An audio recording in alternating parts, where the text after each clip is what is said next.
of the Chicano Studies Institute, of the Office of Educational Partnerships, and of the Department of Chicano itself. So those partners that form the core of what became what was taught within Bárbara. And from there, we're going to be reaching out even more broadly, recognizing that there are multiple HSIs within the UC system itself. And so what happens as an institution, a UC system that's supposed to be accountable to the demographics of the state, what happens when we do start to reflect that, when we start to make progress towards reflecting our constituents? And that is the conversation that we'll pick up at the end. Those are our panels for the day. We have, we're fortunate to have two guest speakers in addition to our keynote to the morning by Study Morada. Right after lunch, we're going to have Assemblywoman Monique Limon, who was born and raised in Santa Barbara, came as a UCSB alum, and is now a member of California State Legislature. She'll be giving our keynote right after lunch, and I'll have Professor Inez Casillas will be giving a more full introduction after lunch. And then we were fortunate to get Roxana Dueñas, who was the face of the LA Unified Teachers Strike. She's coming today, and she'll be speaking at 4 o'clock. It's not really on the program, but it's something we were able to arrange last minute. So we're very fortunate to have a very full day of events. So thank you all for coming. At this point, it is my pleasure to turn it over to the Associate Vice Chancellor of Diversity, Equity, and Inclusion at UCSB, Maria de Rosola, who will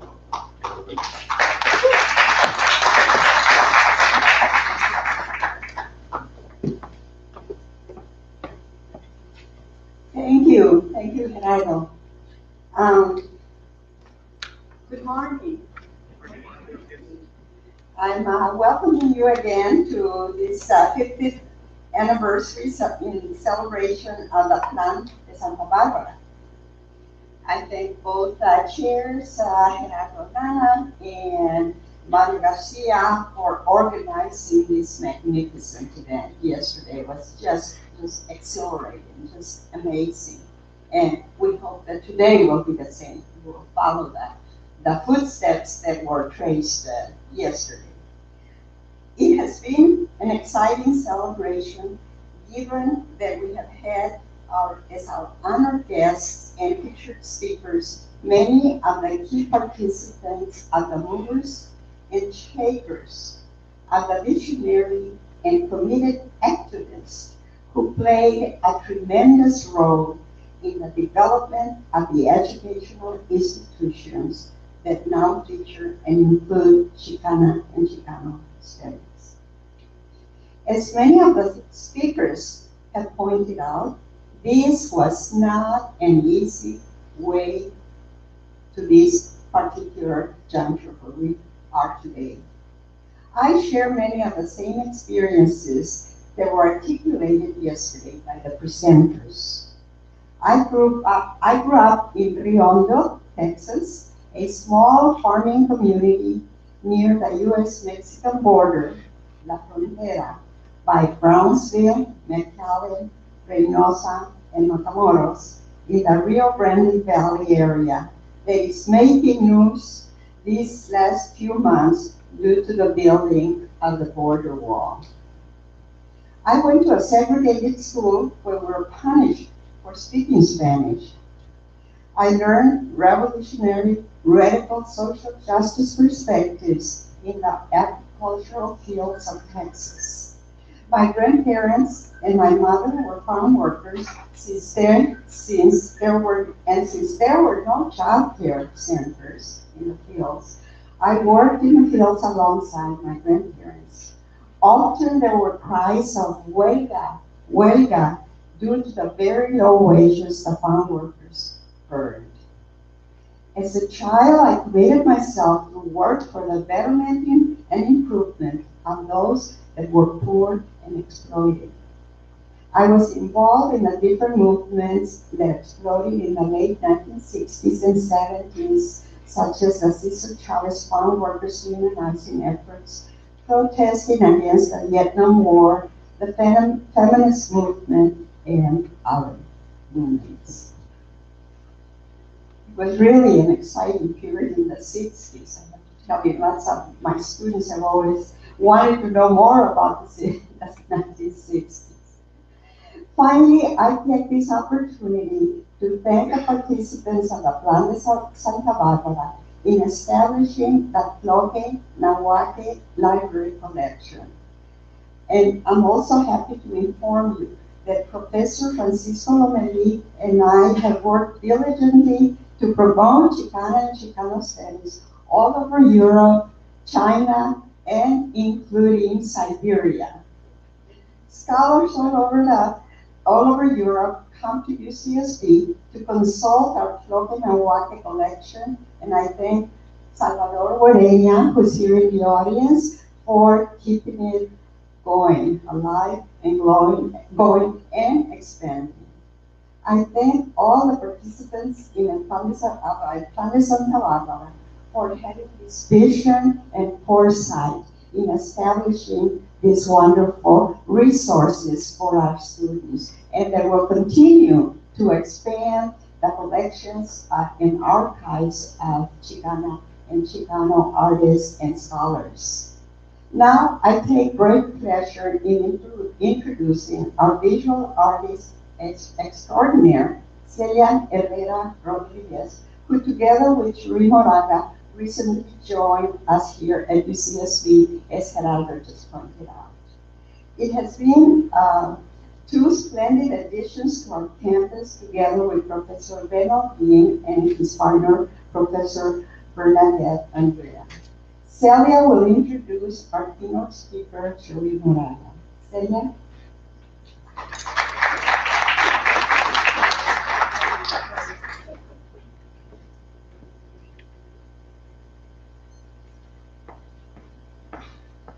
Well, I have to make notes here because picture. And even so, I always get nervous. Wow. Shuri Moraga, Chicana writer, feminist activist, poet, essayist, and playwright. Now here, faculty in English and Chicano and English here at the University of California, Santa Barbara. Also co-director with me of Las Maestras Center for Chicana and Indigenous Thought, Art, and Social Practice. Big role, lots of work. And so I think what matters most now at this moment, looking at what we intend to do this morning, is to talk about the role of teaching, and the engagement as maestras, and the relationship that maestras brings to us with students, with participants, with administration, with faculty.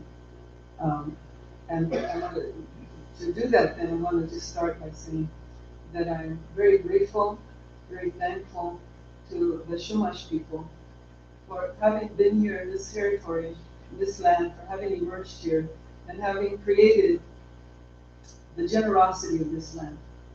The generosity of this land that has received us, those of us who come here, all of us who are sitting here this morning, all our families and generations that have benefited and have given back to this land as well, and that brought us here to this moment, to this historical moment that we're sharing. And so I want to say thank you. I want to be grateful for that. And I want to say that in our coming here, that we join in that respect and recognition and relationship with this land, that we caretake and give back and receive in the same spirit, so that those that follow can understand and know that relationship through the great spirit through this land. And that's the way that I know Shuri Moraga, as a person who's always been in that relationship in all her aspects, as maestra, as artist, and as thinker, and as mother, and as partner. Thank you, Shuri.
Okay, that's good, really good. Um, well, this, to begin, gracias por venir.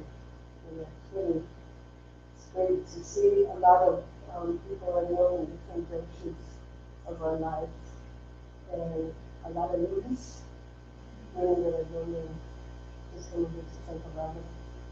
Thank you, Maria, as always. Your enormous support for Las Maestras Center, Gerardo, where you are. Gracias. I have an affiliated relationship with Chicanex, depending on who you're thinking of. I have an affiliated relationship with that department, and I always say it when they hired us, because of us being a Hispanic Serving Institute, Mexico Hispanics,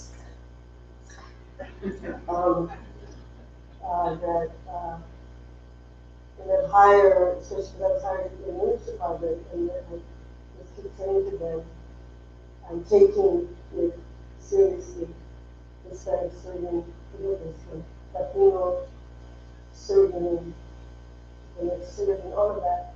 I said, that's my work. So, somebody has to spend a lot of time in my affiliated relationships. What you kind of say, which has been wonderful to me. I keep learning a great deal, and I'm grateful, very grateful.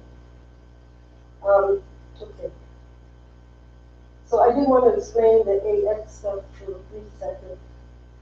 Usually and it doesn't work verbally, or when you're hearing it, it's very confusing. So I will not go to the analytics. I won't do that. But I do want you to know one thing, that the only thing I kind of made peace with all of that is by writing it as, I prefer, of course, the first X, the X, beginning with an X, and saying Chicana, and then in brackets, the X. Oh, you like that?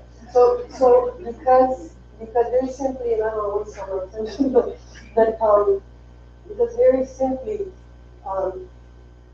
as long as women are a disenfranchised group in this world, we cannot give up the name. And also, Chicanos are pretty hard to get that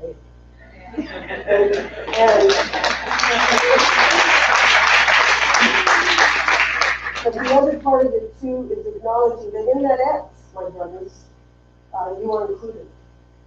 In that X, you are included. We represent, all genders. And so I take as a given the Chicano. And Chicano, we have the word, Chicanx, we have the word for, Chicano, we have the word for. That's sort of how I reckon with this. So it's up to you. Throwing shade to the West. I hope you know what that means. Okay? I honor my African American and sisters and brothers for having such good language, and I can't help, I steal it all the time, because the English is just so right sometimes. Throwing shade, throwing shade, throwing shade. It's a body. It's a body that does that. So that's what I want to do. Begin with a quote from Simon Ortiz. Oh, thank you guys. Let me get you. I really needed you as backup. Anyway, if anything is most vital, essential, and absolutely important in native cultural philosophy, it is the concept of interdependence. The fact that without land there is no life, and without responsible social and cultural outlet by humans, no life sustaining land is possible. So this is where we all begin, on the edge of kind of extinction. The knife edge, and Fidel, the Nixie. We begin with what has been broken in the first place. The state of indigenous peoples throughout America. We begin with fighting the quarter century genocide, ethnocide, de-indianization, the theft of native lands, the reservation system, Indian boarding schools, and too many trails of tears to map. The separation of families, the rape of native women on and off the res, an endless litany of poverty and its death call of diabetes, heart disease, and suicide. The rupture continues south with the forced migration of pueblos originarios ice raids, detention camps, NAFTA, and its genocidal rampage along the frontera. Thousands of native Mexicanos, hondureños, y guatemaltecos fleeing forced prostitution, drug cartels, and empty bellies, only to arrive at the U.S. border, scratching entry at an impenetrable wall of bifurcated state-sanctioned ignorance. Let us begin with the truth that throughout the globe, indigenous values, worldviews, and ways of life are being systematically eroded and disappeared to the single objective of profit at all human costs and at nature's expense. Let us acknowledge that this also means us who are at loss. As a Chicana writer and a teacher now old enough to be an elder, if not wise enough to be old enough to be elder, if not wise enough to be an elder, I have a stake in believing that our indigenous identities, some we can name and some we can't, might serve to draw us a roadmap home to a decolonized education and livable future.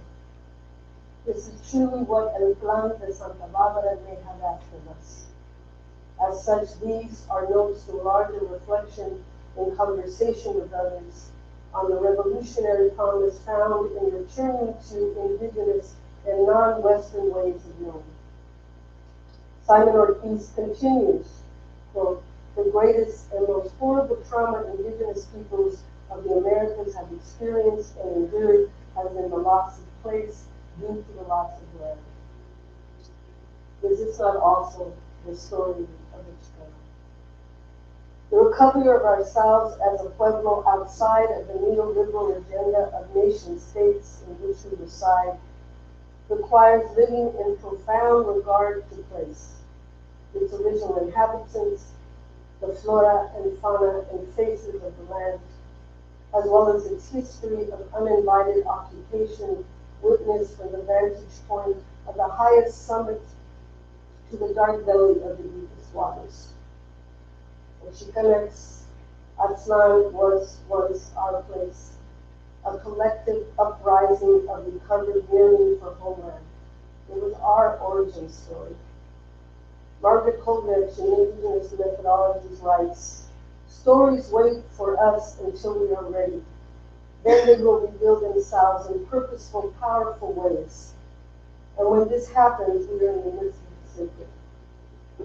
Was it not an American indigenous and decolonial impulse which erupted through the collective unconscious of Chicanos in the late 1960s that resurrected the memory, the myth, and the story of Aztlan? How prophetic were the metaphoric imaginings of those young, it makes you cry. How prophetic were the metaphoric imaginings of those young estudiantes in 1968 to recall Aztlan's homeland, to uncover a story of mythic proportions that made place for the displaced in our own original landscape as Chicanos and Chicanas. This was no land grab. For us, Aztlan was a poetic metaphor and a geographical reference point that allowed Chicanas to remember, reclaim our indigenous histories and identities alongside recognized native tribes. Myth and story and their poetic unconscious impulses draws from something beyond VIA nomenclature and Mexican-American border state names. Aztlan refuted nation-state ideologies based on colonial geopolitical borders. It countered the erasure of our indigenous ethnicity that dismissed us as just another immigrant population. And I would add this time, in these names, settler colonialism. Nation states do not make a people except through generations of dominant narratives enforced by penal codes, patriarchal religions, monolingualism, and state-regulated education systems. Such narratives erase the histories, origin stories, ethical values, societal economic structures, and spiritual practices of its native peoples. This is achieved the most egregiously through the eradication of the very language in which these ways and means were originally transmitted and conceived. In the United States, cross-cultural exchange never occurs along an even planting field of cultivation. It is always an imposition of power, where individualism, private property, competition, white and male entitlement, along with compulsory heterosexuality and gender conformity dominate. As Rasa, what our original cultures held true and sacred in regards to each of these areas of identity and social practice may seem utterly remote to us today. The loss of land and our dislocation from it is the most effective way to dominate a people. Today, many Chicanos and Chicanas in the Southwest can name the indigenous origins and have gradually begun to reclaim them, whether federally recognized or not. They are Apache, Tohoro Olam, Yaqui, Chumash, Temaya, Imas, and too many more to name. Conversely, the Hispanicization of Mexican Americans and Latinos with its compensatory cultural amnesia in regards to our indigenous inheritance seems to be on the rise from within and without. 50 years ago was an especially clairvoyant moment at the apex of the Movimiento Chicano, even as so many mistakes were made. The confusion over our resurrected usage of Vasconcelos' La Raza Cósmica is one example, where the Mexican modernist text, fundamentally flawed by racial and class prejudice, rendered the Indian part of us burro and the European brain. Still, El Movimiento caught on to that phrase. The critique came later, as did the objections to Aztlán from a feminist perspective, and also the criticism that it was more metaphor than material, they proclaimed. For Aztlán was fundamentally really a poet's imaginary, but one which energized a very real political movement. Perhaps it's impossible to describe what it means to find place, to feel yourself belong to a progressive movement. Why am I crying? Okay. What? We're all crying? Okay. Thank you. Okay. That's the round right there. Okay. I'm just crying. Okay. I didn't cry when I was writing this. Perhaps it's impossible to describe what it means to find place, to feel yourself belong to a progressive movement, and a daily critical practice that is informed by a collective shared memory. For me, and quite privately, as there was no place for this queer mestiza, Aztlán was my sacred and profane grounding, my spiritual land base. It housed my Spanglish language, my Nahuatl imaginings, and my queer silences. Perhaps it spoke to the subtle and subliminal messages of my own native origins in the deserts of Sonora, or the pure thrust of mestiza conciencia I inherited from my 19th century Mexican-American upbringing in the shadow of the old mission San Gabriel. I remember the first time I returned to the Sonora Desert at the mere age of 8. I promised you the saguaro, the ocotillo, the mestiza sang to me old, very old songs.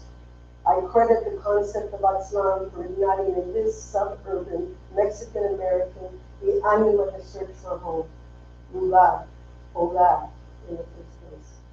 With or without male acknowledgement, I reclaim our queer Aztlán. I do not know the songs of the Chumash along the coastal lands where I now reside. I do not know the songs of the Tonga where I grew up. But I did grow up with mixed blood Indian peoples with Spanish last names, just like my cousins and my tios and tias, el mismo apellido que llevo ahora.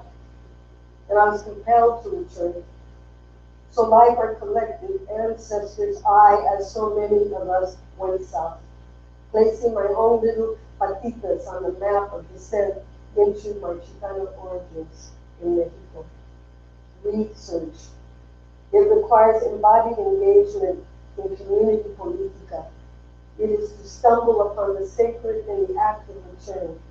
It is to get well and whole again, not individually, as the West would have it in the privacy of therapy, but collectively. As Chicano writers, artists, activists, we research for a people. My eyes fall upon the female warrior figure of Ixpapatlot,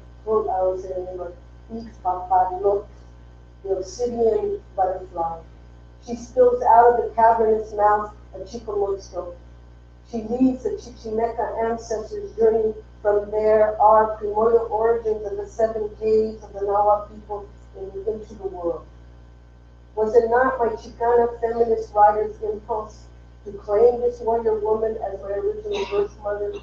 Was this not also what motivated the Chicana feminist reclamation of Coyolxauhqui? Are we not the dismembered sisters of our Movimientos brothers? Is this not the same disabling sexism occurring along the red road that Chicanos walk today? Preguntas. Todo lo que tengo son preguntas. Questions that emerge from what at times seems empirically obvious, but more importantly, intuitively known. When we think back 50 years to Plan de Santa Bárbara, what was called for was at its heart a sovereign education. 5 decades later, I wonder how far away we have come. At times, it seems we are more in conversation with the West than we are with one another. Much has been achieved, but much has been lost along the way. We stand at the precipice of 2 great seismic shifts on this planet, requiring equally great shifts in our collective consciousness as a people and as people. 1, mass dislocation. 2, a disappearing landmass. What compels its writing is the future. We are in a race against time, they tell us, while corporate elite burn the midnight oil, designing ways to burn more oil to see who might colonize Mars first. Any reparation of and to this planet will not occur by competitive plot lines, but by completely altering our worldview, or what we understand as invention may be standing right behind us. We turn around, throwing shade to the West, receiving the enlightenment of our ancestors. Let us learn from the Pacific Islanders, whose land base is shrinking beneath them, how to prevent the seas from rising. Ask the Inuit and the polar bear as they together mark the melting glacier. Invite the scientists to listen and learn. As I write this, my cell phone signal flash floods. As I write this, while from every corner of the world, millions of people are forced into migration. The UN High Commissioner for Refugees reports that there are over 10 million stateless people in the world. Perhaps today, as Latinos, Chicanas, Indígenas, Mestizos, y pueblos originarios, we need that land more than ever. As geopolitical borders begin to mean less and less with globalization, nation states become more nationalistic. But such divisions cannot be sustained, nor can disciplinary divisions in our learning and teaching practices.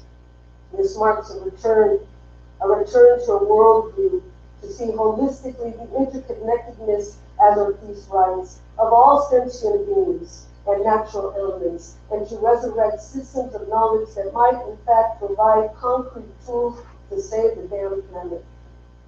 We've arrived at a turning point.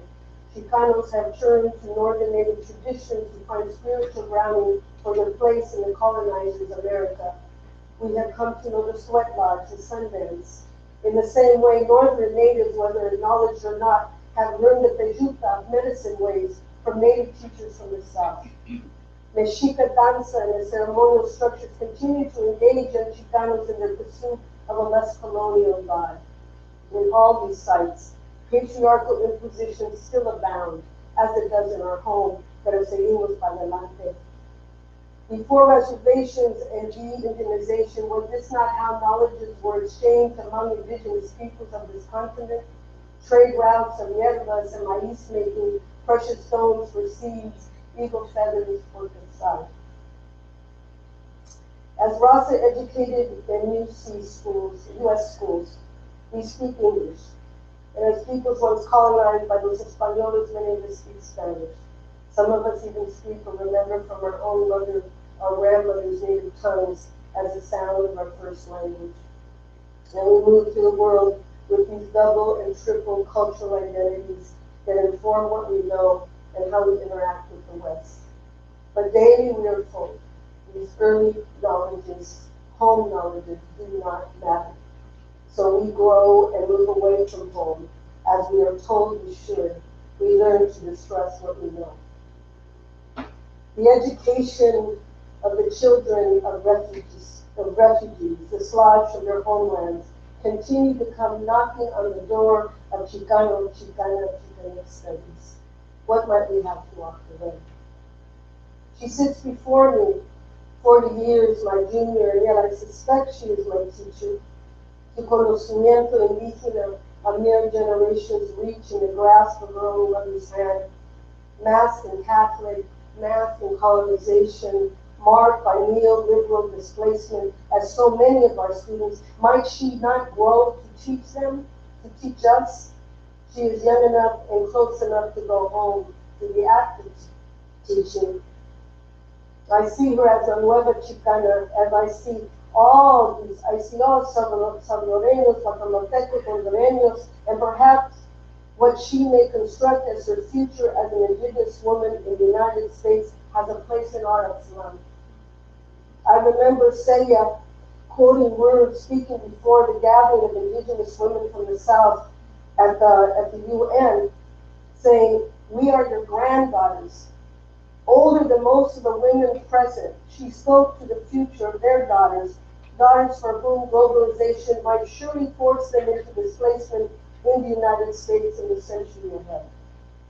Celia predicted a history foretold in her own displacement story 60 years ago, where she was forced to find home as a Chicana with other Mexican origin Native Americans in the United States. Some of us still call that Aztlán. In the meantime, we recover what we can. Through ritual, the oral tradition, engage multi-generational community study, and participation in culturally resonant pre-colonial ceremonial structures, the student practitioner may begin to access embodied knowledges, theory in the flesh, not publicly recognized by most academic disciplines, art and performance scholarship, and Western literatures. Such knowledges may be what is fundamentally missing in the creation of a truly decolonized education, and perhaps ultimately in the recuperation of a livable planet. Our most profound ways of knowing are not found in the linear, nor through individualistic progressive plot lines, but in dialogue, storytelling with our communities, our elders, our relations, and with our broader cultural communities and maestros, maestras. Linear knowledge is only half knowledge.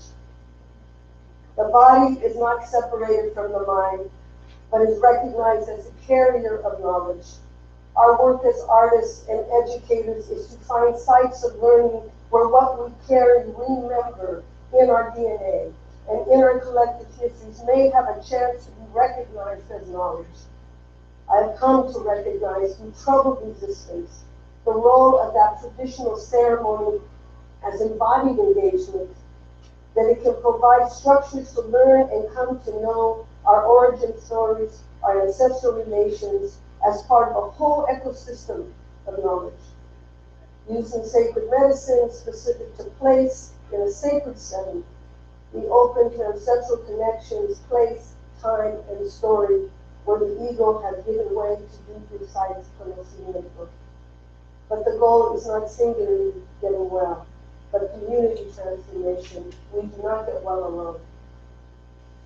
For people of color with a history of cultural erasure, many of us find our way home through an authentic art practice, one which aligns with non-Western modes of generating, accessing much-needed knowledges. Perhaps the call to make art is motivated by the same impetus that draws one to the sacred fire. In 40 years of teaching practice, I have come to recognize that the creative process can be its own kind of ceremony, opening us to sites of conocimiento well beyond the parameters of our biographies, but utterly initiated by the specificity of each of our autobiographies. How do we call the ancestors down in the act of painting, drawing, performing, writing? It requires profound self-reflection that circumvents the ego, that lethal ego always privileges a singular rational mind, and we tear ourselves up over it. It requires the cultivation of the intuitive and the unspoken by engaging in art practice as ceremony, where the rational mind comes to reside in balance with corporeal and experiential sites of knowing. The process itself is as crucial and even more important than the results or the product, art, object, since the process is what teaches. Art practice is this way, in this way, allows an intuitive impulse to emerge, the closest to non-linear as possible, where that ego again does not enter. It is the site of the open basket, the wealth of what it holds. From the indigenous point of view, the means is the end. The method is the knowledge. The value base emerges through practice. Art practice teaches this lesson, that we know more than we know we know. The ego disappears in the act of learning, where there is an emergence of a collective insight, where one realizes that knowledge does not belong to ourselves alone. The outcome is not prescriptive nor predictable. In the best of scenarios, may it do no more than name the unnameable, break one spirit-killing taboo, help prepare ourselves and our planet one step in the direction of recovery. In this way, the act of making art becomes a collective gesture, an authorship of we. It doesn't belong to you anymore. It's for us. To dare state that our country needs this way of learning, from an academic point of view, feels like blasphemy, except to those who have been on the receiving end of its injustices, the immigrant, the native, the once enslaved, the poor, the queerly trans. To them, to us, the university and its knowledges are not gods, but teachers and texts who have historically required students to look away from themselves in order to acquire full citizenship in this country. Recuperation of indigenous sites of knowledge requires a recognition by the Academy that something has been missing in the canon of Western thought, and that perhaps we have done our students a disservice, not in terms of what they learned, but in believing that what they learned was all there was of value. Tribal methodologies for the detribalized.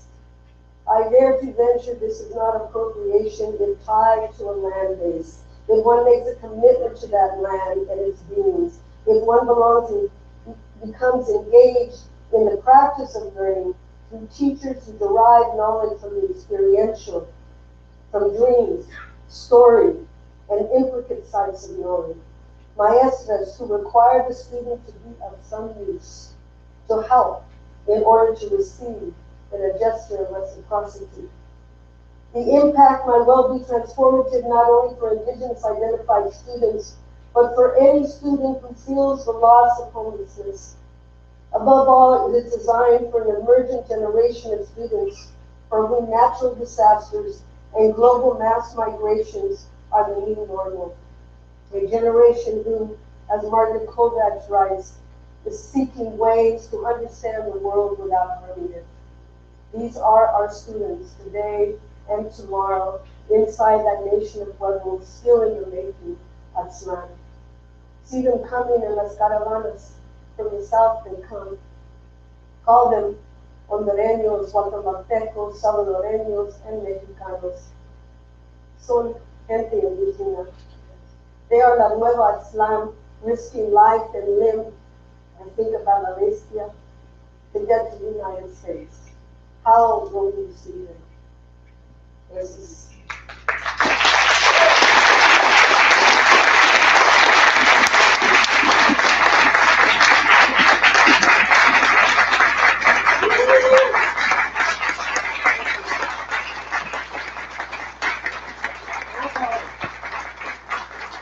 Good.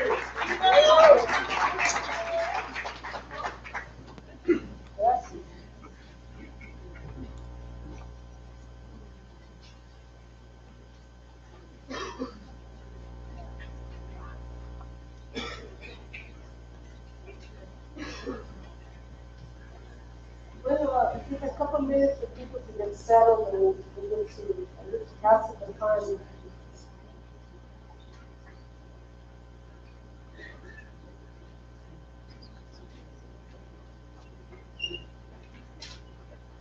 Hopefully, hopefully.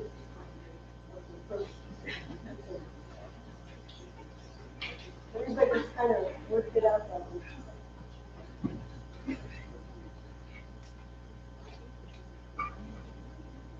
Is that it? You want to do it again? Okay. No, is it ready?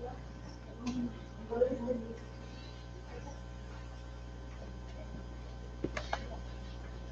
Yeah, I think so.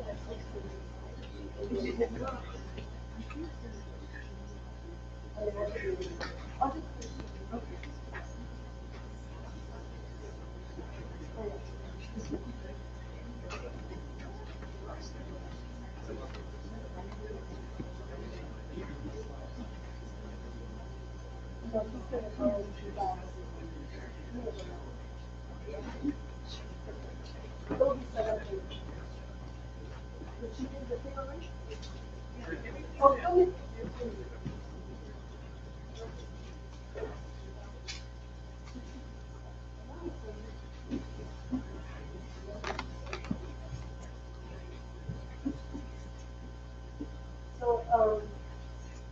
is that fun? Well, it wasn't really a joke, when I said the thing about my backups. These people are my backup. And they're not my own backup. But, when I think about, they're talking about art practice and art and social practice, which is really, a phrase that Sylvia always attributes, to me. And I like that there's parallel units, they walk together.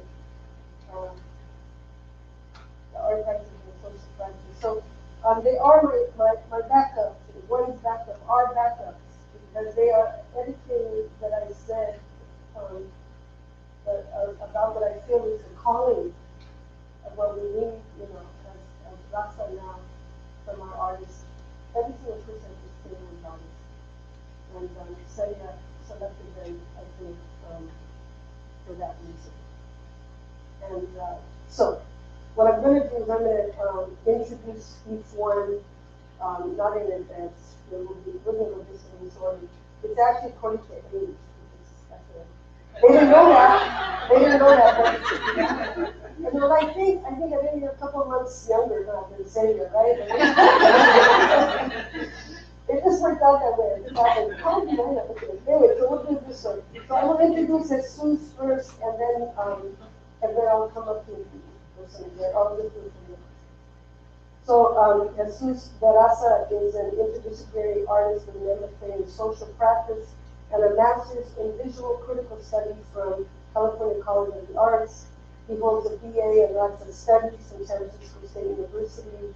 He is a co-founder of Vision Verde, a graphic arts collaboration that produces screen prints, political posters, and multimedia projects, and is a member of Just Seeds Artists Cooperative, a decentralized group of political artists based in Canada, the United States, and Mexico. Barraza has worked closely with numerous community organizations to create prints that visualize struggles for immigration rights, housing, education, and international solidarity. Printmaking allows Barraza to produce relevant images that can be put back into the hands of the community and spread throughout the world. He believes that through this work and the work of the Unidad Verde, he plays a role in keeping the history of graphic art activism alive. He proudly continues the tradition of graphic art in the spirit of Jose Guadalupe Posada, OSPAAL, and Juan Arfuentes, whose artwork has been part of a pivotal part of social movements. Barraza prides himself on his continued connection to his community and his availability as an activist artist who can be relied on for help. That's just Barraza.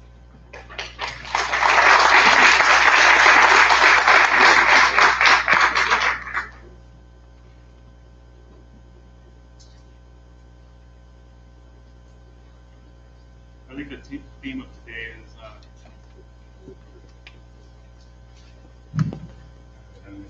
I think the theme of today is everybody's nervous. I'm nervous.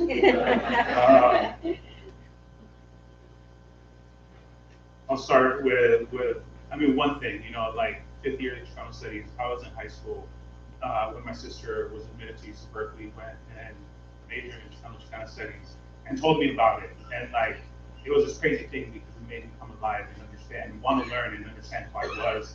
And now to be on the panel, it's just fucking crazy.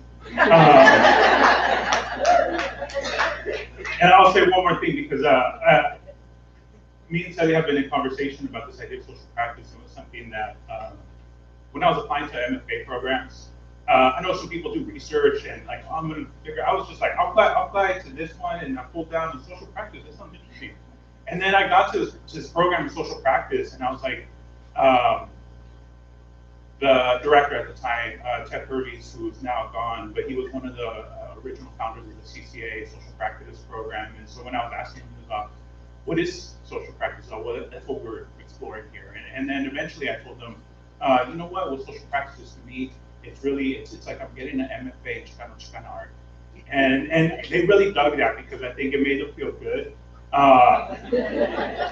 That they could bring a brown folk in and get that, but it was really, I love this idea of social practice because it is what we have been doing. It is what's at the heart of something like Chicano studies, Chicanx studies. It's our community-based way of making. And I'll start, or I just keep talking up here. But I always bring with me my partner, Melanie Cervantes, who's in the room right now. She's feeling tired. We had a long trip yesterday. But I always bring Melanie with me because whatever I talk about, whatever we do, it's always really somehow the both of us who are doing it. And I'll talk a little bit more about her. But to me, I always like talking about my art practice by going back to La Voz at Berkeley, which a couple people here were part of. But it goes, I didn't go to Berkeley. I went to, as was said, I was across the bay. I was at San Francisco State when both my sisters went to Cal. And I was really inspired by my sisters and everything that I did. I wanted to be a history professor. I wanted to be a journalist like my two sisters. Eventually I became an artist, right?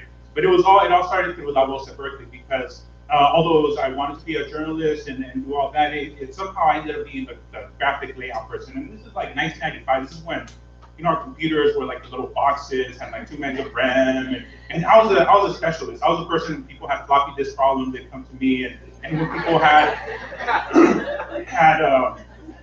flyers that needed to be done, I was the person who did them. And so somehow or another that led to an art career, which is really crazy. But it all started through La Voz at Berkeley and my layout talent at the moment. Eventually it became making flyers and posters, and these are a couple from the third world strike that happened in the late 90s at UC Berkeley.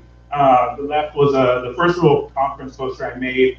The one on the right was really where I first discovered the power of the poster, because it was, we had a hunger strike. There was a group of students who went on hunger strike, really fighting for the third world college, for the idea of the third world college at Berkeley, which has never been delivered. And I think it was the third night. This hunger strike started on Friday night, and over the weekend, the university, the chancellor was like, "This is cool." Sunday night came, and they got nervous. They sent in police 4 in the morning to drag all the students away, send them to Santa Rita. Usually when you do campus protests, site and release, but no, that time they took everybody actually to county. And it's crazy because this is like 1999. So my roommate at the time had this digital camera, it was like a big box like this with floppy disk. And he was taking photos of everybody being arrested. So that night, 5, 6 in the morning, handed me a stack of floppy disks. We went home. My friend Jose made a website just documenting everything. I made flyers that morning. A friend of mine, made copies, and we put them up all around campus. And that afternoon, that evening, as everyone was released coming back to campus, those flyers helped people understand what had happened, and the result was really seeing this really generous support of the community coming together and standing behind the third world college and the idea of that, and everybody coming and letting the university know that this was not going to be okay to drag away students like that. We were not going to be intimidated. And so to me, that showed me the power of art. And eventually I left school. Initially I think I just kind of left. My first real venture into the art world was being the graphic designer at the Mission Cultural Center in San Francisco. And that's really where everything started for me, because I started as a graphic designer, and I met Juan Fuentes there, and he was, part of my job was to make the flyers and all that, and then they were like, oh, you gotta make posters, you gotta make silkscreen posters. I was like, oh, really? And I started working with Juan, making flyers, making posters, and this was one of the posters that we produced there. We were making all the posters to announce the events that were happening at the center, and it was really cool. It was a lot of fun, and eventually he was like, you should make your own poster. This is my first poster I made. Always comes back to Zapatistas, and I'll talk a little bit more about that, but this was the Zapatista poster I made, the first poster I made that was a silk screen. Someone was like, oh, you should come make a poster. I was like, okay, and I showed up with like a 4 or 5 color poster, and they were like, oh, okay, this is a little much. And it came out kind of rough, but I tried it, and then I started making all kinds of art. To me, art really became a reflection of what I learned in Master Studies. It became thinking about my history. It became elevating those people who I never saw elevated, who I never got to learn about. So you have Steve Biko, you have Dolores Huerta, and I started doing a whole series of portraits, because for me, it was really about seeing our people's faces. And if people didn't know about them, they could learn about them this way. Because I like one of the ones I'm not showing is Ricardo Flores Magón, who hopefully some people know, but a lot of people don't know, especially the younger folk. It's always like, who is that? And I was like, oh, Ricardo Flores Magón, you should go read him. Important. Him and his brother.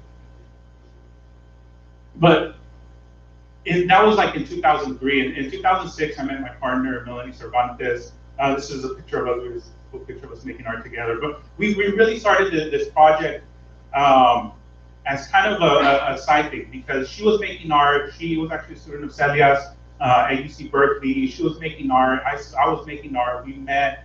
And we started, she was taking a silk screen class, and I was like, well, you know, like she was gonna take another semester of silk screen, and I was like, you know, I could teach you. And so they kind of started like that, and she taught me more about painting, because I didn't know anything, and so she taught me painting, she taught me stencil making. We started teaching each other. And that was really the basis of this thing called Dignidad Rebelde. It was this collaborative art sharing project, as well as a website. That's another story. But, you know, we eventually kind of figured out what is Dignidad Rebelde. And it was this thing, you know, we, as kind of was said, we believe that art can be an empowering reflection of our community struggles, dreams, and visions. You know, we follow these things, Chicanismo and Zapatismo. We produce art that's intended to transform people's stories of struggle, resilience into radical visual language that's returned to those who inspired it in the first place. And for us, that means that art doesn't always belong in the galleries and the museums, although, you know, a lot of art does end up there. But for us, it's always like, how can this art end up back in people's hands? How can we make art that's, one, sometimes affordable, but there's also sometimes we just give away. And that's a big part of our art practice.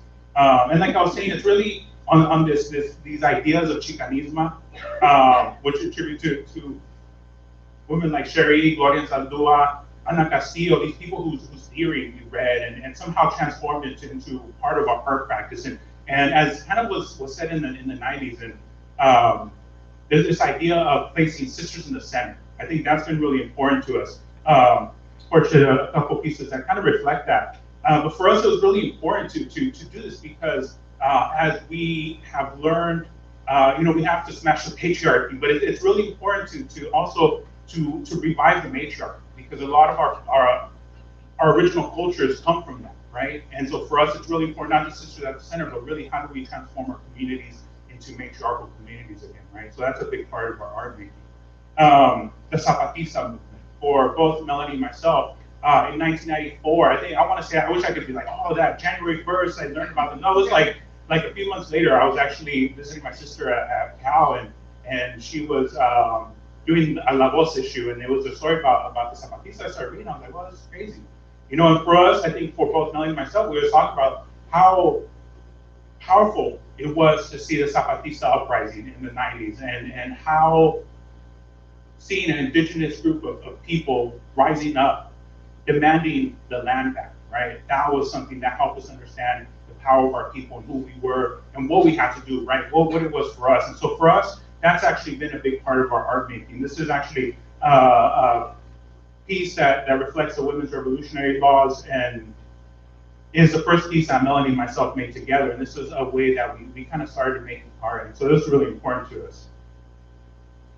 This is actually, and now, you know, like 25 years later, this is a piece I just produced earlier this year. A piece that just celebrates 25 years, right? And I think for us that's really important because it's something that we see as this struggle that continues, you know, from the point where the historians were saying history's over. What exists now is what will exist forever. That's capitalism, right? And the Zapatistas came and said, fuck that. And what we have today is a culture where we're really understanding how we're taking back our communities and look to them for that way of looking to autonomous communities, right?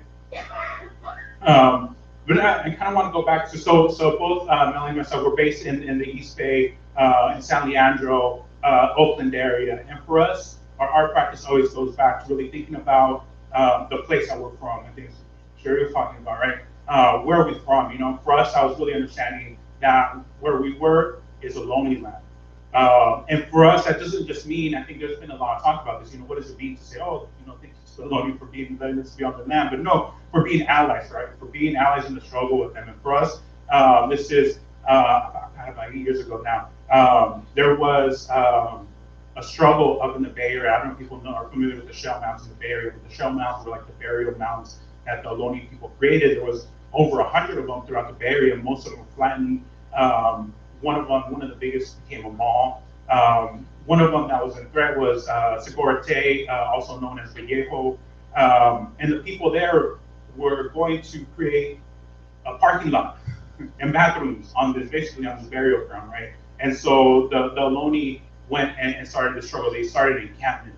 This was like in 2009. They started this encampment to basically to demand that this process stop. And so what we did is we went up there and in solidarity, we created these posters. Melanie created the poster on the left. This is an older poster. This was a piece that she did for Segorate.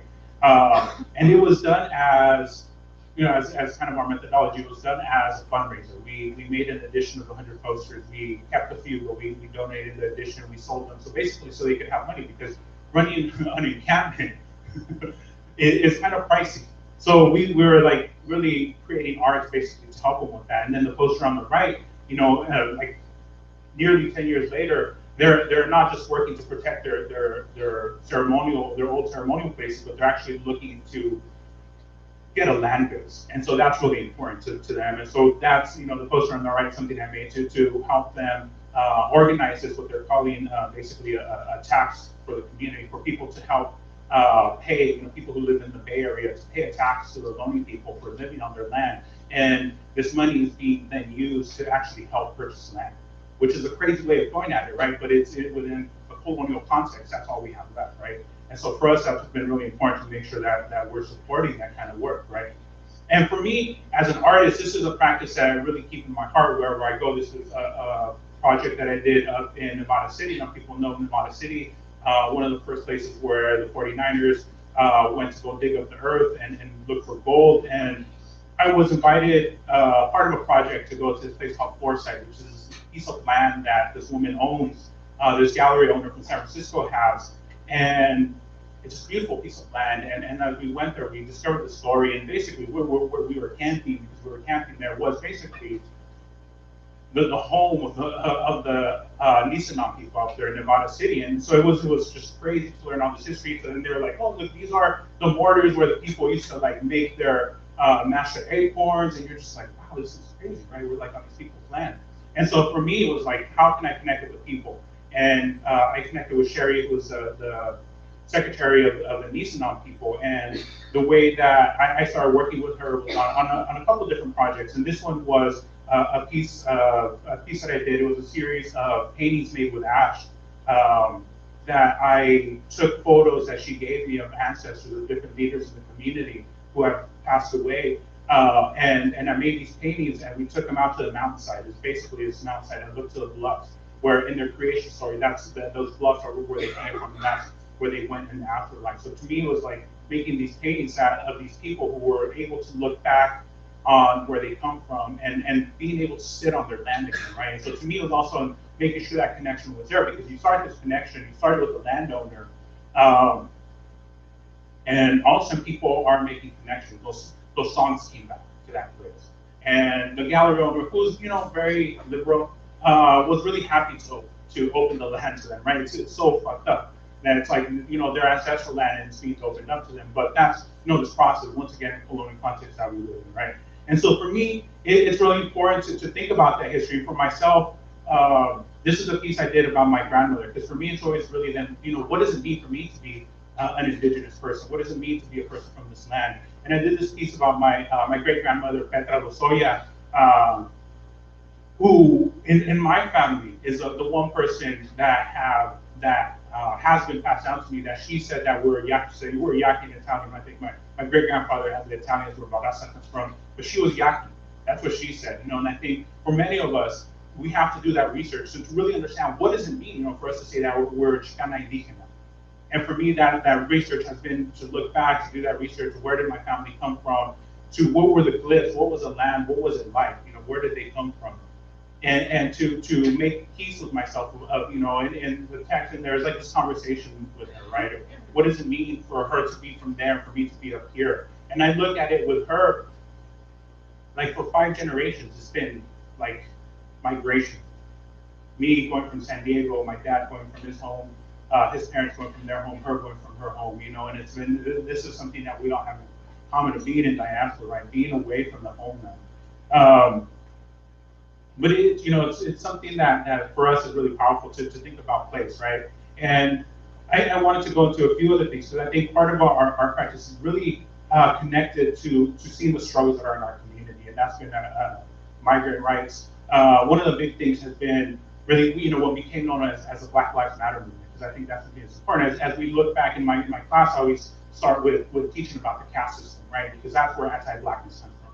That's where we learn as people here in the Americas, maybe, you know, in the area of Mexico, to learn to hate ourselves, to learn to hate our Indian self, to learn to hate that part of us that was Black, that was African, right? And so when we start talking about anti-Blackness in our community, that's where it comes from. And so for us, it's really important to uplift that part of our community, especially because we're so close to Oakland. The poster on the left is a piece that we did a year after Oscar Grant passed away. It was kind of a celebration of his life. And in this way also reaffirming that humanity, right? Because I think it's that humanity that gets taken away through this process of police killings, right? So for us, it's always this idea of our lives matter, right? And the piece on the right is a piece of Trayvon Martin. And this is actually the original poster that we did. And for us, our practice, like I was saying, is really about making art, and making art that we can give away. So during this time in 2009, right after he was killed, we made this poster that was not just connecting what was happening in Oakland, but what was happening in Gaza. For us, it's really about this international kind of collaboration, this solidarity of thinking about state violence that's happening in Palestine at the time of Gaza was being bombed, and in Oakland, right? And so for us, it was really important to make that poster, and to make them for the community, to go out and give away hundreds of posters. And this is the kind of process that we do. We like to just set up. This is a gallery called Soul Space Gallery / Shoe Store in Oakland that supports community. That's Melody on the right, our friend Santi. And we were making posters when Trayvon Martin, when actually the verdict came down, and the man that murdered him was found not guilty, right? And so we made all these posters, and in this way to give out to community, and take them out to marches, and make it so people could feel empowered, right? To have something that they could hold and take with them. And I think to me this was a beautiful photo we gave them, and these young people just holding it up with that pride, right? This is right before the cops stopped us from taking the freeway, because that's what happens. And then, with some of the other struggles we do, because for us it's really important to make this kind of art that supports our community. This is a collaboration that we did with Stop Urban Shield movement, which is basically Urban Shield is this project that happened in Oakland with the police department basically inviting other police departments from around the country to do urban guerrilla training, right? What does that mean? When they're training to take people out in urban areas. And then they also had an arms cell, basically at at the local fairgrounds, they had basically an arms show where like everybody could come and look at different kinds of tactical weapons, right? And so we were part of a group that helped create all these visuals and graphics to stop basically urban shield, which was really great because we actually stopped it. We actually got it out of our city. We were able to make it so that urban shield was no longer a part of Oakland. For us, it's really amazing because that's the kind of wins that we want, right? We want to be able to take out basically the police and the kind of negative things that they bring to our community, right? And we don't always have those wins, but this was one of them. And so this was, just the way that we use art to make sure that our community has those tools to be able to do what we need to do to stop the oppression that we're facing in our community. Right on. Thank you.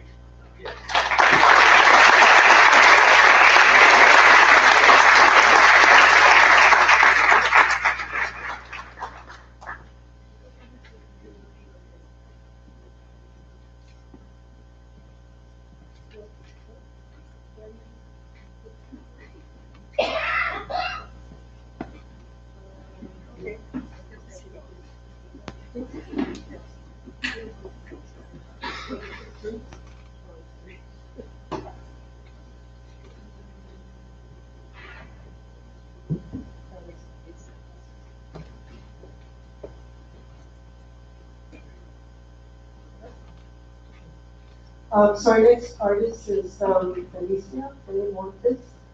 Alicia is a Chicana indigenous artist, activist, community and event organizer, educator, fancy, I love that, designer, poet, performer, and practitioner of the healing arts, living and working in Los Angeles area. Known throughout the Southwest as an established Chicana cultural worker of a new generation. She creates in La Ketch and Urban Chic, and is the founding director of Mujeres de Maíz. She has worked on various transnational art and organizing efforts, including work with the Zapatistas, Peace and Dignity Journeys, and La Red Chicana Indígena. Alicia graduated with a BA from UCLA in World Arts and Cultures with a minor in Chicano Studies, an MA in Chicana Studies, and just switched it. From Cal State Northridge, and an MFA from Otis College of Art and Design in Public Practice Art. In addition, she is an apprentice of Western Herbalism and Mexican traditional medicines, as well as Reiki one practitioner. First I just want to say that I can really say that Alicia is singularly someone that I feel you can observe over the last 20 years of activism. She's getting older now. 20 years of activism. And she has really, really made an impact in the whole LA art world, Chicana art world. And I'm very, very grateful for all of those efforts. Buenos días. Yes. No, thank you so much, but I'll get to it for anybody in the audience. Buenos días. So my name is Felicia Montes. Feliz and Fe. Today, I honor and give thanks to my parents, Carlos and Olivia Montes, my abuelos and my great-grandparents, and the generations before who have come from Chihuahua, Mexico, that gave of their blood, sweat, tears, and prayers for me to be here today. A little about me. I'm a child of the movement, as you can see, what some call a red diaper baby, born in the Chicanao X movement, and marching since in the womb. And you can see all the way on the right, not yet knowing what to do with my fist. Our family was directly impacted by the CIA and police force abuse of human rights and of activists, as with many of you may know of COINTELPRO. My parents made sure to tell me that they were both here at Santa Barbara during El Plan de Santa Barbara. And my mom texted me to make sure to say that, hey, she signed it and go look for her name. My dad on the left, Minister of Information. My father, Carlos Montes, on the left here, with his hand up, speaking, Minister of Information for the OG Chicano Movement Brown Berets. He had trumped up charges many years ago, over 40 plus years ago, and how interesting that after 45 plus years later, though he was acquitted a long time ago and found innocent, He was, again, facing trumped-up charges in Los Angeles when, again, the SWAT teams and sheriffs knocked on the door with warrants. Just as education is the same or very different from 50 years ago, just as wars are running rampant, just as civil rights movement is gaining speed again, just as students are gathering in quads again, just as we are here today honoring the 50th anniversary of Islam Islam. Being born under another name because of my parents' activism is no joke. For me and us, it's not something in passing or a woke event. It is our life, and we are given our life, literally, in different ways to the movement. I was born Felicia Gomez, my parents, Manuel and Cecilia Gomez, with their actual names, Carlos and Olivia Gomez. Different from my parents, I have done something very specific in my work. Different from the more Marxist non-spirituality, move away from the Catholic Church and all about class issues. I have done work with focusing on women, indigenous peoples, and spirituality, mainly through the arts. I'm going to share some of my work that I've created over the years, starting with my coming of age in college with 2 Chicana grassroots arts collectives, in La Quech and Mujeres de Maíz. In La Quech is the founding group of Mujeres de Maíz. It's a Chicana indígena spoken word, song, and drumming group that started in 1997, as we were both or all just a group of Chicanas trying to find our voice, sharing poetry, and then eventually connecting with ritual and ceremonies of the northern Dakota and California indigenous tribes. Over the years, we began to share our spoken word poetry, and then coming to the drum and the songs, which came to the women in the group. When we shared, it was just about educating and sharing with just one person, as long as just that one heard us and was transformed. But that one became 100, became thousands, and many years later, 22 years later, starting with La Quech, when we were just supposed to perform once, we got asked ever so often to share our Chicana spoken word, song, and drum. The bottom is our Chicana Codex, part of our CD that was put out independently in 2007. The songs and the poetry, the Floricanto from the ancient traditions of many years ago, of hundreds of years ago, and centuries ago with the Mesoamericans, to the more recent Floricantos of the 70s and now. Our spoken word and poetry is a fold-out CD codex, where you can also now stream our songs and poetry on Spotify, iTunes, the usual YouTube, etc. Mujeres de Maíz is meaning women of corn, came out in the late 1990s Chicano art movement and the Zapatista solidarity work and radical politics. It is where we found our identity, grew up, and again, had our own rites of passage within our coming of age of Mujeres de Maíz.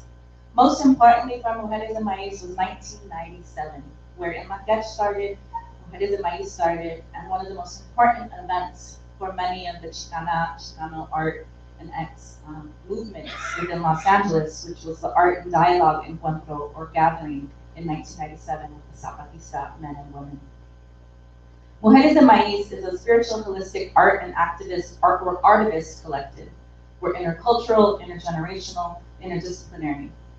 Still, with all the work we do, we are outside of normal religions and spiritualities, outside of the art world, outside of even the Chicana art X world, outside of public practice, and social practice, and conscious or conceptual art worlds, outside of white herbalism and holistic practices, outside of the white box of the gallery, outside of the black box of the theater, outside of even typical activist organizations and organizing, specifically that of Chingon politics. Very outside. We do things different and we're unapologetic about it. Our work is more than art or organizing. It's spiritual and holistic, and it's saving lives, our own and others. We organize because we need a walk, women of color, and queer women of color in trans space to educate, empower, transform, create, share, exhibit, and publish. Within and without or outside of academia. My organizing has always been my art. Even within Enlaquech and Mujeres de Maíz, I organize space for other artists, always organizing spaces for other artists. Finally, after 12 plus years after the founding of Mujeres de Maíz, I gave more time to my own work and did some of the following individual work. I began, similar with Enlaquech, to share poetry and spoken word. This is a piece called Loteria Chicana 2010, which is a spoken word infused performance piece remixing the counterculture hybrid identities and my own original Mexican Loteria cards to weave together the varied identities and experiences of a modern day Chicana. The work is both personal and political, connecting local and global issues, including politics, revolution, transformation, and spirituality. It delves into themes of identity, feminism, cultural ethnic studies, social change, Chicana, Latinx, Native tribal experiences, and life in the academy, in the streets, in the community, in ceremony, in the club, in the nation, in diaspora, and in the border. All of these issues are especially relevant at this time and are very personal for me and also, of course, political. I think a lot of the work I do addresses these certain and pressing issues. La Ranchola, La Sister Soldadera, The Overcompensating Chicana, all which have their own spoken word pieces. Spoken word, as you know, as you hear some of the amazing poets up here and artists, also connects with poetry and hip hop. And I've always heard, my pieces were always with rhymes and they always wanted a beat to them. Independence Day is a poem I wrote for and about the celebration of Mexican Independence Day as a spoken word piece. This piece goes over many questions and items in society that one can question what we're dependent on and what we're independent from. It was natural to convert her poetry and poetry to hip hop pieces when I finally found the right beats. Of course, the beats had native tribal drum and banda in North India. It was natural for me to do that. I also decided to always create and perform with the four directions of north, south, east, and west, viento, agua, tierra, fuego, and the four elements of hip hop. Here, asking my ahijada, my goddaughter from Danza Azteca on the left, to dance hip hop, although she also was a danzante in Sagún, and a friend for many years to do danza, and how the connections of Aztec dance and hip hop are all one beat. The music video I put out to the Independence Day song is somewhat like a short film. It's an art form, another way to educate, empower, and transform. It came out on the afternoon of the 4th of July, 2010, or the Farce of July. An Independence Day reclamation, an Independence Day plan. East Los Angeles, a landscape with my Chicana feminist spiritual artivism as a medium. Rara Mujer and the Bumping Breezy are artworks that interweave performance, protest, and prayer in guerrilla interventions to embody themes of mobility, message, and spirit. These artworks are public manifestations that investigate the aestheticizing of protest, move between private places and public spectacles, and thereby plant seeds for dialogue and transformation of self and community. This work main focus is consciousness raising in new audiences and getting out of the stage and off the stage, outside the gallery, and into the streets. Rara Mujer is an urban indigenous woman who shares her story and urban indigenous worldviews across Los Angeles. Within this role, I use my voice as a tool for education, empowerment, and transformation, as well as other ceremonial happenings. Through these performance interventions, I am a messenger of politics and peace who reappropriates public space in marches and community corners as I ride a bike, play politically charged music, and share some of my Chicana feminist, spiritual and cultural poetry, and hip-hop. Why Rara Mujer? Rara Mujer puts together two words in Spanish, rara, or rare or weird, and mujer, woman. Thereby possibly translated to the rare woman. Rara Mujer is also a play on words for Raramuri. Raramuri, the name of the people of Chihuahua, Mexico, indigenous peoples, also known to many as the Tarahumara. there wearing the traditional clothing of my communities of Tarahumara, Raramuri. Within this role, I use my voice again as a tool for these ceremonial happenings. This piece specifically was outside LACMA, the Los Angeles County Museum of Art, on Indigenous Peoples Day. It was during the time that they have the Olmec exhibit, and many of us went to go see it. Being inside these white walls and spaces where you're not able to connect with our ancestors. Many of us felt a call to sing, many of us found a call to offer tobacco, to do something, to dance, but you're not allowed to oftentimes within the museum. So what we did was come back at night with projections, with our ceremonial items, with drums, with our dances, and outside, projected on the walls of LACMA, doing our virtual placazos, pretty much an ode to also OSCO, and the placazos that they did, but now a virtual 20, 30 plus years after, saying still questioning, where are the Chicanos, Chicanas, where are the living artists in LACMA, as we are looking at the ancient Olmec stones and faces. When we did that, you see the projection, we have the AV cart, like from high school, that back in the day you would push the AV carts, and we had to figure out how to plug things in and how to make a battery without plugging in, and how could we do all of these projections and happenings without power. Then came our idea, and the idea for the Politrix Public Art Cart. The Politrix Public Art Cart embodies the P's of public art, including posters, projections, performance, poetry, and politics. It's a mobile cart made in the style of the elote or corn vendor cart that is also a migrating space for empowering education, information, and art. It's a small political art hub with a silkscreen press, TV monitor, projector if needed, a PA system, and a mobile unit for sharing the political platforms through image, video, performance, poetry, and protest. It is a place of pedagogy. It is our people's Politrix Public Art Cart.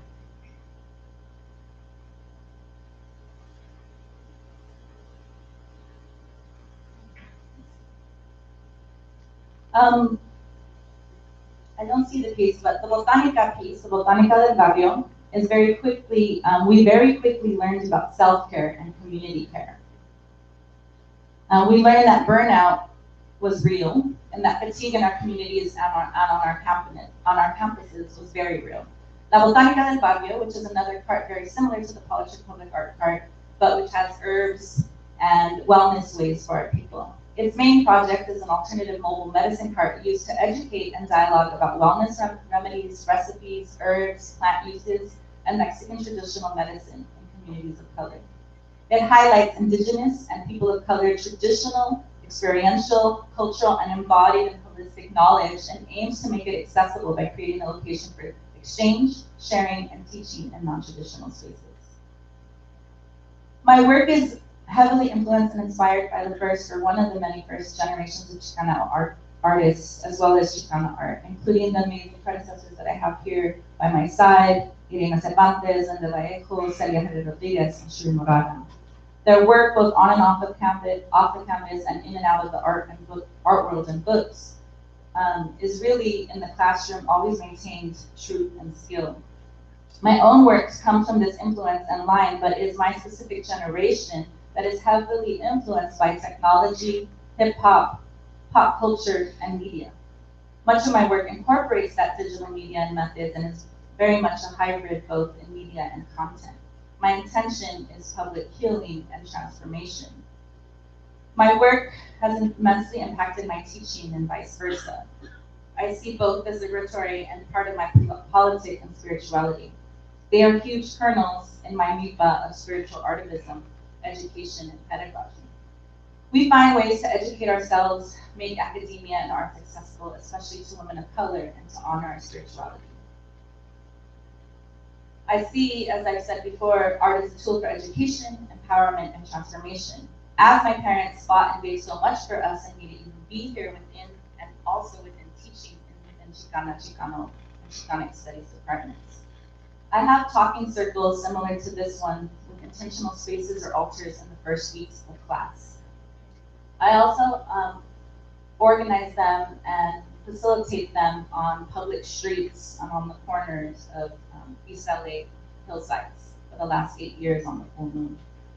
These talking circles, whether within the classroom or on the streets, offer moral support and connection to our rituals and traditions, as well as a space to hold space and connect with our communities. I also show up at the rallies of students, advise students, even as a migrant intellectual and adjunct at the margins of the departments and office, often within the margins of Chingon politics.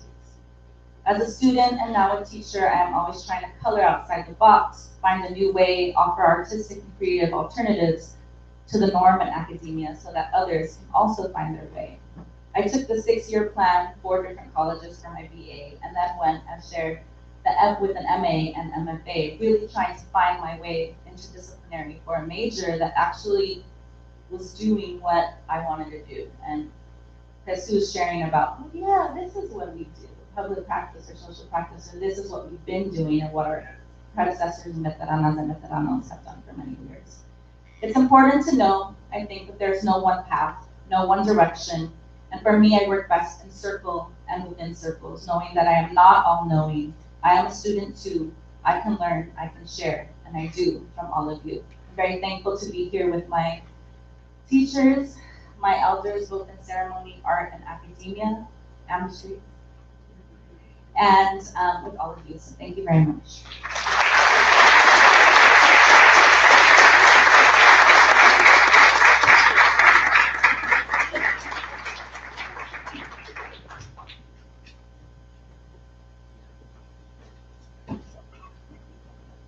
So our next speaker is artist is Celia Rodriguez.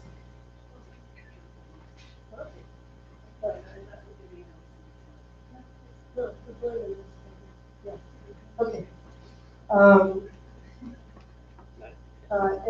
Chicana Odami is a visual and performance artist, also an installation artist, painter, an educator whose work reflects a full generation of dialogue with Chicana and Chicano, indigenous Mexican and North American native thought, spirituality, and politics. She taught for how many years was it in Chicano studies at Berkeley? 17 years of Chicano studies in Berkeley, and also in the diversity studies program at CCA, California College of the Arts, children in painting from the University of Illinois, Champaign-Urbana. Her work has been exhibited nationally at the City Road Museum, the Institute of American Indian Arts, in San Antonio, Mexico, the Trident Museum, the Glass Curtain, main galleries in Chicago, among many others. Internationally, her exhibits and performances include Centro Colombo Americano in Medellin, Colombia, Centro Cultural Santo Domingo in Oaxaca, Mexico, and my French is terrible, Université Libre de Rouillon. Her work is, that's in Brussels. Her work is housed in several private collections, as well as the Institute of American Indian Art Museum and Mexican Fine Arts Center Museum in Chicago. Celia has also collaborated with me on doing the conceptual setting costume design for The Hungry Woman, Digging Up the Dirt, La Semilla Caminante, Use Fire to Put Things Right Again, and it continues, and also Mathematics of Love. But to say that she just designs those works is not so. I mean, when you're talking about the concept, I have to really credit Celia that for many of the plays, in particular, the ones that really has like the iconography and the imagery of the pre-Columbian and Mesoamerican, Celia helped me shift the lens for those works, where you are looking at the work not from what the plot was going on in the stage, but who was watching it, who was guiding it, which were those spiritual forces. And so for me personally, it's, if I haven't mentioned it, it's a great collaboration. Anyway, so, let's see, please, where it has the time. Well, I'm really nervous because I think you're the folks that I imagined and myself working with when I first began my journey in Chicano studies. I come out of Sacramento, CSU Sacramento, or Sac State as it was called then. I was privileged to have come into the program. I now realize about a year after Ethnic Studies was established, and to have participated and been taught by folks like the RCAF, Jose Montoya's Carolina, and to also have had access to the artist Franco Pina, or Franco Peña, as I was referred to him, and other folks there that were at the Olivia Castellano in English, very influential in my life. So I have to say that when you say you take the 6-year plan, I took the Desert Byway through my education, challenging first of all the art department, not because there was plenty of practice, and I talk a lot about running into Jose and his impact, and Esteban. I don't speak as much about his influences, but I also want to say that the other aspect of it was there was no art history. There was a couple classes in Asian art history.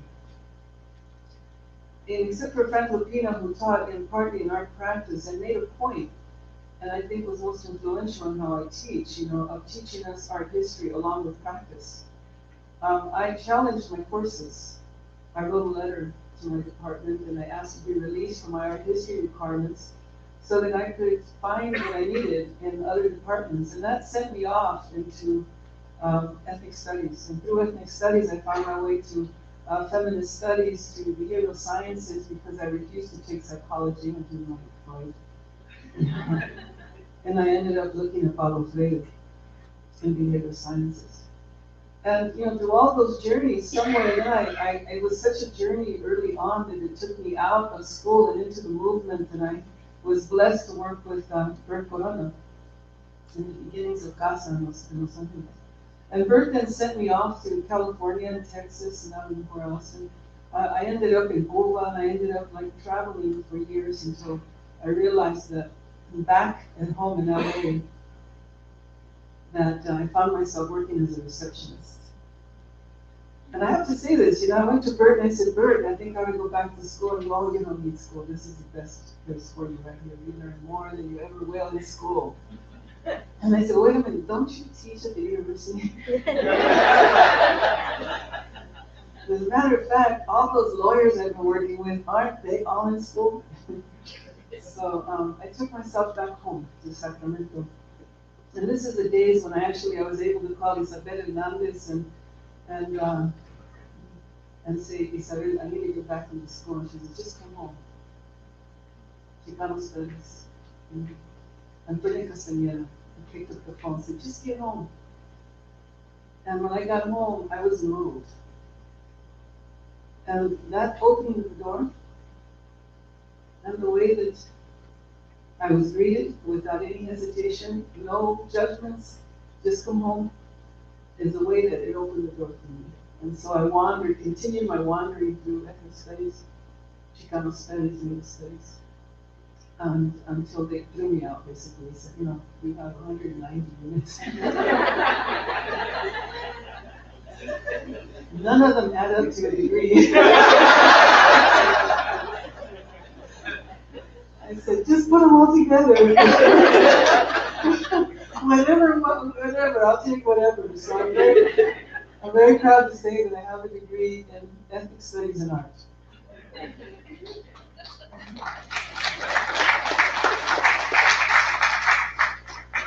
And then that sent me off to decide, whether I would continue as an artist, and I chose to study art and went off to study art. And then when I finished, I had to ask myself, what did I want to teach? And I knew that I couldn't teach in our department because we weren't there. And I needed to be where we were. And so I chose to basically lecture. And there's lots to say about that, good and bad, but I chose to be in Chicano studies because that is the what I had trained myself to do. That's why I'm so nervous today. Because here I am finally the work that we've done together, all of us, at this point in time, at this junction. So I want to say thank you, and acknowledge, all of the ways that we have been standing in those important corners and crossroads for each other. I want to say thank you to Jose. I had a dream about him I have to talk about because I think he wanted me to talk about this. Jose was sitting up, I think it was up because I climbed up in my dream this platform.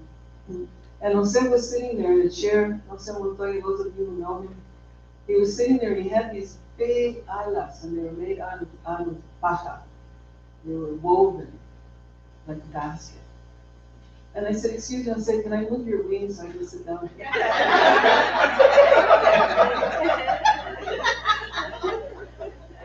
Sat down, and I was in the centro, but it was a deconstructed centro. Everything was, beams were down. It was a mess up there. And he says to me, I said, yeah, I'm really worried. I'm really worried about our Chicano future because the last one's just passed. And I came back out of my dream and I thought, he did say he. And being a she, I felt totally empowered by that dream. In the sense that seguimos adelante, all of us. But in a sense, having to remember, who and what our purpose is. So when Cherie asked us, trying to really look at what we wanted to do with this panel, part of a larger conversation I want to have about the teaching artist and the purpose of the teaching artist in Chicano Studies, Chicano Studies. So el propósito de mi trabajo, basically, and I see that little X in the box, because I'm really exhausted with all the A, O's, and X's. I decided, let's follow like Prince, the artist once known as. How about X as a way of designating all of ourselves? It means a crossroads. It starts some of the most important words that we know. Right? So, remembering, reclamo, and embodiment. And I'm finding that words really mean something to me. They really mean something to all of us. And words sometimes get in our way. They get in our path, and we have to contend with them. And they really take us away from what we really need to do. So I really like the fact that our people make image. They stamp things. And we run across those stamps, and darn it, if we don't know what they mean. We find our way to them. So I'm kind of wanting to go back to las estampas, right? In the meaning of how words bring about opening, because when I look at the Nahuatl people and how they talk about words and open things up, they have so many words for teaching, but the one that I love the best is the one that says, the artist, the teacher, that causes others to become enlightened, that causes others to be brilliant, that shows the brilliance of others. And it talks about then the relationship of what that means for us to shine. What does that really mean? It means for us to be in knowledge, ennobled in that sense, by being able to know and how that is passed together. So, reclamo, I like a lot better than reclaim. Reclamar, because it also means to protest. It also means to say it, to bring it up, to demand, to acknowledge, to cause others, right, to have to see themselves. So, remembering, reclamo, and re-embodiment. La práctica of self-determination, how we name ourselves and how we perform that naming. I think that has been really at the bottom of most of my work. I hope you can read it because I don't want to go through it. I want to talk about the pieces as you read that. Red Roots and Black Roots, Tree of Life, and the Peace Colonialismo. For me, remembering then means that the one thing I've learned about remembering is that you have to be in the practice of it. It happens when your hands and your body is engaged that you remember. It happens in your dreams. It happens as you reflect on whatever it is that you do. Sweeping my grandmother's backyard. Remembering how she swept in the morning when she woke up. Sitting in ceremony, watching the ceremonial facilitator sweeping before the practice of praying. Colonialismo then, for me, was acknowledging that as women, we have long been on our knees for one reason or another. And we can look, in this romantic notion toward, what it is, or how it might have been, or who we were. But the fact is that here we are. And so we have to think about those things for ourselves in terms of what it means, what those meanings are, what the intention is, that we should be on our knees. How is it that we touch ground? I think that, I like my mom, she used to always say, you can pray anywhere, you have to just find yourself a good place to stand. And I like that. So the embodiment demonstrates, you can see here, these are ceremonies that were part of performances. One is La Jornada, to put things right again. And the other is a play that Cherie wrote of La Jornada, the altar, to put things right again, that became New Fire. And this is Charlene O'Rourke on the left, on your right, no left, right, left, I'm a bit confused. Sitting with Charlene O'Rourke is Felicia Montes, Mia Weatherspoon, and Samia Samar Abdul. And I think Nisha was here for a minute. Folks that came to work with us in holding ceremonial space. This particular was in Button Willow, right off the 5,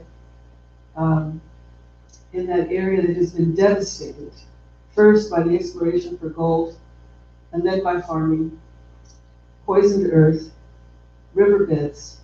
And so when we began this journey, I took us there to ask permission and to try and stand on a riverbed where I knew water might still be somewhere underneath, and the plants that were still alive, trying to hold that place for us in return. And also it was a bringing together for the South Central farmers. Those of you who know the struggle have farmland there, and I wanted them to sit, and I wanted to say thank you for that struggle that they had, because they dared to plant a seed. And in doing so then, went up against some of the unspoken but definitely policy of not allowing us as a people and as peoples to put down roots. We, those of us from that border, are kept from remembering our roots. And every action that we do to plant ourselves is, the champion song of immigrants. And so I wanted to remember that. And Charlene is one of my teachers, ceremonial singer, Lakota woman, who I love because of her statement, only a Lakota woman can tell me how to be a Lakota woman. I like that. Because how dearly we owe the Lakota peoples as Chicanos for opening doors and allowing us in ceremony so that we can remember ourselves, planted our feet on the earth, so we can remember who we are. And they gave us that opportunity. And I say thank you to them all the time by my work. And the way I thank them is by my relationship to Charlene as family. I honor her that way as family. So I try to remember, because I can't remember everybody. Long life. So I choose. And the work of the elementos de conciencia, lo que nos dejó nuestra madre, or lo que nos dio nuestra madre, which is the corn, the beans, las calabazas, the 3 sisters that make the most perfect food, that kept us alive. That I always say what makes me laugh is, the purpose that anthropologists said that we were, murderers of masses of people, ceremonially speaking, because they felt that how else could we get our protein? They couldn't find any source of protein in the Central Valley of Mexico. And I had the fortune of being with a Mexicana nutritionist early on, who told me that, who showed me that corn and beans are perfect protein. And that the hierbas and all the other things that were grown there, in those gardens that were invented, planted and caretaken, provided us with all of the even better protein, And if you don't, as you know now, most of you are vegetarian and vegan. Look how many 500 years later.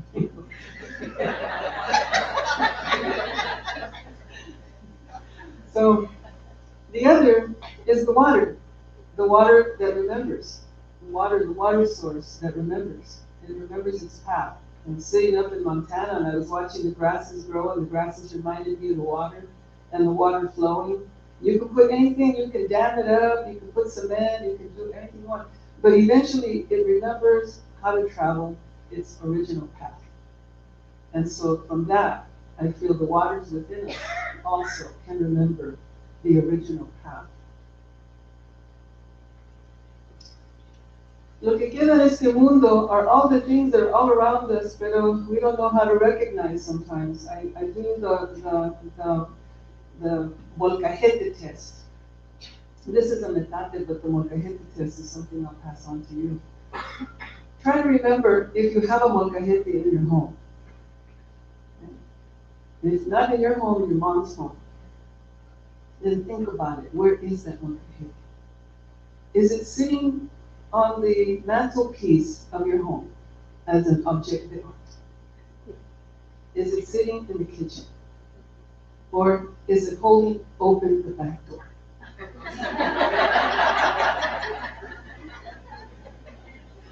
It'll tell you something about where you are. No judgment. It just tells you where you are.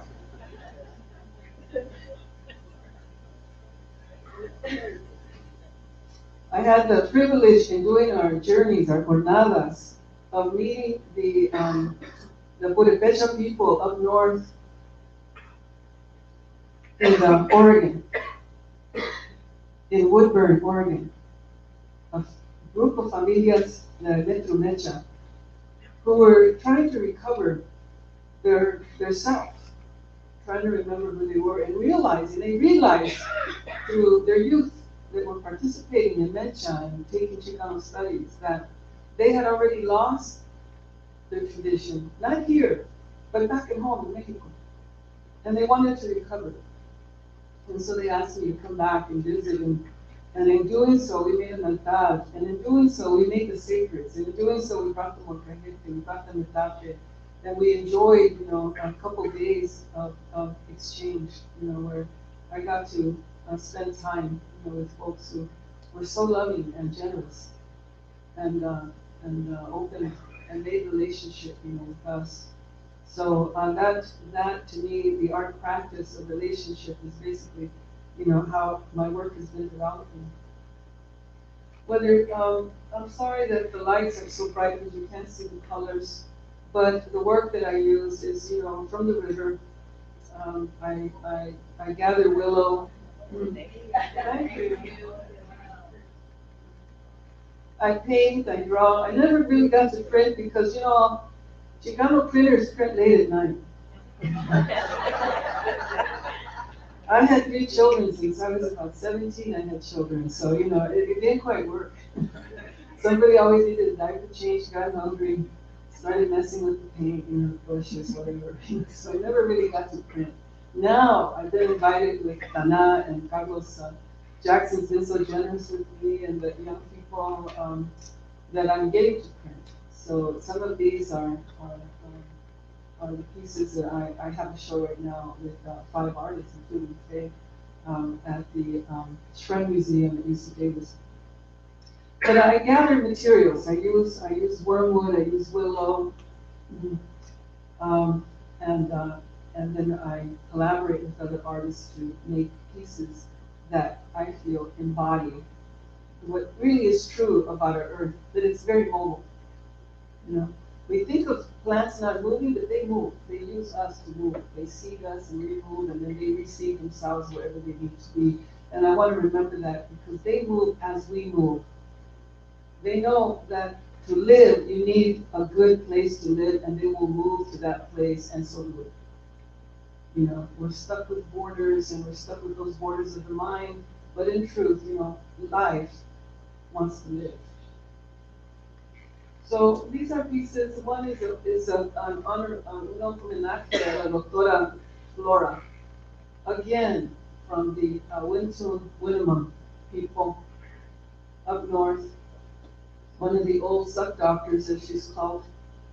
I want to say thank you to them for their generosity toward us as Chicanos. And believe me, Flora, especially in her generosity for us, because we were like, I want to say for me, I was like so out of my body, you know, and one of the people that helped me find and ground myself. And so I want to say thank you to her and through this piece, because she prayed to the waters. And when she passed, it was right before all the big waters in 2004 and 2005. And I want to thank her for her healing that allowed me to find this part of myself alive. And so these pieces in are for the waters, which I feel since I work with watercolor, I always want to respect and honor the waters. I saw this woman in San Francisco, and somehow I recognized her as sister. I also recognized her as La Llorona. I recognized her as, you know, my mother, perhaps, or my daughter, perhaps, or me, perhaps. But I felt, you know, that I had to remember, you know, and had to respond. And so when the news began reporting on the loss of all our children, I didn't know what to do with myself and all my grief that I had. And so I told Cherie, I gotta go cry at the border. Because I know that it isn't just the children, but it's our future. It's generations. We will experience their wound. And I asked myself, are we ready for that? I mean, it opened up my own, but that's not what really mattered. It was our future. How I see the Llorona as my mother.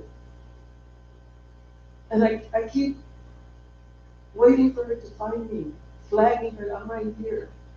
If I'm the lost child and she's my lost mother, and I think about her and all that she's witnessed in the search for her children throughout the continents, throughout the waters, when you think of how many of us she has found in piles, alone, I had to respond. So I asked Cherie, the organizational mind of my life. Listen, those of you who happen to have in your lives a left and right brain person, honor them, respect them, hold them close.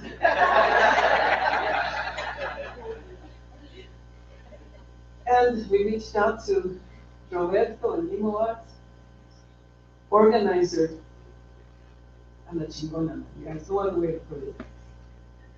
We made calls to our family, we made calls to our friends, we made calls. I made calls to the people that have called themselves the warriors for the people, who have been dancing and ceremonying for the last 30, 40 years, and some not, I don't know, but have dedicated their lives to ceremony. I called on the salvadoras who have made it their business to know how to take care of us. And I asked them, please, meet us at the border. We're going to cry. And so we went, and Imoa helped us organize among the folks that she organizes, which right now I'm talking, I will not remember all the names, but be assured that the Otay Defense Committee and the Friends Committee that have been on the ground responding to the movement of those people, which I refuse to call a crisis. The crisis is that we're sitting here while the politics are once again focused on our homelands. And we went to the border. 40 folks responded from everywhere and came together to help. Jenny Luna, these people came. There was no question. They came, and there was no question that everybody knew what to do, and I'm so proud of us that we have learned so well that we know what to do. And so we went there. And you think, why cry? You know, why not protest? And in a sense, it was for us to be able to acknowledge what we carry inside here and how powerful that is. That prayer, that movement. And we were able to at least begin something because it was by no means an end to it. We witnessed Tijuana, we witnessed the need that, there are young people right now sitting in camps and are not in school. And I don't mean that they have to be in these colonial schools, but think about the energy that's sitting there for us. And where are we? We have our own children, we have our own schools. I know the teachers are, my own son-in-law, they're all protesting right now in Oakland because of all of the issues that they have. But then on the other hand, we have these children. And they have to know that they are our children, that all the children are our children, they are our future. So that was a response. The hermanas Colorado, as you see sitting here, we refer to them as our staffs. They are those que se han plantado, and you know the meaning of staff, that we pass on and moves us forward.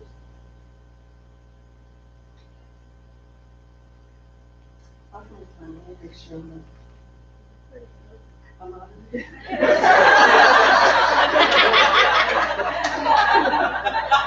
I better finish up.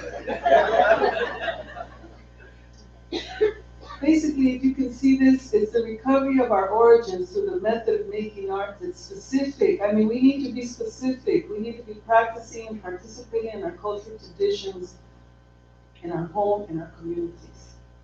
And that's our homework, folks. The generalities aren't doing it. We have to do our homework. This is my son collecting chokecherry branches for me. This is my son and my granddaughter making staffs for me. This is Susie Cepeda, who sat out in the 100-degree sun with me, weaving together the structure. This is Ana and my granddaughter, who taught me how to make adobe so that we can make these pieces. This is Susie Hernandez, another young woman who showed up to help make these pieces. Let me back up so you can see these prayers. These are the prayers that I'm saying, male waters, the need prayer, the male earth. We have to remember, what does that mean? We have to remember, what is it? Ask ourselves, what does it mean? We have to ask ourselves, and the meaning of our, when we all come together and we say to pray, what does that mean? What is it that we're sending out into the world? So I just wanted to, one of my former students, Angelica, is here, and she made this vegan with shirts.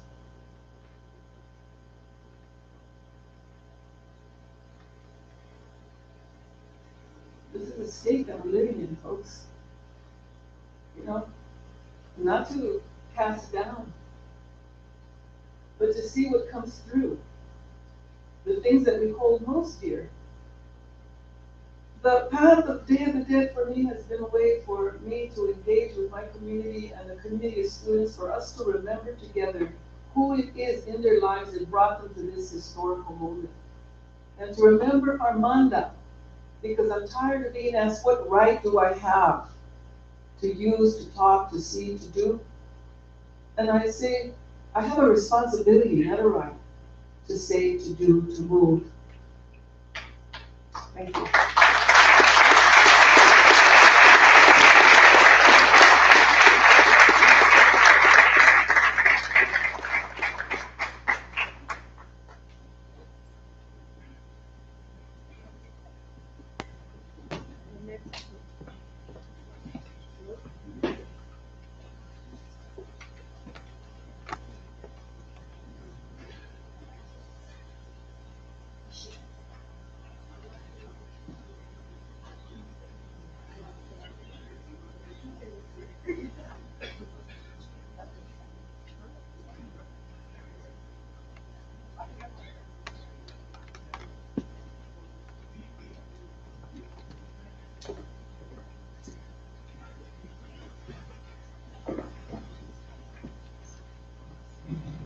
that mic wasn't working, so I'll just go ahead briefly.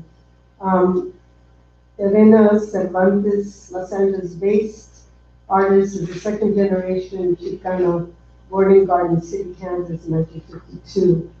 Good year, the year of the dragon. Raised in Southern California and is currently based in Los Angeles. She works primarily in painting, printmaking, and muralism. She earned a BA in Fine Arts from UC Santa Cruz, 1975, and MFA from UCLA, 1989. And is a professor in the Department of Chicano Studies at Cal State University Northridge. Through her art, teaching, and community activism, she has contributed to the discourse on an ever-evolving Chicano aesthetic. Her work speaks to issues of decolonization, intersectional spirituality, politics, and Chicana indigenous identity and empowerment. Cervantes has exhibited internationally, nationally, locally in art institutions such as the LA Museum of Art, UCLA, the Hammer Museum and Cultural Center, the Glenwell Center for Graphic Arts, the Skirball Center Museum, the Los Angeles Municipal Art Gallery, and many more, including La Plaza de Cultura y Artes in Los Angeles. She also participated in exhibitions in many community arts venues such as South Health Graphics and SPARC, the Social Public Arts Resource Center. Elena Cervantes' art is written about and appears in numerous books and scholarly publications, including Morales Rebeldes and the Chicano Murals Under Siege. And also Lara Perez's upcoming book and the previous one as well, Arrow Ideologies. That's interesting. It's great. Writings on art, spirituality, and decolonial sacred iconographies and Chicano cultural productions. Let me see what else. Yes, and also a final one too. It's a big old long bio. The Road to Aztlán, Art from Mythic Homeland, and from LACMA. And I think that's a good way to end on. Thank you.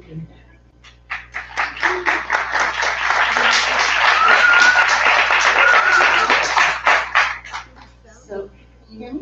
Yes? Okay, thank you so much, Sherry. And I want to thank everybody for coming today. And particularly want to thank UCSB and Chicano Studies.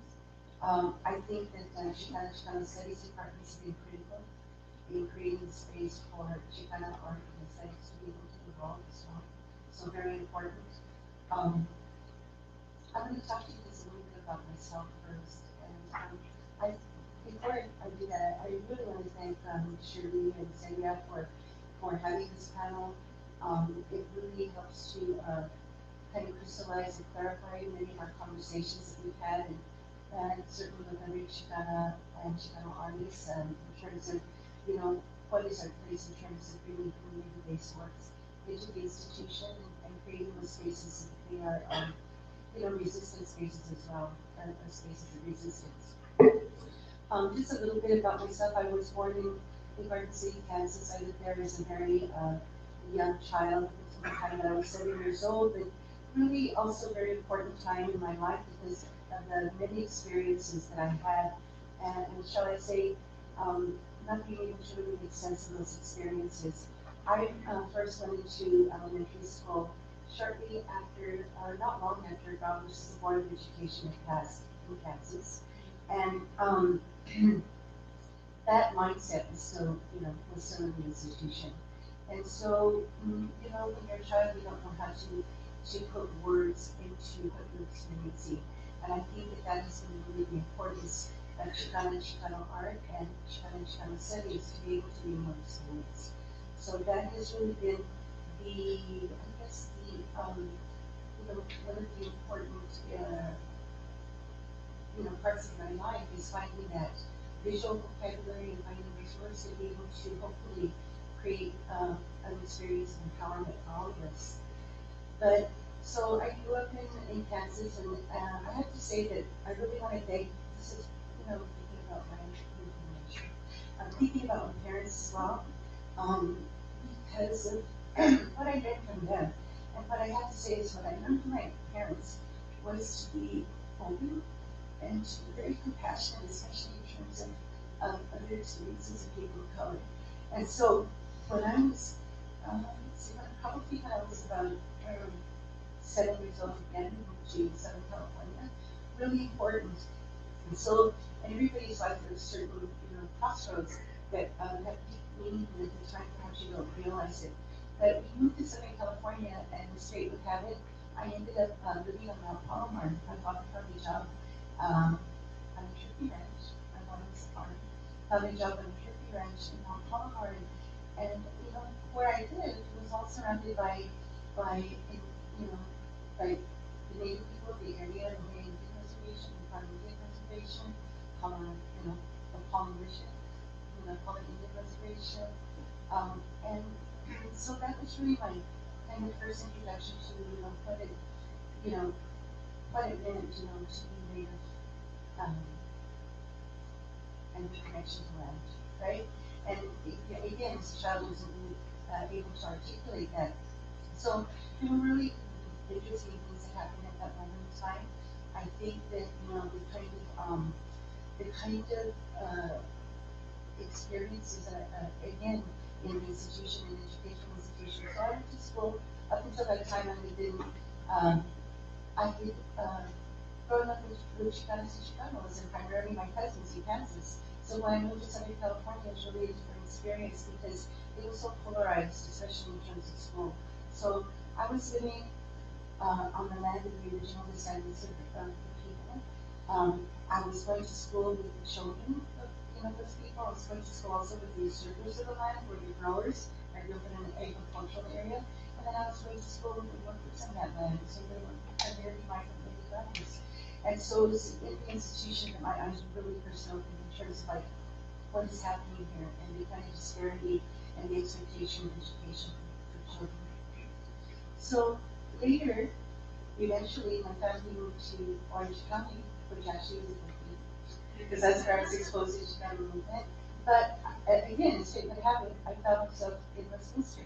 And as you probably know, Westminster versus the Board of Education, the case had predated, and so there it was. But I went through my last 2 years of high school, never even moved on Westminster or Mendes versus Westminster. And it was not until I was in college that I understood what was happening and the significance of that important and groundbreaking case. Anyway, so when I say I really want to thank my parents, I have to say that as a child growing up on a turkey ranch, the television was really key in terms of reading things to see what's going on in the outside world. And so, like many of us, I saw, the farm workers movement. I saw what was happening in Central America. I remember seeing Chan being killed, right, and his body on the table. It's a very young child, right? And of course, the African American civil rights movement. And my parents, again, when I say I want to thank them for the compassion and open heart, it's like there's always resonance, when we're thinking of what was going on in the African American civil rights movement, because they experienced that in Kansas themselves, through periods of segregation. So I always, before I, of course, knew about even Latin America, because I didn't have our history, or Latin American poets, or Mexican poets, or later Chicano poets, I knew about Rice and Hughes, Thompson Cully, some of the African American artists, and that was meaningful to me because that was a way in which I could also begin to make sense of my own experience. So, we wanted to talk about the connection between our work and our teaching and what that commitment has been. So what I want to say is that Sherry talked about how art is really ceremony. I have to say that that's what art has been for me. Those experiences I had as a young child, of course, I know that I shared those experiences with many, especially for our generation, and it's continued. These experiences, many experiences, continue to happen, particularly in the institution. But part of, I think, what the art has been through ceremony. It's been a healing process, because there were wounds that happened, through those kinds of experiences. But the healing process, I think, has been really important to heal, so that one can feel empowered and move forward. And so it really brings me, it's such great inspiration.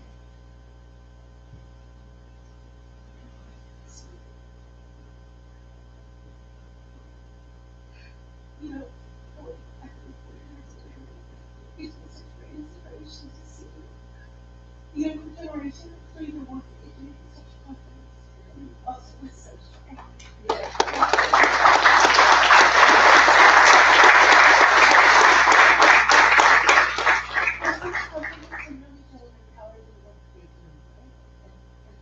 It's so important to learn from each other that reciprocity is included, I think, in our teaching, right, and then we can our students as well.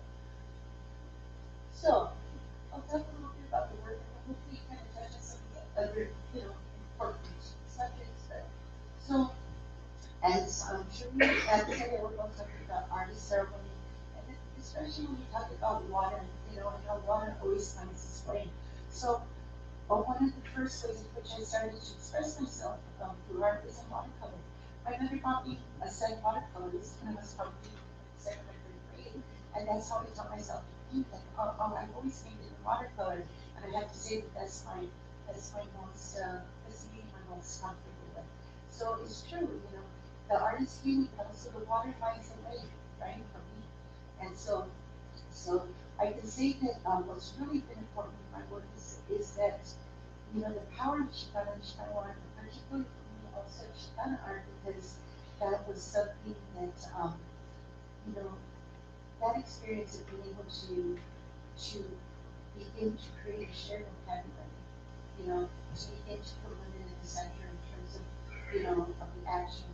And whether I realized it or not, when I began to do my work, I knew it was a form of resistance because I wasn't getting what I needed in the art department necessarily.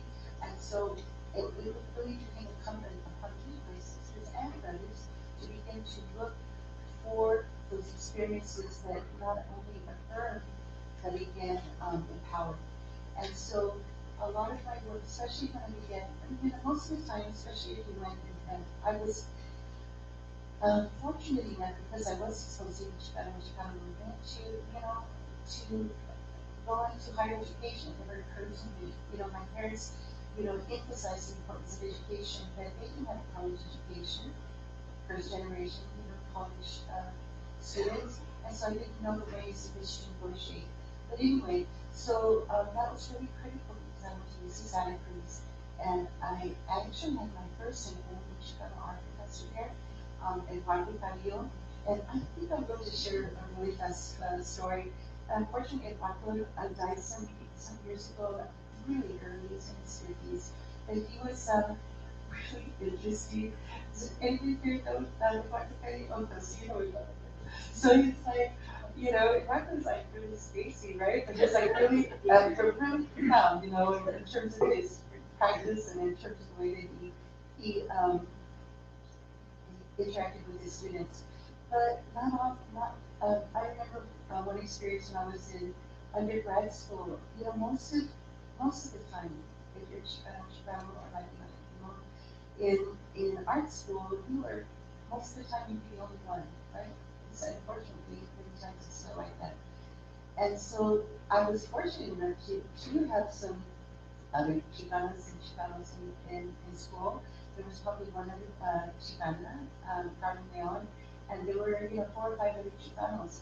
And I remember, of course, we were all reading Carlos Castaneda.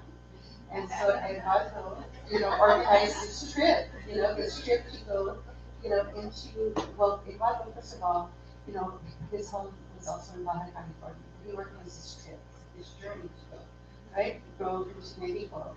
But I was really bummed because it's all the guys, right? It's all the guys. And I was like, what? But anyway, I'm not sure we could make it with them. But not long after Eduardo passed away, I had this dream, and it was really interesting because he was in the Volkswagen van, of course, and I walked into the van and the door opens, and Eduardo's sitting there.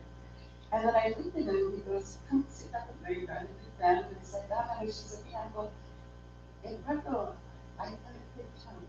I thought you passed away. And then he just looked and he goes, I'm not dead.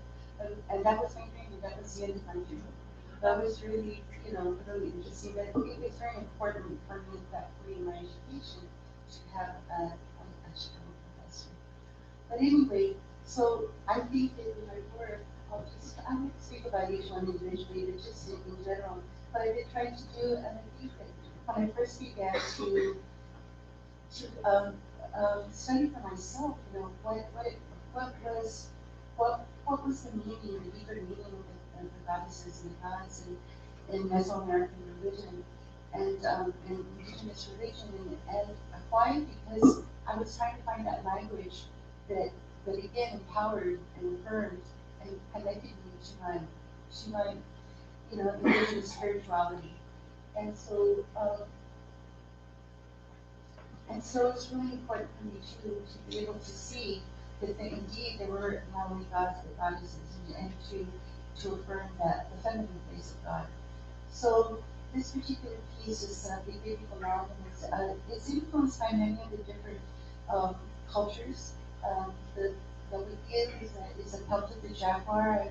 I use the jaguar image a lot in my work as a symbol of the nahual, or the animal spirit. The symbols on the face are all related to water or my use, you know, or lightning.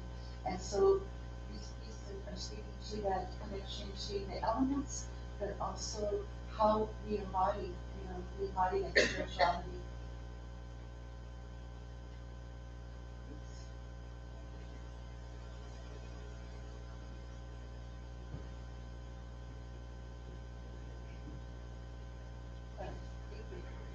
Okay, so let me know when I'm starting to run out of time with these things. But so the Nova, so for I have to say the same way that Chicana studies has been critical in helping us to create this space, you know, to be able to develop Chicano thought and aesthetics and art. The community organizations have been critical. So I got a lot of my understanding of what it was to work in community and to have a space in which to dialogue, which is really important if you're an artist, to be able to talk about your aesthetic, and to be able to talk about your art practice, and what does that mean when you're working in community. So first I worked as a CETA, artist in residence, CETA, Comprehensive Education and Training, I remember that. So, which created opportunities for artists.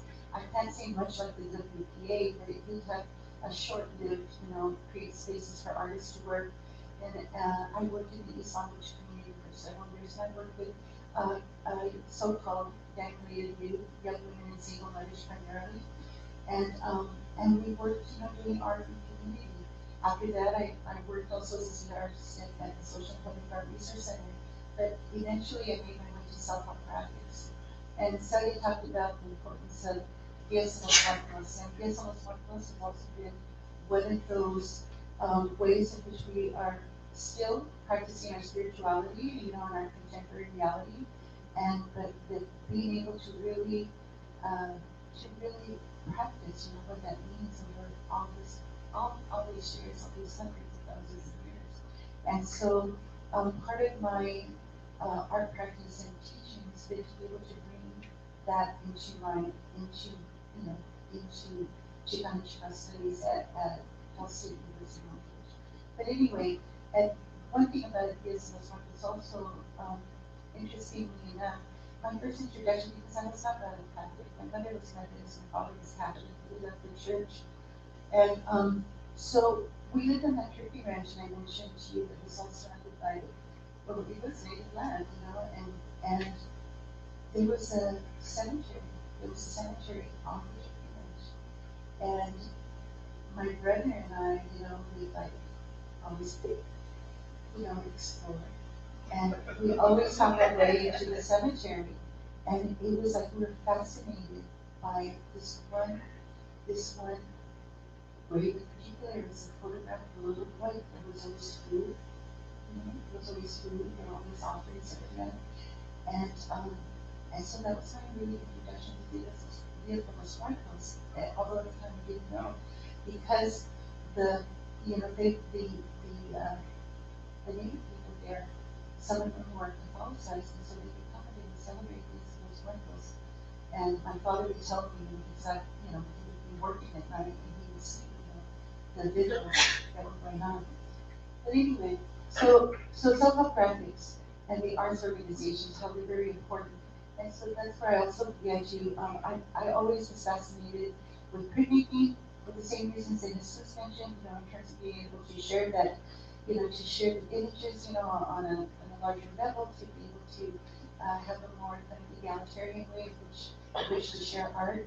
And so self-help graphics really helped me to begin to understand the medium of printmaking more in terms of serigraphy. This particular piece is a piece that I think the word I have to say that I've always enjoyed is the fact that there's this relationship always between the visual and the literary. And of course, extending back to the time of our ancestors in terms of the codices, and the religious function of this both word and image and sound, etc. And so it's been really important to me because I have been informed by my, Chicano and Chicano peers in terms of the literature, to incorporate text. So this particular piece is referencing the Popol Vuh. It's an homage to the Zapatistas, particularly to the mini Zapatistas, to Comandante Ramona. It's also a homage to Zapanines and Cruz. And when I was doing this piece, I really didn't understand how I could make a connection between these different women and what they were doing in terms of creating transformation, other than the fact that these are two different women, over time in Mexico.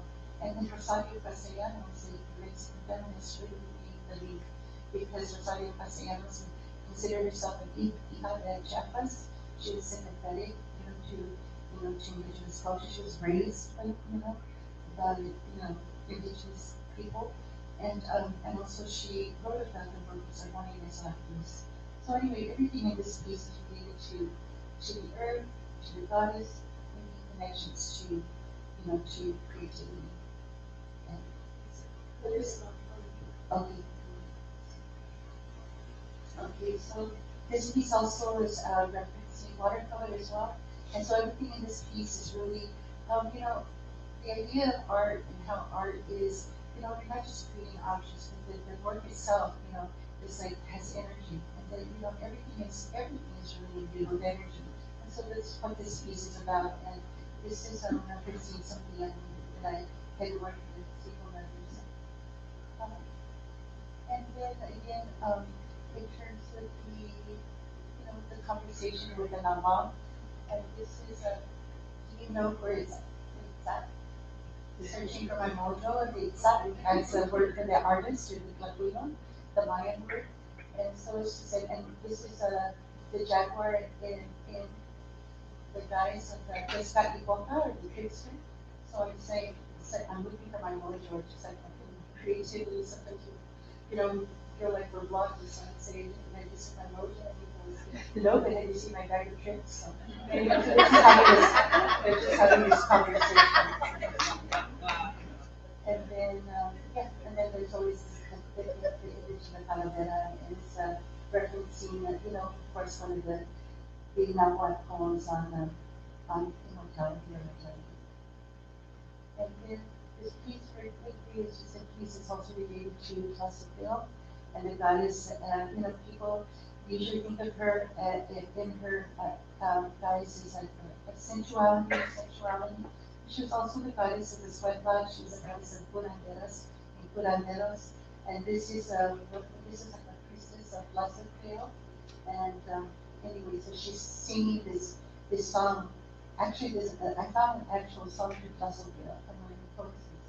And so she's singing the butterflies and the hummingbirds are singing the song as well. And the image of her left represents the womb. The vessel filled with water is representing the womb as well. And it's meant to be a prayer.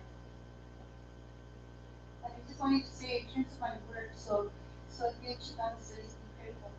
Almost 20 years ago, the Department of Chicano Studies at CSUN, put out a call for a community-based artist.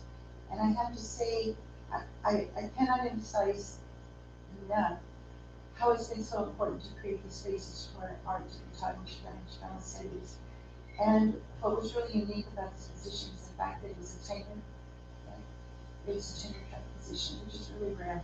And I have to say, if you think about that, to be able to do your art practice, to have exchange with students, to have exchange with colleagues in a continuity, right? To be able to evolve some of the things you're trying to do, you know, in your career over time is really, really fundamental, right? And, you know, I was in my 40s, and you know, the idea of, I had just come back from, I had been invited to Berkeley to teach for a semester, and I had just come back. And when I came back, I was really depressed because it's like, what am I going to be doing? I do the museum circuit again, teaching part-time here, there, everywhere, teaching part-time in the different institutions here, there, everywhere. And I have to say, nowhere else will, you know, artists are one of the few professions where people hold the profession over time. And most of my peers do not have health benefits, and they've been doing their work for over 40 years, right? And so, you know, how do we create, you know, it's not just about having the space to be able to evolve an aesthetic, but how do we create the circumstances in which people can also flourish, you know, and continue to do the important work that they need to do. So again, the critical space. And so I have to thank my colleagues also in the Chicano Studies Department, because one of the things that I have been able to do, and again, I particularly want to thank Mary Bárbara, because we worked on creating, we have an MA program in Chicano Studies, and we worked on developing a creative project within the thesis. And so many of our students, as you probably know, a lot of the students are really creative, you know, are skilled in terms of art. Maybe they don't have an art degree, but they did doing art.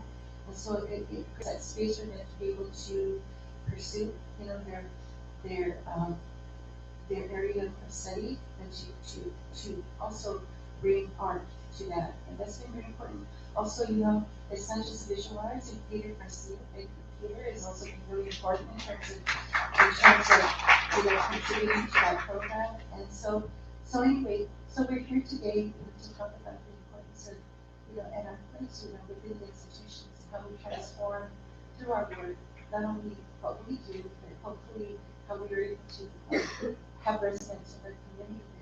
You know, thank you so much for creating this forum for us to be able to discuss, you know, the importance of the role in the institution, how we transform those spaces as well. So thank you.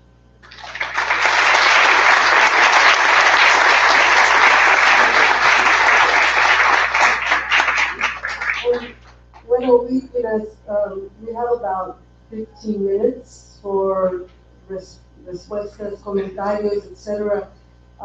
It's been so full, you know, like just full. I almost feel like no stones was left unturned, you know. So before, if I don't want to rush out of that, but first I just want, because I know people know, I just really want to thank all of the artists that presented today. I mean, I know there were enormous amount of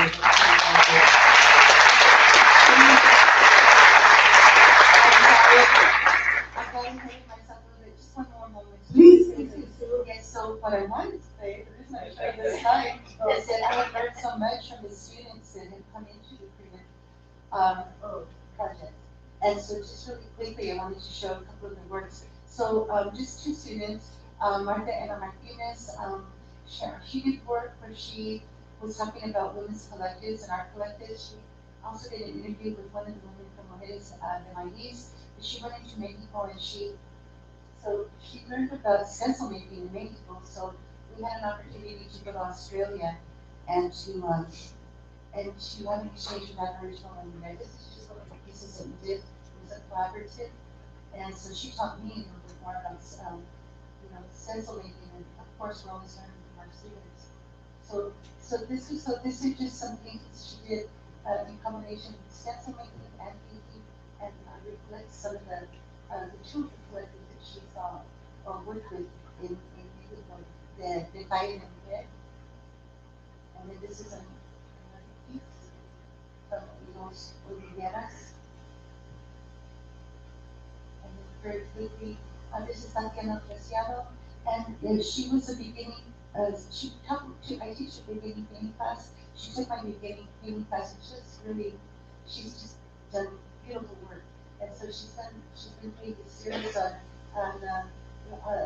Chicanes, Latinx women, but also in, the symbolism of the cactus as an enduring symbol, flourishes everywhere, quickly, and, is able to survive, just like women. So it is under pieces. Thank you.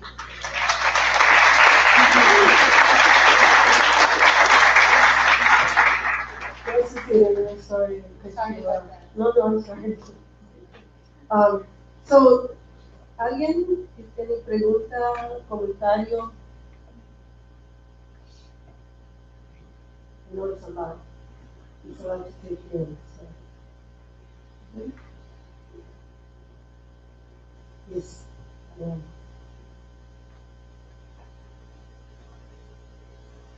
you so much. This was a really powerful panel, and I am both left with many questions as well as no words, because what you guys are talking about is historical, political, cultural, but it's also spiritual and emotional.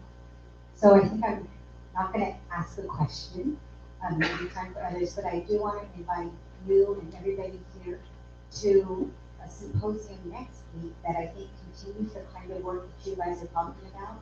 It's called Art, Activism, and Imagination, and it's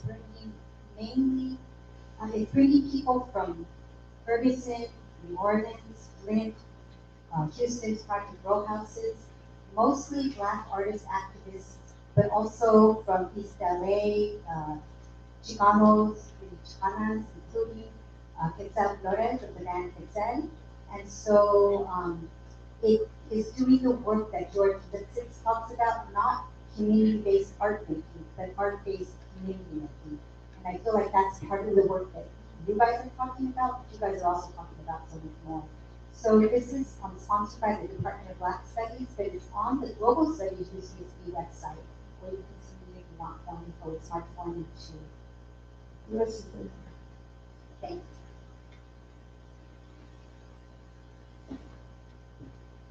I just want to thank you all for making all of the interventions that we make in different institutions. It's not easy to be an artist navigating the academy, and so I want to thank all of your fierce commitment to that navigation and unrelenting spirit of creativity that informs those pathways. So I just want to thank all of the work that you do, not only the artistic work, but the emotional labor and the invisible labor that informs your intergenerational legacy. So thank you.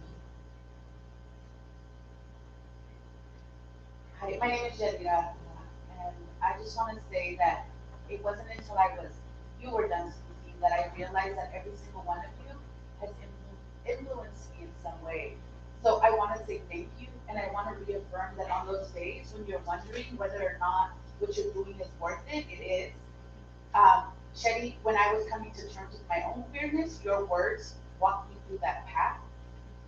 Jesus, when I was in Davis, Chico Gonzalez took me to your workshop, and I remember being in that space and thinking how much power comes out of such a small space.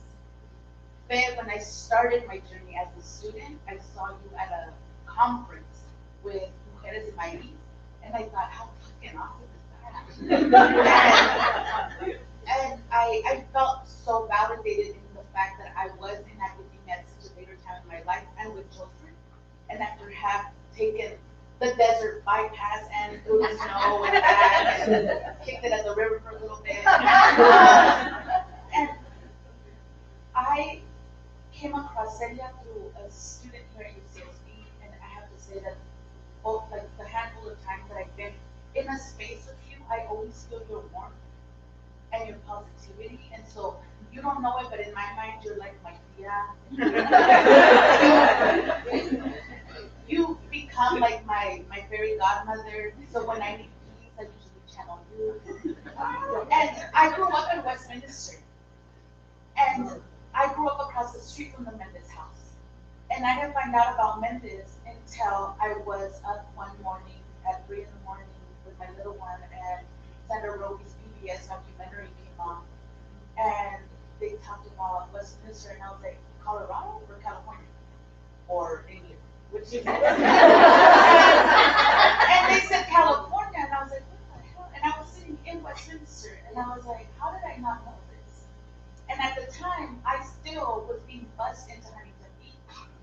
for school, for elementary. So I was a legacy of that and still going through that. And so it was just you all are the culmination of the path that I have walked. And for that, I thank you so much, beyond anything I could ever offer. And as a teacher now, you all inspire me to, even on the shitty days where I wonder if my kids are learning anything, to remember that just as you all have been planting seeds, I too now plant seeds. So thank you.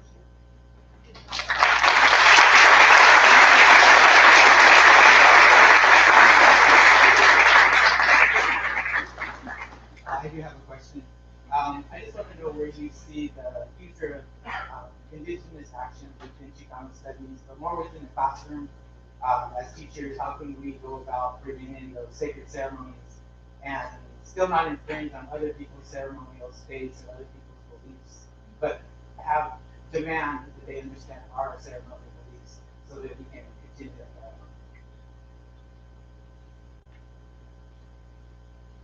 dialogue? I just use the example of our campus too. Creating the spaces where we can do those ceremonies, right? Whatever that means in and outside of the classroom. There are advantages and disadvantages to being able to teach in Chicano studies. Of course, one of the advantages in terms of the practice of art is the actual space in which you create them. So on our campus, we have the Chicano and Chicano house. So some people may see that as a limitation, and indeed there are some limitations, but it also creates an alternative space. So I think that one of the ways I think that we are able to bring ceremony to those spaces and create a safe space within the institution, but also being respectful of who was there before, right, in terms of Native people acknowledging that also. But I think creating that alternative space is a first step also to be able to do that. And many times the students feel those spaces are more welcome because the institution can be so full. Right? And one thing I just wanted to addressing that too, I'm sure everybody else wants to address it. But I didn't say is that one of the reasons that's so critical to be able to have our spaces in Chicano cities is because still, 40 years later or more, the art departments are not creating those spaces for and hiring people of color, and representation. And so that is why it's really critical. We need to be in both places. Yes.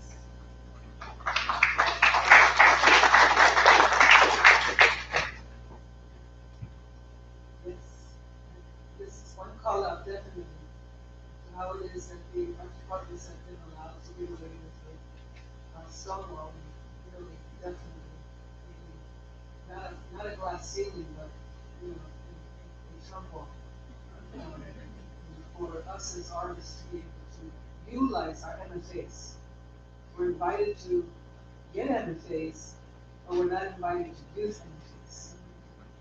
So Chicano studies, if I say if you want to study art and Chicano perspective, it's the only place that we can. But I, in looking at the schools, I worked in schools, I began to teach, some of the ideas that I now work with in public schools in Chicago. And when I first began, people would accuse me of practicing art therapy without a license.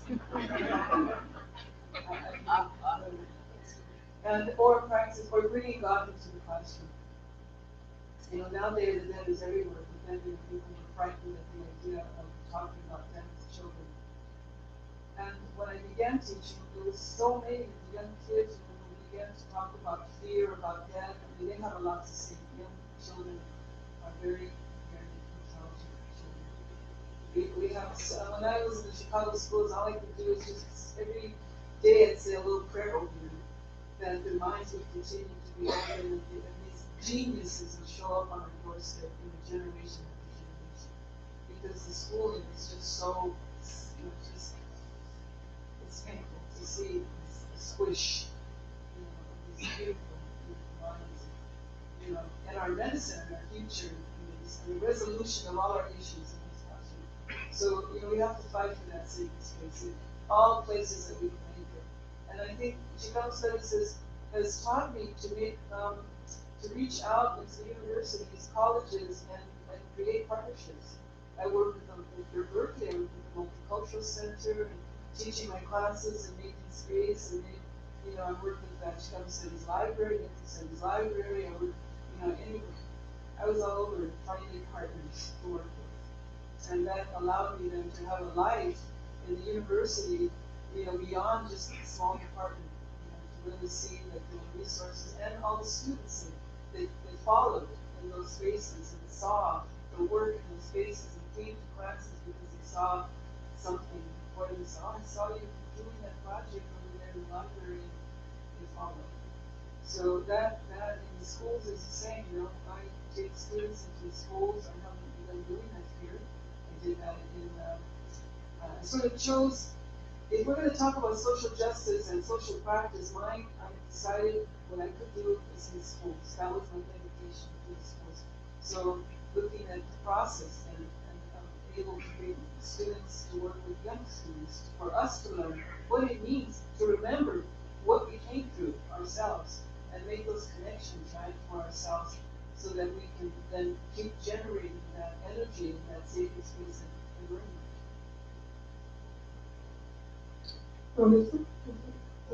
I couldn't see.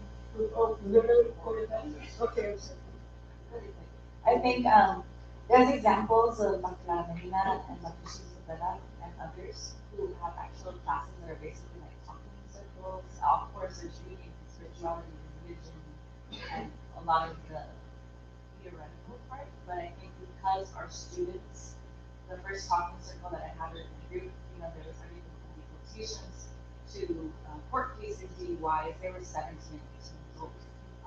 First, right out to the new semester, new college, never had anything. So being able to even talk about all the issues and be able to be ready to come into university needed that, whether it was art therapy or that talking to the summer bridge or whatever it was that was talking about the emotional, spiritual, physical, all the other things that they're dealing with, and not just academic issues that they hear about what they're comprehending. So it was so key to have those circles. Usually those circles classes are not our upper division, but if there was something like that, that was kind of a breaking in at the first class of Chicano studies, or one of those first prerequisites, to be able to feel at home, to feel grounded, to understand your place in the world and in that campus. I think that's very, very key. And since I've been students to mostly everybody here, within academia and otherwise,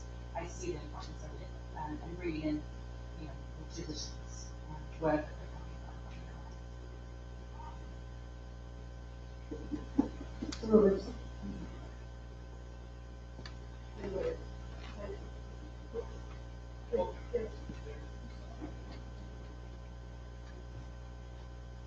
Yeah, thank you all. My heart is warm. There is something, there's things that I would say. My hands are shaking. And I hope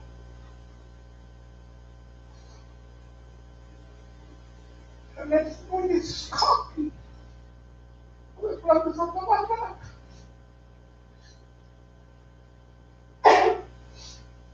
That the family has entrusted to me. And I've reached out on myself, and I know it doesn't belong to me, it belongs to my kids. But I have it. But in his own notes, it has his own thing. One other thing he writes, as a whole, the essence of this call, the progressive for its time, it also made room to create the Chicago bourgeoisie. And as valuable as it was, it also like a clear sense of direction and sense of liberation. So it's like here the various talks right now. Probably back to 98, 99. We were at room 6, Casa Joaquin Julieta. I don't know if so remember this maybe. Jenny was there, Charles and others. And we were talking at the time we were in the midst of planning for the 99 strike. And also, as we just recently had a position paper written against us, keeping us out of mencha. We were talking about and discussing, thinking out loud, the need for convening a new conference like the Santa Barbara conference. But as we kind of wondered out loud, who would have the political, and not so much political authority, but political, ethical, spiritual grounding to engage and convene such gathering? After much thought, we had nothing. We had been at the time also working a lot in the Bay Area with the Tita, and it was not long before that she had just written Chingon Politics at Heart, things coming together here. So I want to acknowledge, I want all of us to acknowledge, the work of all the veteranos and veteranos, and I had to write this out because I was too nervous, who gave us a plan, who did all the work to even have us here in Chicano Studies 50 years later. Those who are present and those that are no longer with us, and all who have contributed in different ways to the writing of these histories. I see, here in the front, among others, I want to also thank all the faculty, especially here at Santa Barbara. Maria up front, who's contributed so much in popular culture, bringing it Chicano studies to a worldwide audience, también Jesús Romelí, acá atrás in literature. And I also want to acknowledge Mario, for all his work and his contributions in field of history, important contributions that have, at times got underappreciated for various reasons, but know that we know your contributions and your lifelong commitment, Mario. I want to thank you as well, But that said, Sherry, I thank you for your words, and as today, I believe, with your words today, we've been seeing the beginning draft of convening for our next Santa Barbara conference, perhaps in 2 years or so. In 52 years, that new fire that you all speak of and bring together in your words and your image and your art and your action and colors. So thank you, and maybe more for a conversation on that last point as well.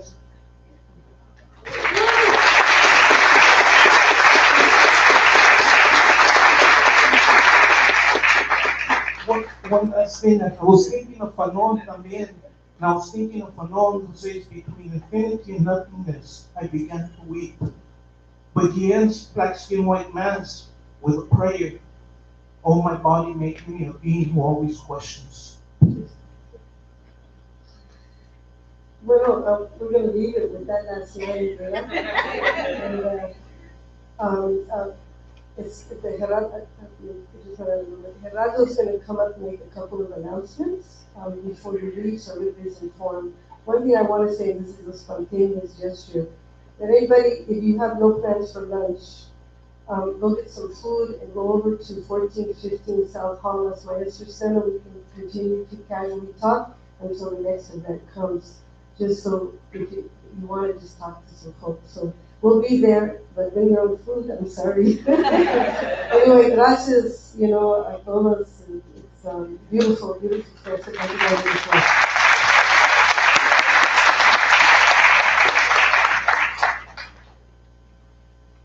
Yeah, I just wanted to thank you. I think we've been on a real journey here this morning, and I cannot thank all of you for coming here and sharing with us. So thank you for that. We'll be back at 1 for the keynote. Before we do that, we have one announcement from our alumni network. Hello, Ursula Celeste Aguiar. Oh, sorry. Ursula Celeste Aguiar, class of 2010. You were here yesterday. You might have heard about the Latinx Alumni Network.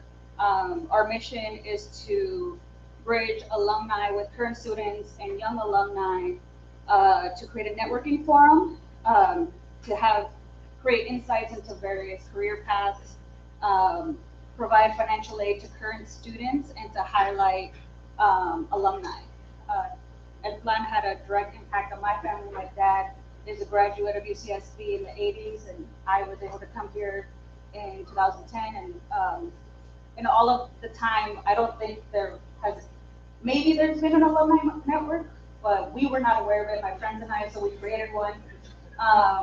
We had one event in LA, and about like 80 students, alumni came, but they were mostly younger than myself, so we really want to reach out to the older alumni, and we need your wisdom. So if anyone wants to participate, you can come talk to me outside anywhere, and or if you want to email us, it's latinos.ucsb@gmail.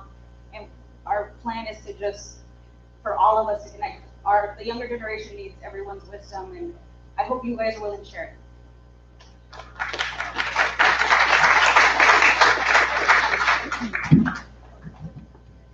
Thank you.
Yes, yes.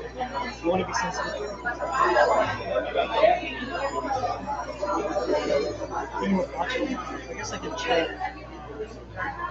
Yeah, I just want to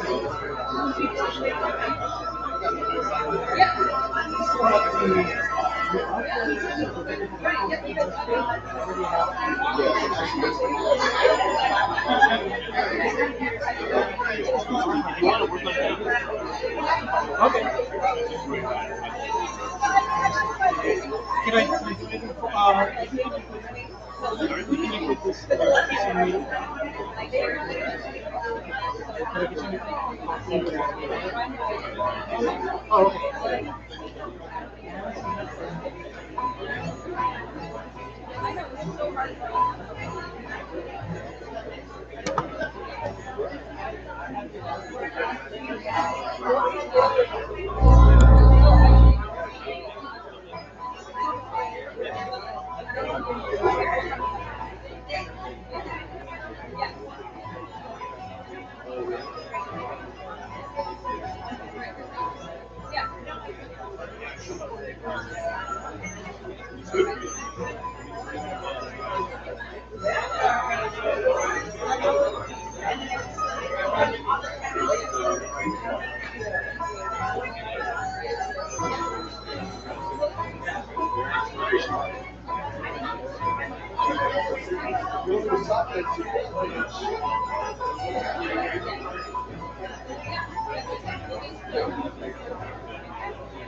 We're very similar.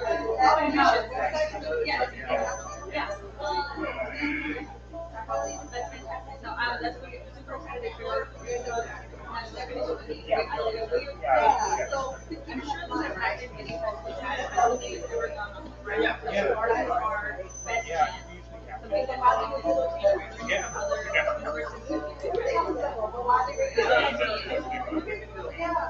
Hello, how are you?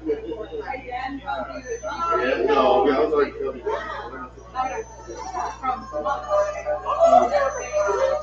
yeah, no, that was good.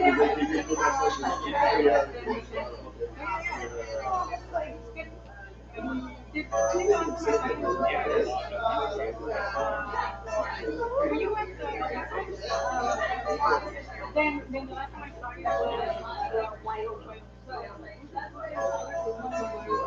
Okay. I would say the word a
So send me a note.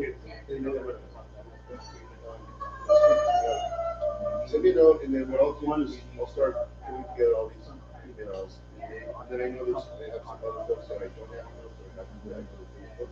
So I'll just think about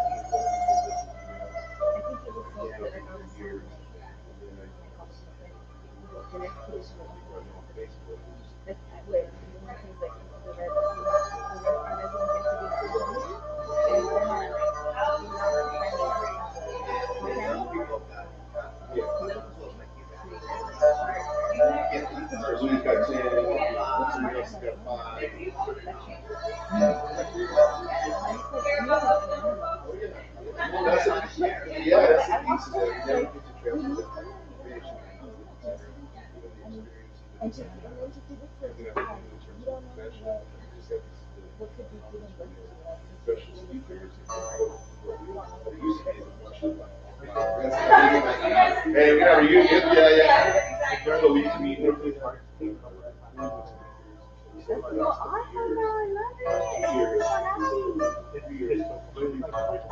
of seeing like who is out in the world right now making art that I know that some of the young artists that are coming from my classes are like they because I'm 3 now they're taking a check. they don't talk about here. It's about what was my education, my leadership. Like I really, it took me back and then like, You know, like I think there was like what Doyle was saying in these conversations, like that, I think everybody knows, right? And it's hard because like this next generation. There was 2 mentors,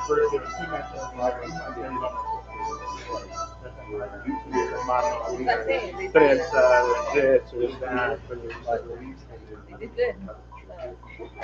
Colonization, they accomplished what? Like all, like so many of my students are like in one of the. And that's what I said. You know, and that's the thing is Looking at the ground pages where you see it, because we're trying to create one of my campus, like the ground pages, like the resources guide. They had 3 pages dedicated to the students in the ground pages. Like that was like everybody's in a fraternity story. And I'm like, seriously? Like, Hey, I'm so glad you made it. I know. Well, also, depleted, exhausted. We had a conversation about maybe doing a said that before, I and asked then them, all we need is community. I need to apply In the system. Okay. You're in the so. system. Okay, and it's been on my mind. I was gonna send you I know, I'm just trying to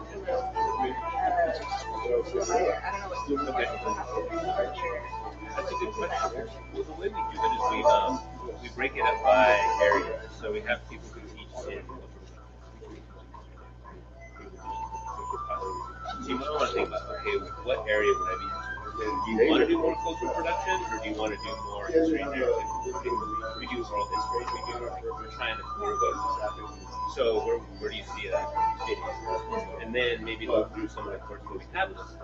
And if you don't find anything you want, then we can bring it forward. So everything's in the air right now. Because I'm meeting It's different sports. Oh, okay, good. so everything, so I won't find out something. So if I do get a call, then I'll be like, So this one. like, but But if I it is way easier to be in the system already. They're also saying that if you're not in the system now, in March, they're going to start uploading Berkeley and San Diego into the same personnel system that we have right now, and it's going to be that. They're already having so they're really I'm actually already on. I'm good for Oh, and so, but I have to be, you had to be in this half hour. yeah. Okay, so you might I'm not. not, but I'm not, yeah. Good. Yeah. And if you want, I mean, you can just send me some ideas of what you like, and I can try and match the work. Okay, I'll do Okay, good. I'll get you a reminder. Good. Sorry. So I think we will try, but I don't think that, I think this is going to part of the generation. My generation and some people, not always speaking, maybe just nice, but you guys are right now, or we're ready. So I think that's where it's going. The old way was even, the old way would have his own car. So it really, yeah, this is what that's changed. And instead of the books, it's covered outside.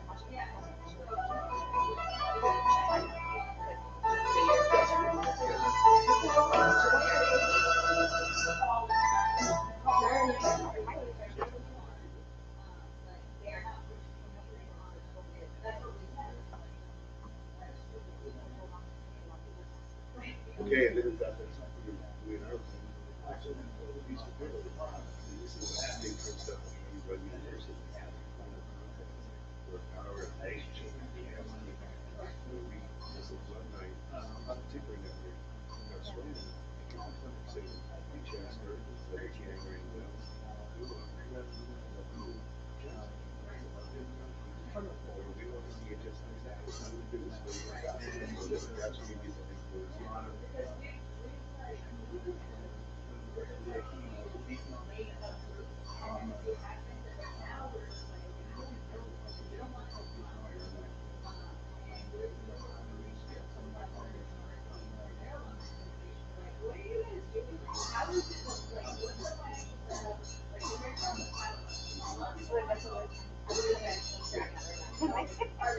be another fourth. Yeah.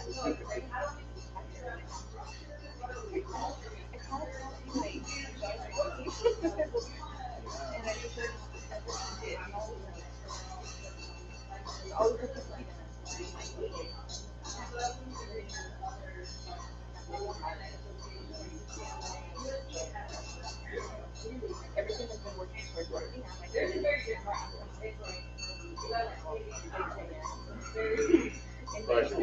Yeah. So it's easier. Just like everything is like.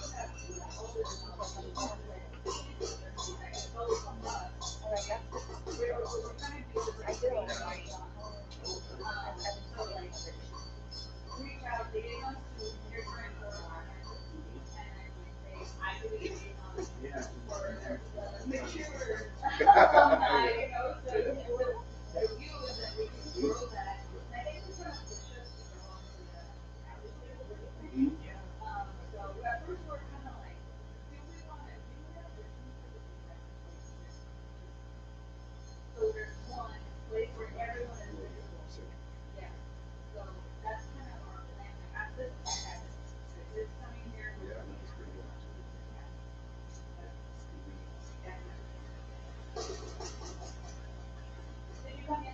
Yeah.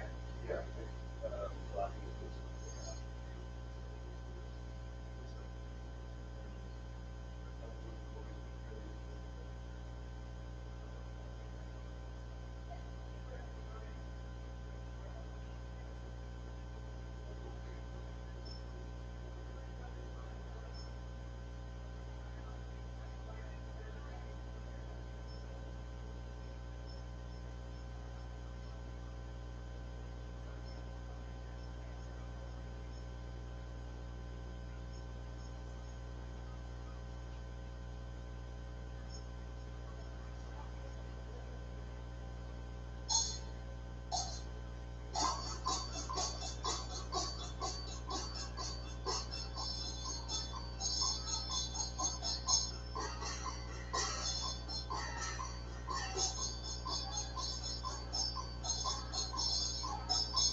Yes.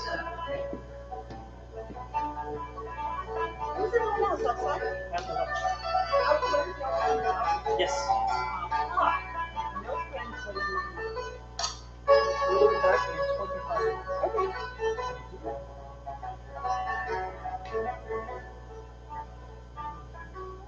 So I have a certificate that CFI. No, it's fine. It's just a mess. Yeah, next time I use it, I say, I'm just.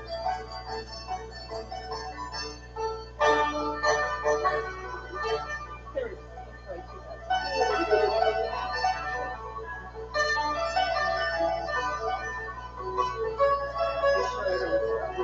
Show something that Oh, sure. is not very nice.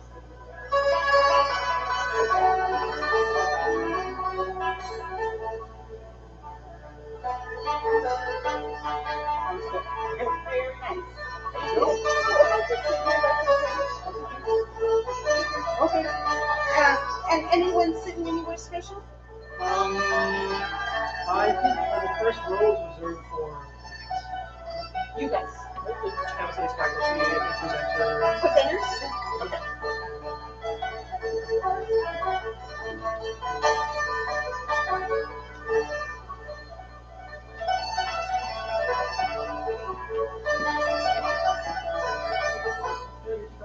No, yeah, nice. You know what I'm thinking? Yes. If I were to read notes, if any were to take up my laptop to read notes, it would be fine. Written paper. You can take out your laptop. There's enough space.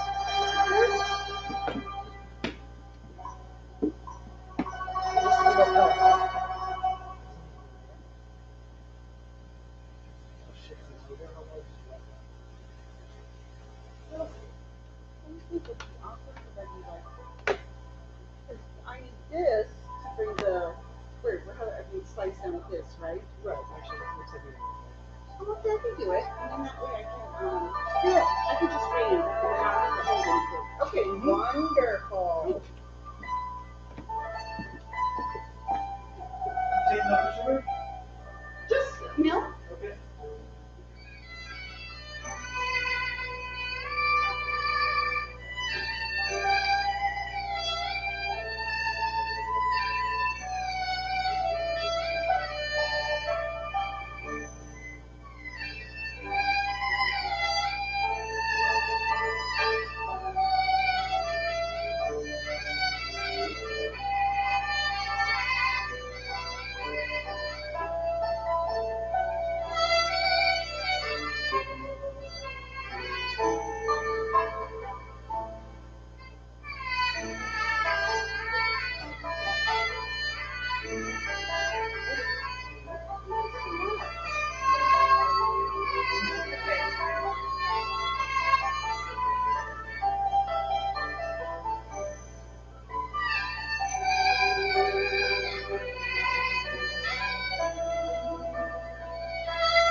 have the.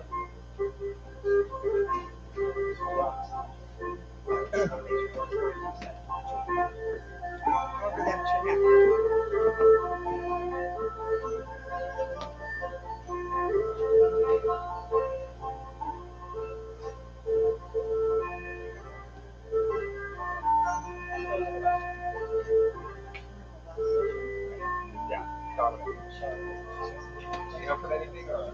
Do you know for anything? I'm going to go. Oh, yeah. Charlotte. Charlotte. This is you. Okay, so I'm just gonna see you. This is not me. I'm just gonna have you see. How's it going?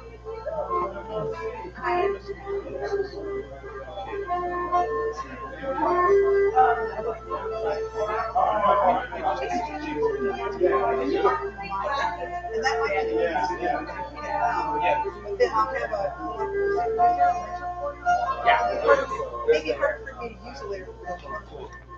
Sitting down, actually. That may be better for me to stand up and do it, it's just that I can do it.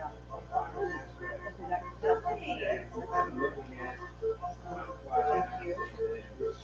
And then I guess maybe I would need that maybe hold the mic. Yeah, that might seem to work better, but the sound is a little Okay. So, yeah, it's fine. Just trying to do that.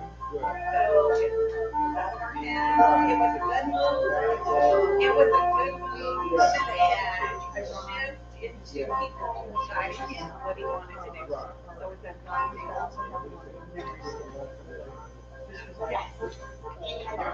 There was a lot of squeezing. No. We only had a few drops. It's okay. You got it. Well, I feel honestly, I think what happened by going to this other path, he has to do all this work in the perspective. And so, but they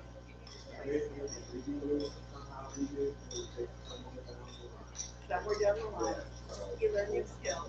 So I thank you for supporting me because that was very hard. I just never felt that way. I think it was, and So good thing about the, yeah, just the back of this. Yeah. and not having funding, which the campus is given to you because of this program. I should have been alerted to that right away. So just never knew this was going to happen. But I know if they can I am on top of that. I will never trust a student who says they have a realistic analyze or they at that distance. I mean, if you're here, you can do our time, you can consult with. Yeah. So it was a hard. Yes.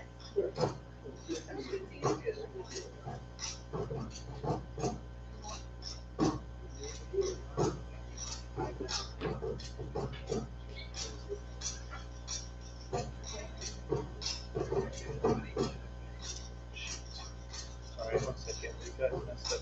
Switch it over. It's okay.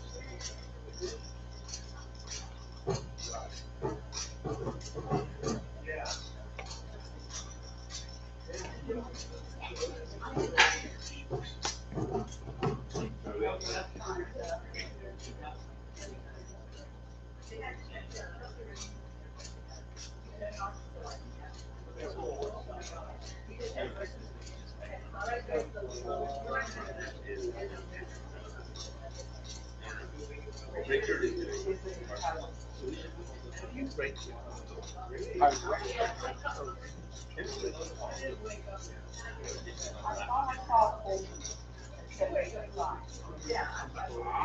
On this machine. No, I moved it. Okay, so I thought I saw it. That's what I was thought I gonna saw it. Yeah. So I, yeah, so Sorry. as soon as he gets here, I'll check, but I actually think I saw it. Yeah. I'm all sharp. Yeah. Thanks for paying attention.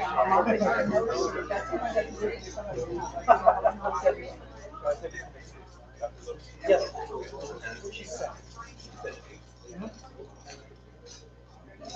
I'm so sorry about your life.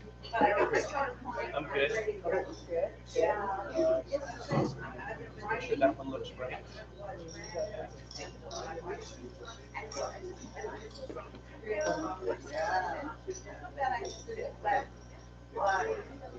Yeah, that's good. Okay. All right. Get out of there. And then is there any like video or audio? Not for me. So I'm good. Should I just minimize this? Or? Yeah, I need to check and make sure that mine are. Oh, that's fine. Yep. So you want to, you know where to check, look at? I want to put it over here. Oh. Yeah, yeah. Which this is a, Yeah, it is.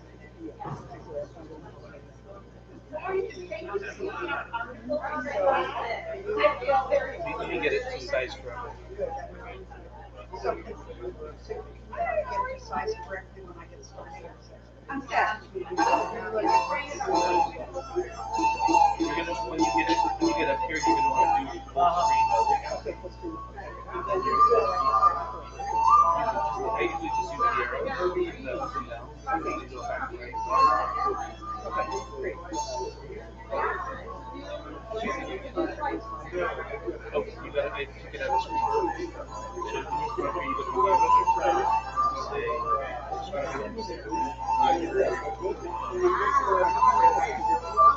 right, left, right,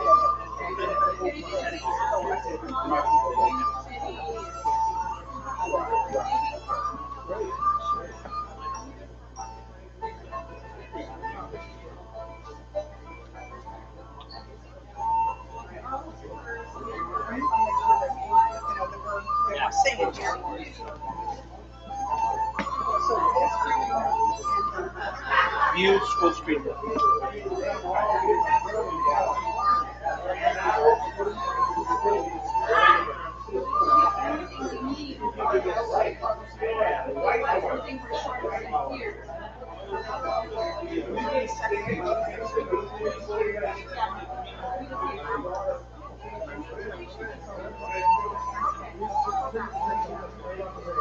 yeah. And then I think when I get here tonight, focus on my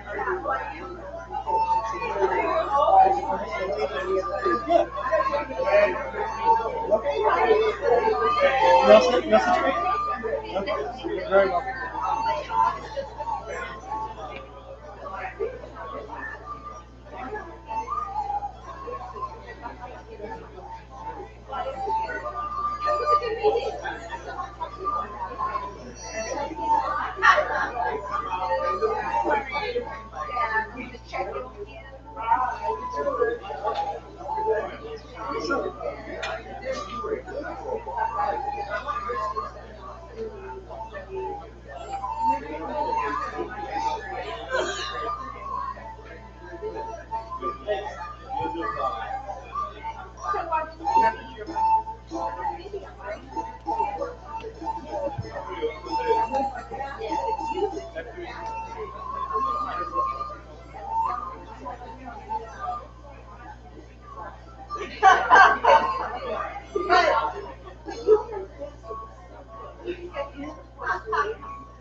Okay.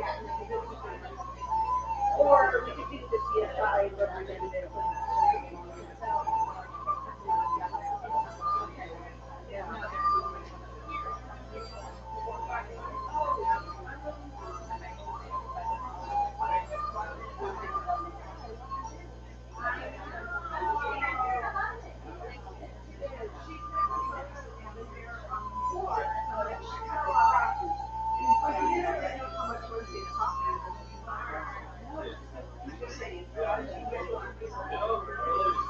So we'll get together. Yeah, that's what I think so too. I think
in there. Okay, I see it. I see it.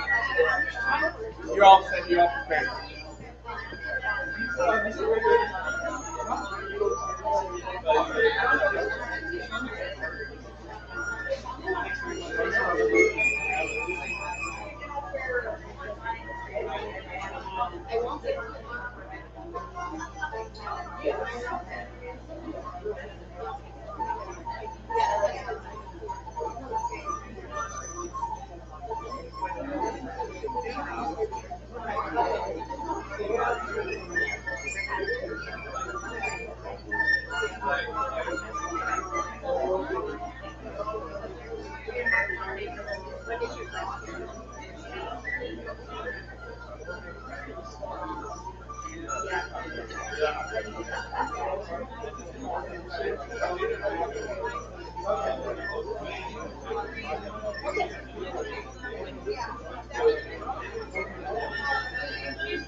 It was always like, it was like, I just can't do this. It was too many things going on.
I don't mean to displace you from the. No, that's totally fine. You're completely okay.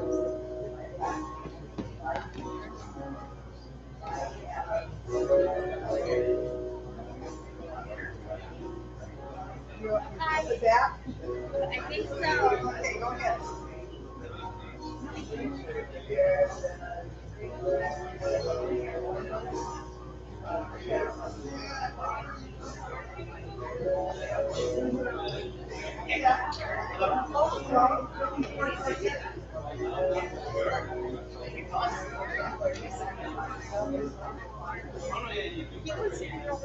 Yeah. Is that you? No, that's my number. I'm right.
Okay, we're gonna gather back and get ready for our keynote. So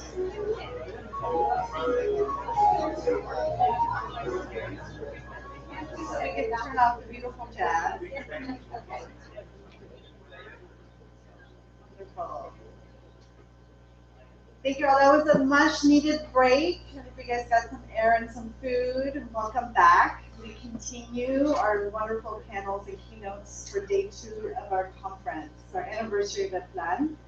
I do want to welcome and thank Chancellor Gang, who's here with us. So thank you. Our Chancellor has always been enormously supportive of our program. Other people are very jealous that he often, always will brag, rightfully so, about our high ratings at UC Santa Barbara. But we'll always talk about our HSI status as if saying that we are so wonderful because we have so many Latinos on this campus. And that's something that we always, always appreciate. Mainly because it's the truth, but we always appreciate being repeated. So I'm Dolores Inés Casillas, Associate Professor in Chicano Studies, and I'm honored today to introduce Assemblymember Monique Limon. She was elected to the Assembly in November 2016 and represents the 37th district that includes over half of the county of Santa Barbara, as well as nearly a quarter of the county of Ventura. She is born and raised in this district, and at first it seemed so odd to me the past 10 years that everybody and their mother from unions and nonprofits and organizations claim Monique as their good friend. And I've learned to really admire this and to think, what a gift that so many communities admire her accomplishments and character so much that they feel so comfortable claiming an assembly member as their friend. This is my 2-minute opportunity to showcase how much I have learned from Monique's own sense of bonding as well. A UC Berkeley graduate with a master's degree from Columbia University, Monique served as a board member for Adelante Charter School, the only bilingual elementary school in town. She served 2 terms of the Santa Barbara Unified School Board. She's a former commissioner on the Santa Barbara County Commission for Women, and she served as an assistant director for the McNair Scholars Program at UCSB prior to serving in the Assembly. I actually met Monique when she was an undergraduate at Berkeley, where she worked with my younger sister at the La Raza Recruitment Retention Center. So her commitment to Chicanos and education run very deep. Many of us know Monique from her time at UCSB with the McNair Scholars Program, a competitive program directed at preparing students of color for graduate school. As a faculty member for this program, I remember a moment years and years ago where I was struggling with an undergraduate who was assigned to me. She missed deadlines and appointments, wasn't returning my emails. I was growing impatient that I had turned down other students and was now finding myself chasing down this one. I emailed Monique and told her I wasn't sure this was going to work out. She kindly sent me an email back, 2 paragraphs, and in very professional language, and I'm going to translate her professional language, told me, "Oh, no, you will not." And she basically said, "Let me remind you, this is a young Salvadoreña. She is learning, and you stepped up, and you will teach." It was a very humbling experience for me, and it reminded me of the impatient and patient forms of labor that is often required when we mentor. To me, Monique's ethics are also very apparent in her campaigns and in her issues, where she runs unapologetically on issues of inclusivity and social justice. Recently, she authored Assembly Bill 1877, which required natural disaster-related emergency communications to be made available in the most commonly spoken language other than English. After the Thomas fires last year, Santa Barbara communities learned quickly that emergency communications were available in English or American Sign Language.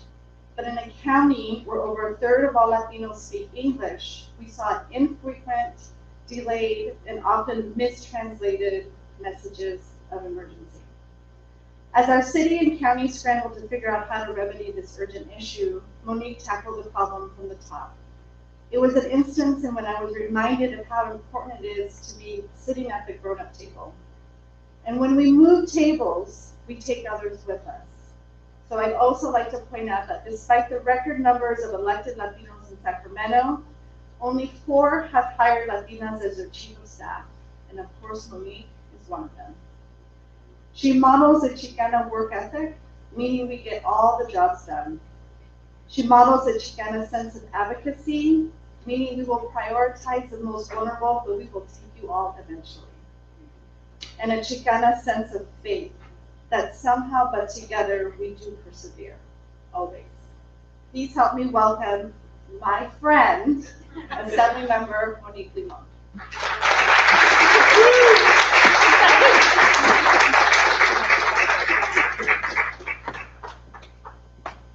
I had conveniently forgotten that email that Ines was mentioning, but it's great to be here with you all. Thank you, Ines. We do go back. We go back to my days as an activist student at UC Berkeley, when Ines was counseling and mentoring and helping her sister and I as we were navigating, our positions against SB1 and 2 against the UC regions, and we were maybe taking a day off or 2 to go protest some region meetings. And so those of you that knew me while I was at Cal never understood how I ended up working for the UC system. But life has a funny way of doing that. So it's great to be here with all of you. I see so many friends in the room, so many folks that have shaped a lot of my thinking and a lot of the work that I do and continue to do up in Sacramento. As has been stated, I'm the 37th Assembly District, so I represent from the San Ynez Valley down to Santa Paula, Fillmore, and Piru. I represent nearly 450,000 people here in the state of California. And here in the Ventura County area, Ventura and Santa Barbara County area, I'm the first woman of color to be elected to the state legislature from this area. And I say that because even in California, that's considered very blue, even in 2019, we still have a lot of firsts. And all of our firsts continue to be marked with a lot of obstacles and struggles. And certainly my path to elected office isn't an exception. And it's been one that's been filled with a lot of different interesting moments, but nonetheless, we continue to move forward. And over the 11 years that I worked here at the university, they were 11 years that really shaped my thinking about the work that I decided to do. I never intended to run for office. I never intended to be a politician. That, as a matter of fact, I was quite skeptical of politicians. But the work that I did here at UCSB and working with hundreds of students on campus also exposed me to the fact that for students to be successful, we needed to think beyond the classroom walls. Certainly there are academic skills, there are interventions that we can do, programming that we can do that's important, but our students also cared about quality of life. They cared about what happened when they walk off our campus, the jobs, housing, transportation, our environment. And it was that work and that influence of students that led me to decide to run for office. And it's work that I take with me all the time. One of the very first bills that I introduced was a bill that students brought to me, and a bill that came out of a need, an unmet need that we continue to see at the university, and that was related to student hunger. I know people think about student hunger issues and they're like, yeah, we all ate, the cup of noodle cups, and that was great. But what we're seeing now is that with the high cost of living, the high cost of tuition, student hunger looks very different. It's not a story about a slice of pizza and a ramen noodle cup. It is significantly more impacting where students just don't know where they're going to get their meals, and we're seeing that impact, the basic needs impact students in a different way. And that's something that has been really an issue not just for Santa Barbara, but across the state. So I share that with you because the work here continues to influence me. And that bill is one that we moved forward. We were able to get $7.5 million statewide to help our students address this issue and the campuses address this issue. because student success is, again, more than what's just in the classroom. But as I think about why we're gathered here today, I think about how important it is to be able to be celebrating 50 years in 50 años, and what that has meant to our community, to the state as a whole. We all have heard many of the statistics, and we know that Latinos, Chicanos are the growing and fastest growing population, not just in the state, but really in our country. But we also know that historically, we continue to see some of the same struggles and some of the same challenges around the issues that Chicano Latinos face here in this state, and that Chicano Latinos face at our university and higher ed settings. Certainly, we've made some strides, and I think that we must recognize those. But it's also important to recognize that we still see issues when it comes to graduation. We still see issues when it comes to need, financial aid, work, and labor outside. And so I think it's important that we recognize that we have the ability to celebrate what we've accomplished, but also we have to plan for the future, and a future that includes continuing the struggle. The state of California has a lot of Latinos, and the needs across the state also vary. When I think of the communities that I represent in Santa Barbara and Ventura counties, I think of the ag and farm workers. I think of an unbelievable amount of service workers related to tourism in our state. But then I think and reflect to Latinos and Chicanos in the Central Valley, some who have no access to clean and drinkable water. An issue that is of utmost importance. We think of what Chicanos and Latinos up in Humboldt County are working on, and the unbelievable opioid crisis that we have up north. We really do have a spectrum of issues that impact Latinos and Chicanos here in the state of California, and they look differently across the state. The Latino caucus has 29 members, which is a historic high, 29 out of 120, in a state where we see an increase. And I have to tell you, we don't all agree. Shocking, that a lot of Latinos in the room and not agree, right? But we don't all agree on the issues that rise to the top. We have complicated conversations related to labor. We have some complicated conversations even related to education and education reform, and what that means and what we're looking for our community to see. But it has been an important conversation, and to be a representative in a district that's still considered majority white as a Latina, people kind of look at me like, how did you do this? What happened? And I say, look, I'm someone who was born and raised in this very area that I represent, and as Inez pointed out, I have a huge family. And I really am related to half the people in the area. And I do walk a different, path, where my parents, my dad for 40 years has been a service worker in a hotel with no union representation. So I understand the struggle of labor from the perspective of not having representation, being the daughter that went to college, and all of a sudden, because you went to college, you are believed to understand legally language that you do not understand. But that is what so many families do. My mom is also an administrative assistant in town, and they never had the opportunity to go to college. So my struggle and my background has been one that's not unique, but one that so many Latinos and Chicanos here in the state can relate to, and one that drives us, and one that also translates to many of the individuals in this very community that I represent. And so it's important that I reflect on the influence that education has had on me and my policy, but also as a member of the education subcommittee, the budget subcommittee that oversees all funding for education. Not only was I the only freshman on that committee, I was the only woman on that committee, so I can start to talk to you about the lack of representation of Chicana Latinas. That's even worse. But it's been one where I've reflected a lot on what our education system has meant, not just to me personally, but to many Chicano families here in the state of California.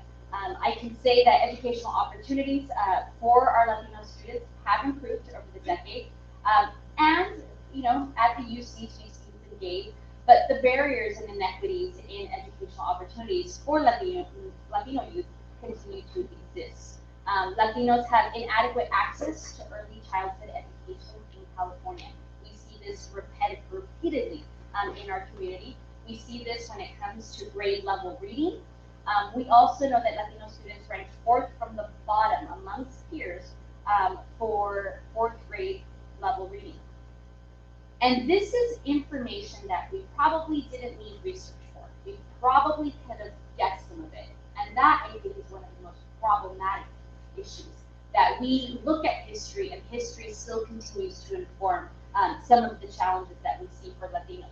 We know that as a result of reading, of lack of early childhood investments, we do see that Latinos are more likely to drop out of high school and less likely to complete UC or competitive coursework for public universities.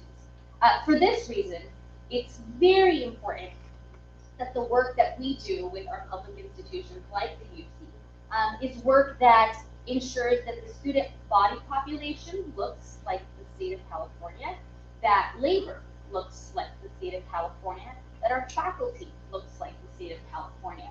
I've never ever believed more strongly about this particular issue than I do now. As I go through different campuses, I talk to students, I talk to faculty, I talk to labor on campus, I know that our goal has to be that these public universities that so many taxpayers call us about, especially when their kids don't get into the UC, are universities that do need to reflect the state of California. Representation matters, and it matters in a very significant way. Certainly, we can think about what it does here at the university, but I can tell you that it matters in Sacramento in a far, far greater way. The UC is a result of a commitment. The UC's success really for Chicano Latinos is a result of the commitment that Chicano faculty and Chicano students really pushed upon. I'm not sure that the UC would have done it alone. I'm not clear that they could have done it alone. So we continue to see how important the Chicano movement has been, not just for history and for curriculum and pedagogy, but really for a healthy and productive community as a whole. The role of the UC system, as it was back in 1969, with the inception of El Plan de Santa Bárbara, was and ought to continue to recognize that social disparities are an issue that we continue to deal with, but that the solutions are also brought to us through community, through organizing, and through academic knowledge and research. The UCs, as a public institution, also must continue to function as a democratic body by not only adapting to the student body, but preparing for the next generation of students by incorporating subjects and topics representative of diverse backgrounds. As I look at what the future holds, there are days where we are not sure what the future jobs will be because they have not been created yet. But we need to have Chicanos at the table shaping that. It is unbelievably important. This also means that in a world where we are living a very unique moment in history politically, and it's a world where we have to continue to hear the voices and see the faces of those who have been marginalized.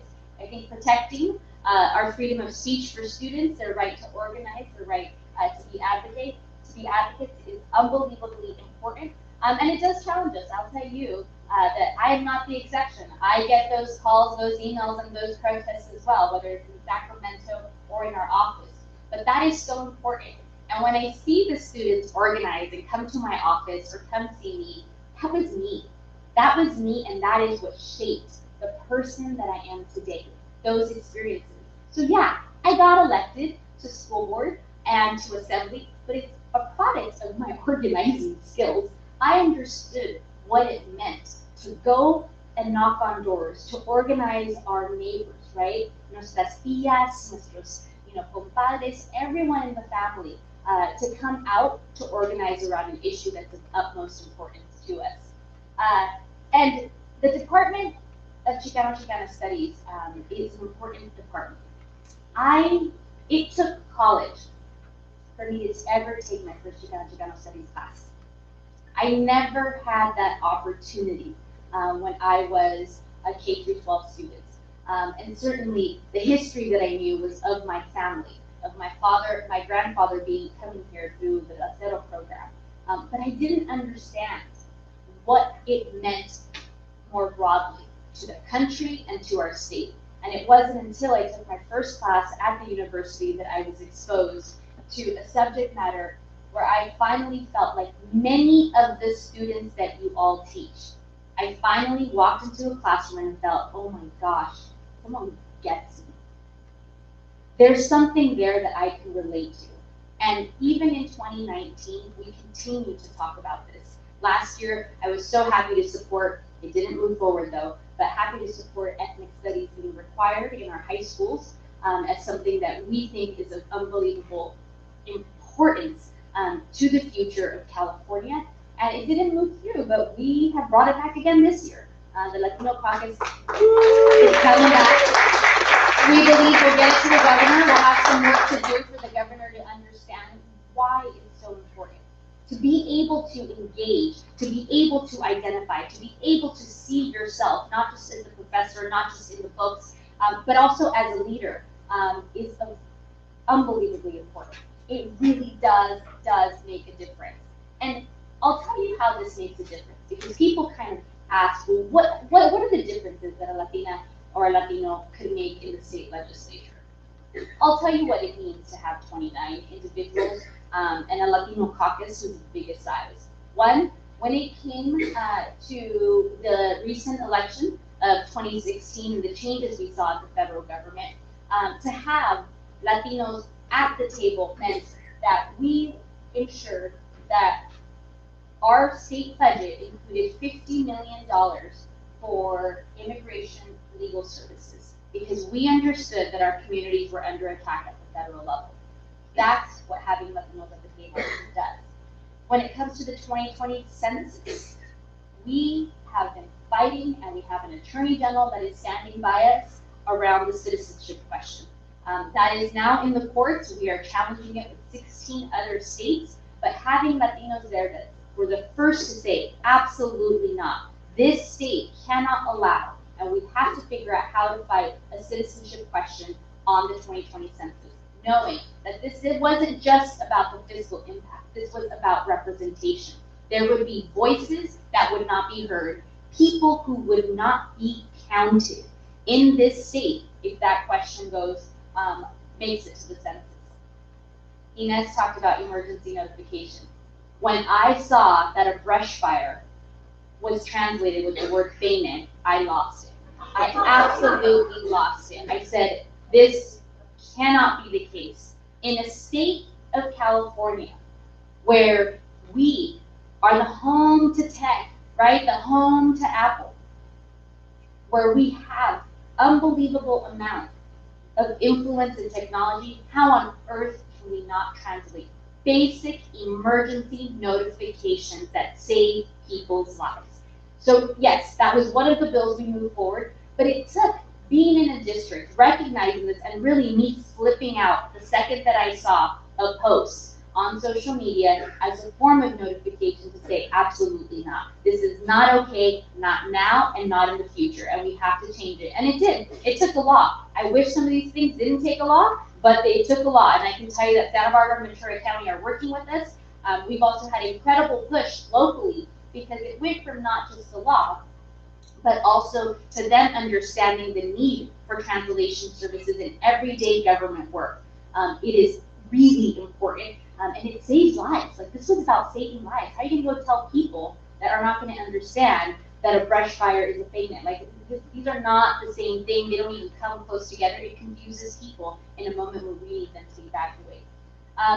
Having Latinos at the table also means that we have fought around some of the environmental injustices that we see.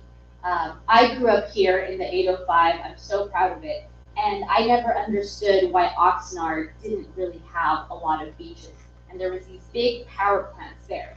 And when I got to the state legislature, I worked with many in Ventura and in Santa Barbara County to fight the increase and the expansion of the power plant. Because it's one of the few communities where we put Latinos and Chicanos there and somehow made it okay to use their beach to put a power plant there. A power plant. They have a toxic Superfund site there. We would never allow that at any other part, especially of our coast. And so when I got to the state legislature, I worked with my allies, the groups, the nonprofits that I was a part of to ensure that we were able to move forward a plan to stop that expansion. And now we have a lot of work to do, but that's important to recognize because that's been there historically. That's been there for decades and decades and decades in the community, and we weren't doing anything about it. And as I reflected on my district, I also understood there's no way that this would have happened in other parts of the district. You would have never seen a power plant in the Montecito Beach, I can guarantee you that. And so I think it's really important that we recognize that having Latinos at the table at the state level means that our communities start to see a change. Our communities start to get representation, and we start to deliver tangibles. Now, I can't deliver everything, and certainly I have fallen short. I'll tell you that one of the things that I also did that I haven't for 2 years, I'm on year 3 now of working on this, and I'm not done yet, is to be able to find a work incentive program for our dreamers. Our dreamers here in this state and across the country have been under attack. And so when I think of the work study program that I benefited from, and knowing that our dreamers, our undocumented students, cannot apply for something like that, we've looked to incentivize work opportunities. We're so creative with names. I guess that's the academic, in all of us. To incentivize work opportunities for students, and we continue to fight for funding to be able to do that for our communities. And so with that, I just want to give you a sense that I am someone who went to public schools, the ESL student, daughter of immigrants, now in the state assembly, but the work that has been happening on this campus, on other campuses, in Plan de Santa Barbara, benefited people like me. And what we've been able to do as a community is also raise the issues at a greater level. I was able to attend college, to get a graduate degree, and able to get elected. And when I graduated college, I always think about what Berkeley does, which is the Chicano Latino graduation allows you to bring your parents up to the stage to get the degree with you. I took my parents with me. That was the closest they were ever going to get to a college degree. And they got the little certificate with me. But that idea has never left me, that everything that we do, we have to bring people along with us. I will not be in public office forever, and there has to be individuals who will be fighting the fight at the UC level, fighting the fight at our community level, but also fighting the fights that need to be fought in Sacramento or in Washington, D.C. It is very important, and now, I thought we would never live the moment in history we are living. I really believed that we were done. I believed that it was about inching ourselves forward. And we have gone backwards to such an extent that we are losing some of the protections for men, for women, for people of color, for our LGBTQ community that we fought for decades and centuries to really earn. And it's a worrisome time, but it's also a time where I feel like now more than ever, all of us have to step up. We have to reevaluate what El Plan de Santa Barbara is going to be for the next 50 years. Because if we thought our struggles were hard, they continue to be hard, and it is very clear to us that everything that we've achieved as communities, bringing the whole community up, is being questioned. And I tell people that no matter what political part of the spectrum they're on, the rights that we are losing, as women, as LGBTQ, I mean, you name it. Everyone is under attack. The state currently has 45 lawsuits with the federal government. And I'm so proud that our Attorney General, Javier Becerra, is a Latino. We quickly looked to him and we're like, we're at it again. Yesterday, unfortunately, there was a gag rule related to women's rights that the federal government took back, and I know that will be 46 because there's absolutely no way that here in California we're going to stand down. And I hope that as a community, we will all work together to be able to move forward, Chicanos here in the state of California, but also across the country.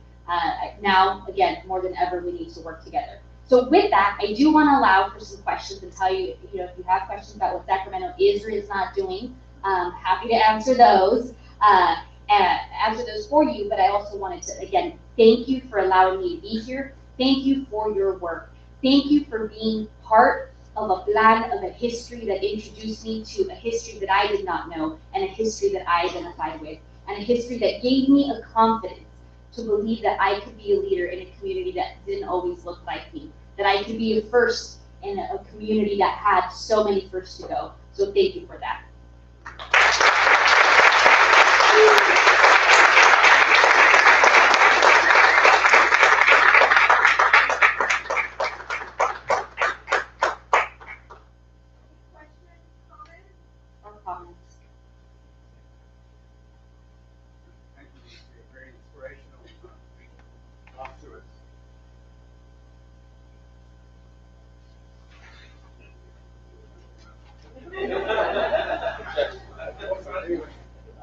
Thank you, Winnie, for your very, very inspirational talk. Very good question. Remind us why Governor Brown vetoed the ethnic studies requirement, and do you believe that Governor Newsom will support it? Governor Brown vetoed the ethnic studies requirement because of funding. We also had a number of concerns from labor, unfortunately, about requiring one more thing and not enough minutes in the classroom. And so we are back at the table. We don't think that labor opposes the idea of ethnic studies. It's the amount of instructional minutes that was of concern. We hope that Governor Newsom will be more open to finding the funding to be able to provide training. We don't have teaching credentials that teach, that allow K-12 teachers to be subject matter experts in ethnic studies.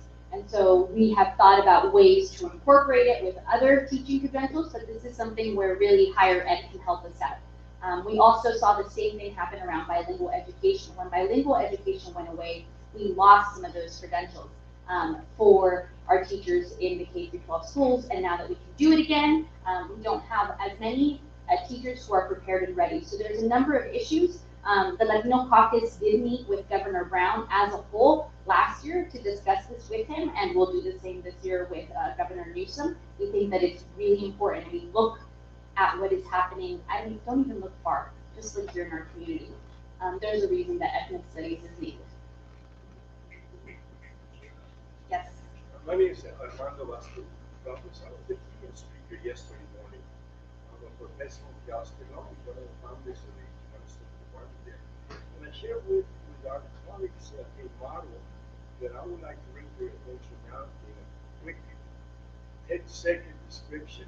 We have now had, for the last 5 years, through Cal State Long Beach, ethnic studies classes with college and high school credit that are offered on Saturdays and that are now expanded to 3 different school districts. We have 17 classes in 10 different high schools. And we are trying to get that model funded. The problem I have had with the Alejo bill and with this bill that was rejected by the governor, by the way, he rejected because it was unnecessary. There was already too many requirements. Now, the money that was put into the 2772 bill last year has been gutted.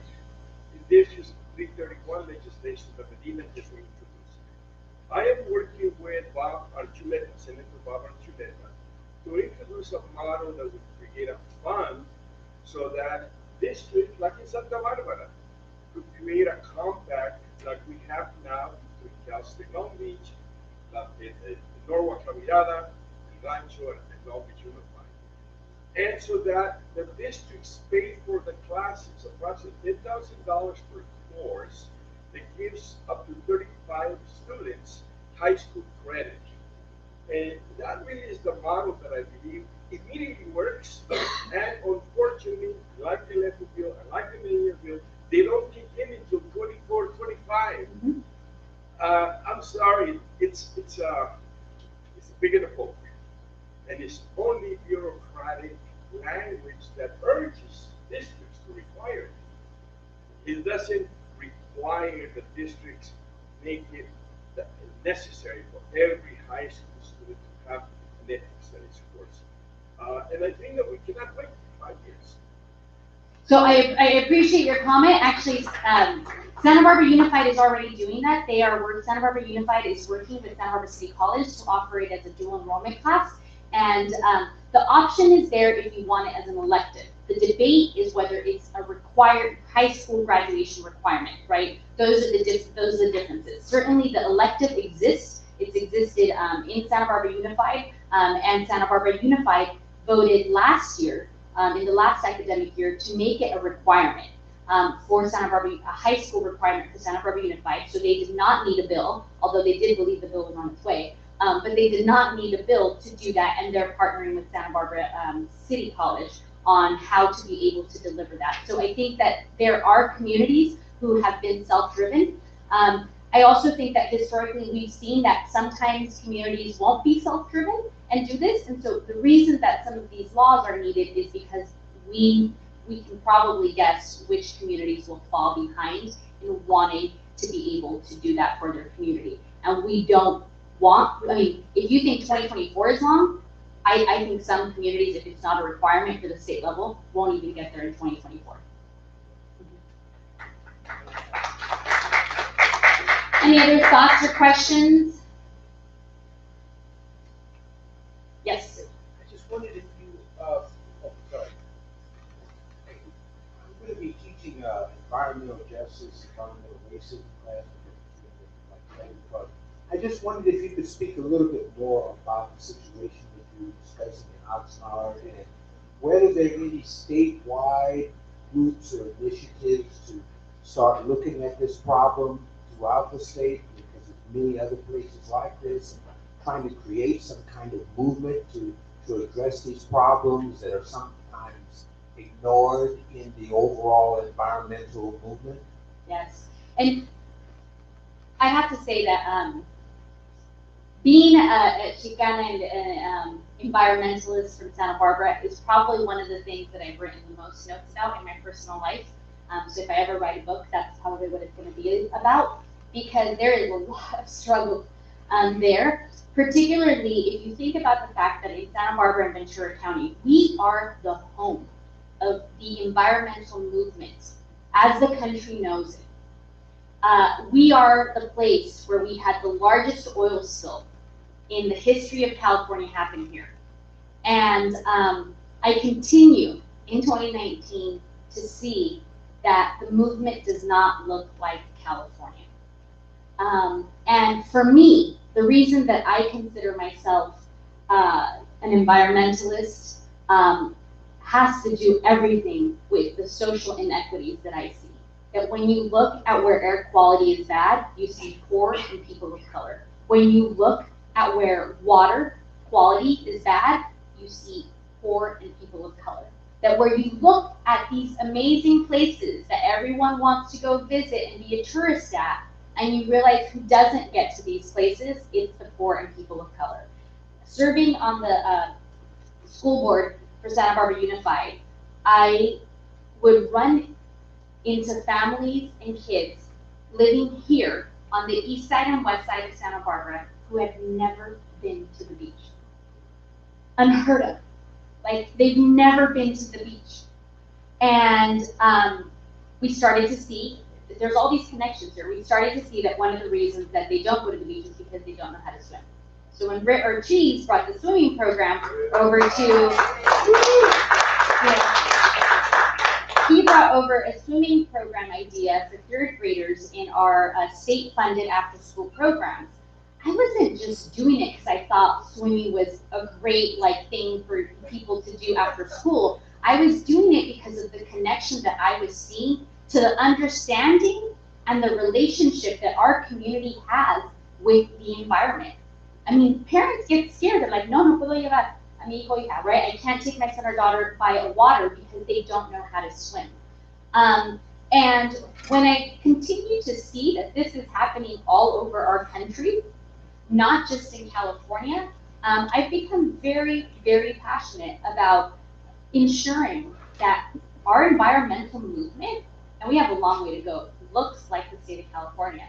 Last year, I had the opportunity to speak to statewide leaders that represent, I'm going to let you all guess because you'll guess it right away, but to guess one of the largest environmental organizations in the world. And so statewide leaders were there, and I walked into the room knowing that I was not going to look like me, and sure enough, it did not look like me in any which way or form. But having a conversation too about what protecting our environment means, and what it looks like, and how the movement has to look like California.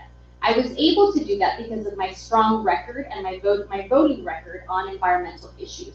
But I had to push them, and I had to remind them that their movement doesn't look like California. And it also means that their movement is going to die, because it's by simple economics and math. You cannot have any movement in California without Chicanos. It doesn't work. I also talked about how important it was to include labor. I said, you want to see organized people of color, working class, go to labor. Why isn't labor in the room being champions, right? These are the workers that are often the ones that are first exposed to toxics, first exposed to working conditions that are unbelievably problematic, right? That impact the environment. When we saw the Thomas fire, who was out on the fields picking ag? It was people of color while a fire was burning behind them. And so I think, for me, I share this all with you because I'm still trying to understand my own struggle with the environmental community as a woman of color, but also the potential is there. We have to. I mean, look at what the weather was like this week. The climate change is real. Climate change is happening. I had never heard of snow in Ventura in, what month is this? February or March, whatever month we are. Clearly I don't know my months. But time goes by very fast in Sacramento. But I mean, this is something that is really important. There's a few statewide organizations. I would say that CAUSE here locally is very, very involved in these issues, has been involved with the Oxnard power plant, a power plant that we didn't allow the energy company to move forward because people of color and working class people organized. They showed up at Board of Supervisors meetings. They showed up at the Oxnard City Council. And they showed up in my office in Sacramento to make sure that we organized to put a stop to that. And also statewide CEJA. CEJA is probably the organization that does the most work around environmental justice. So, I mean, we could go on. I know I'm not the only one who struggles with this. You look at what's happening in areas like Watts, where you have a lot of oil there, and the oil is being produced and refined there through the refineries and the impact it has there. I mean, the list goes on in terms of the environmental justice struggles that we have in the state. And so we really have to push also our leaders, no matter who they are, to make sure that the environmental movement looks like the state. So with that, I do think I took my time, unless I'm getting the sign. I took my time. And head out.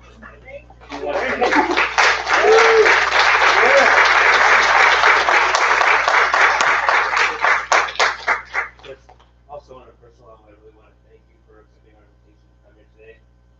There's so much to say that's wrong with politics and everything, but when I say just for a second, oh wait a second, Monique is up there, I do have hope. I know there's hope. So I think you carry a lot of our hopes.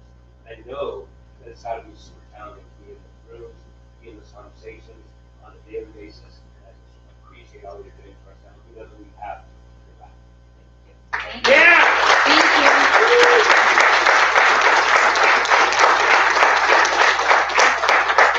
It means a lot, but I do feel, I really genuinely feel I have a lot of friends in this room. So Inez wasn't kidding. I'm like, yeah, you're all my friends. And I know that in a heartbeat, you also call me out when I'm not doing something that you think is right for our community. So thank you. Thanks for that.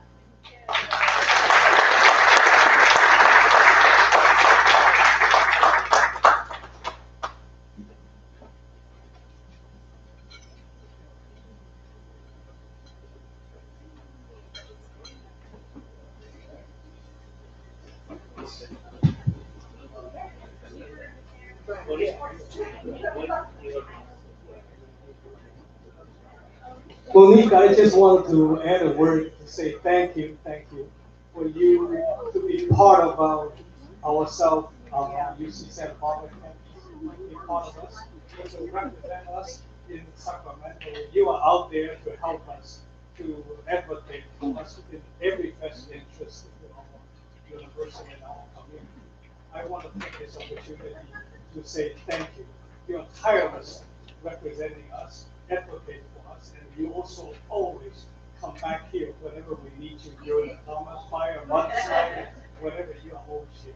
This gives me an opportunity not just to thank you in your office, also thank you from our colleagues and students and staff here. We are very grateful to you.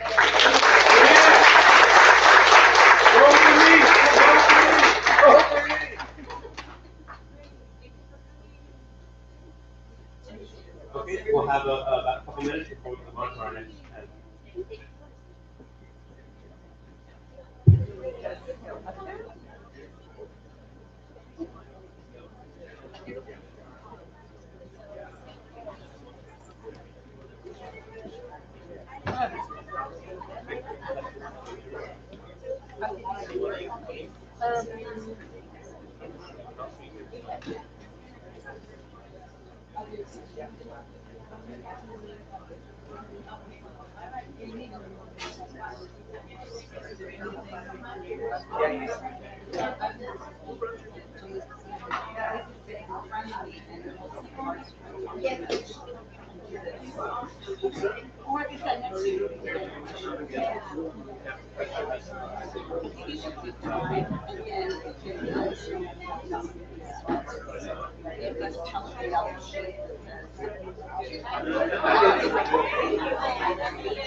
Oh, yeah, man.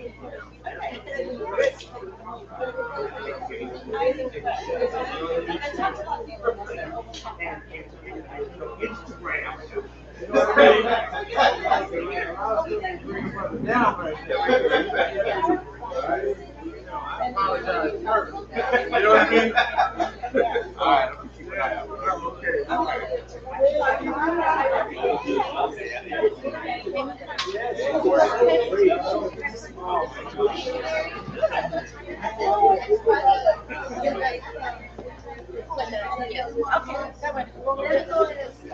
Yeah, it makes sense.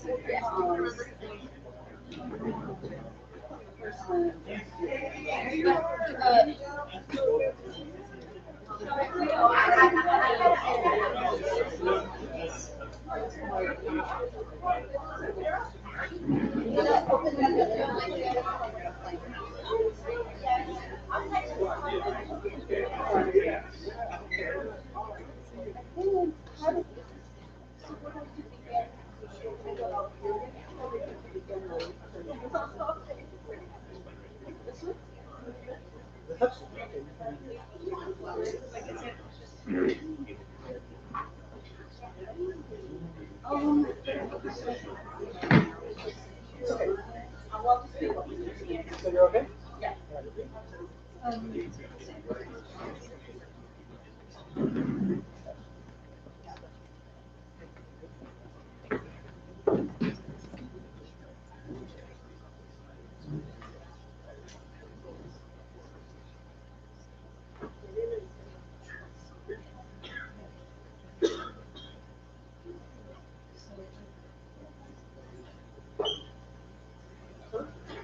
These microphones are just really. Hello. 2 minutes. We'll wait. Yeah, but does this microphone? Yes.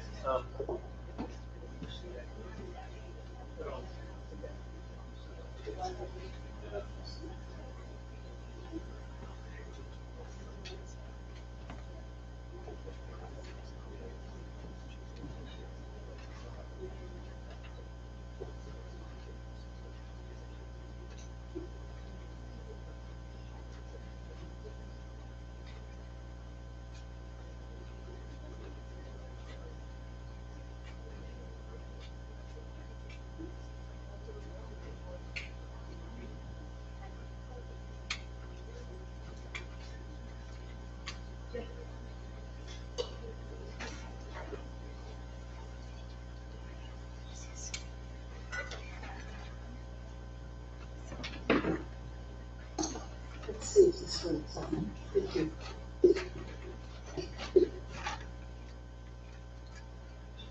I want to begin by first welcoming all of you, all of us, to these Chumash territories, especially our visiting graduate students who've come from all over the country. And also, I know that we have some visiting graduate students from Cal State Northridge and from Cal State Long Island, which actually a special welcome to them here too. I'm a little bit disoriented because I just flew in from the Denver area, which some of you know was snowed in last night. They took us off the plane and then kept us waiting to see if any plane would get out last night at all. And finally they said that they could take us out at midnight, but we had to de-ice the plane, and that was quite an experience. But what the whole thing did was it undid us as separated passengers on the plane, and all of a sudden we began to be revealed to one another as human beings.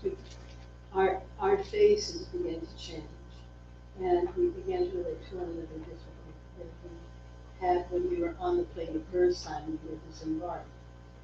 It was what in Chicana and Chicana studies we call an arrebato, a break in all of our senses of perception, what Gloria has referred to as our consensual illusions about one another. And it is the kind of break that El Plan signified for those organizers in the 60s, in the late 60s, where we began to see each other and ourselves differently. We perceived each other differently, and what we imagined then was we would create the university would have within it administrative units that could look out and take care of the needs of Chicano, Indigenous, Latina, and all peoples of color. And we have achieved those units. And I say with a great deal of respect and admiration for the heads of these units, or those of us who are part of those units who are sitting with me at the table here today.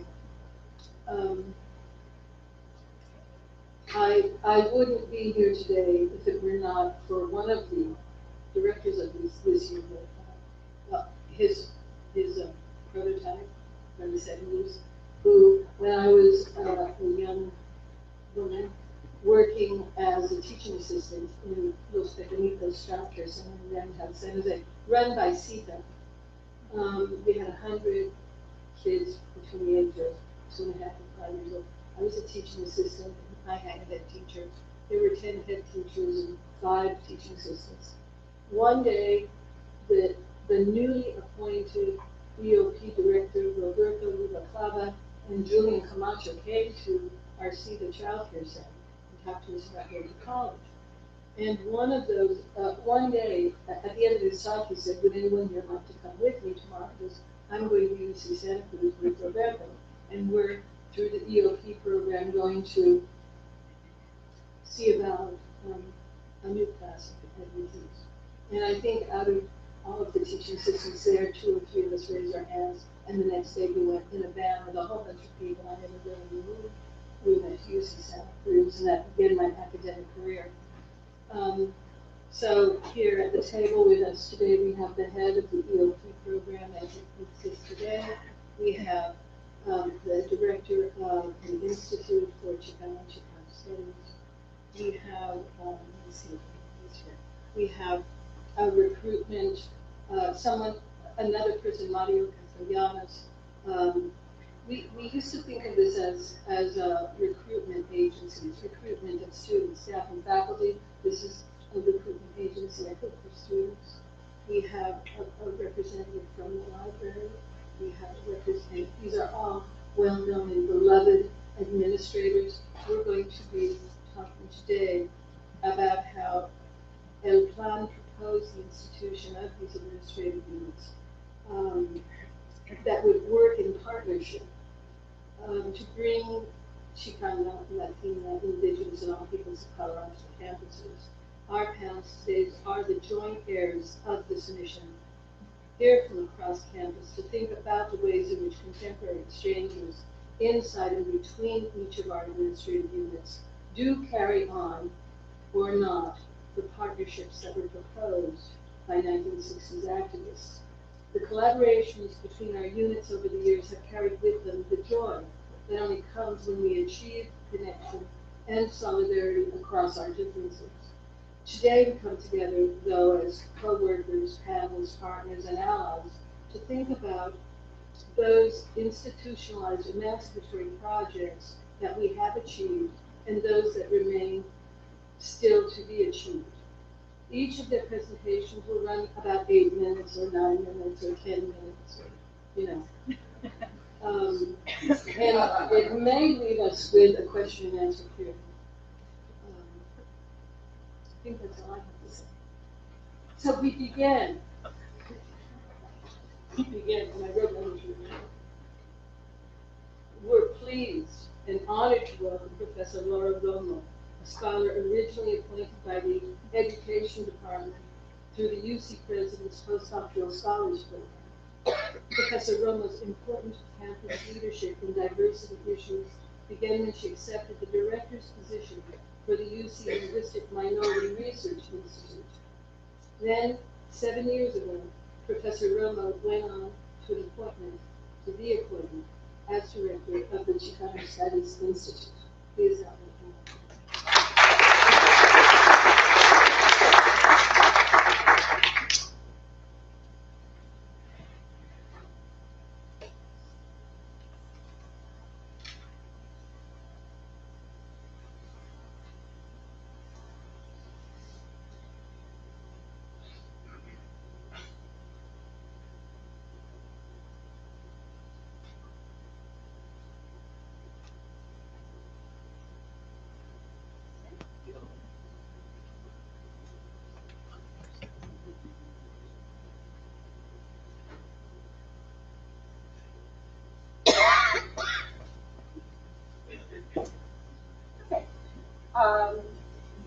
This is our logo, which was drawn by a student. We have a student competition.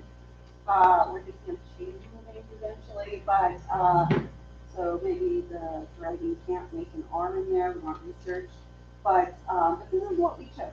We chose this to be our logo. In 1969, a letter was written for the chancellor about the establishment of a UC or of a center for Chicano studies that was included in the proposal for the Chicano Studies Department. And the center was intended to fill several purposes. It would support interdisciplinary research on the character and problems of the Mexican-American community, publish and collect research on relevant topics, and sponsor cultural programs on campus and the community. And these were the issues at the time that the committee thought were most pressing and demanded attention. And they wanted to have more research on economics of the ghetto and the barrio, education development patterns, law and the Chicano, politics of the Chicano community, Chicano religious movement, sociology of Chicano families, Chicano social movement. And what's interesting, as you can see, is that many of these topics are still pressing issues. They're still relevant today. And they've been supplemented by other topics related to education, family health, community violence, immigration, English language learners. The directors in the last 25 years, Denise Segura from sociology, Carlos Morton from theater and dance, Carl Gutierrez-Jones in English, and I was privileged to walk in their footsteps to actually become a director. Now these are the pioneers. They have contributed to the development and success of the Institute in its initial years, in the earliest years. And these faculty are drawn from the fields and departments of Chicano studies, global studies, Spanish and Portuguese, political science, religious studies, anthropology, counseling, and clinical psychology, economics, and education. So paved the way for the next generation of scholars. And here is a somewhat newer generation. We have now,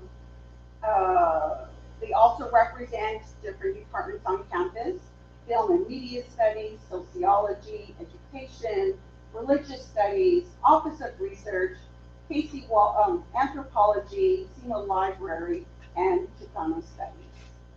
And finally, this is our advisory board today.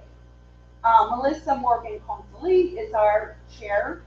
Ralph Armbruster, Inés Casillas, Mario Castellanos, Andres Consoli, Aida Hurtado, Dina Mastro, and Mark Chisholm. And so they are the ones that have taken over, and they're forging the new direction of the CSI. So what does the CSI do? CSI referring to the Chicano Studies Institute. Chicano Studies Institute.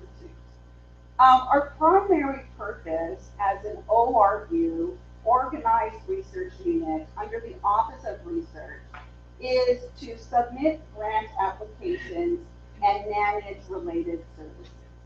That's one of our primary units, although we're much more than that. We have a faculty seed grant program. It's competitive. Faculty who are working on Latino issues submit grants that they would like to have a modest amount of funding to complete their projects.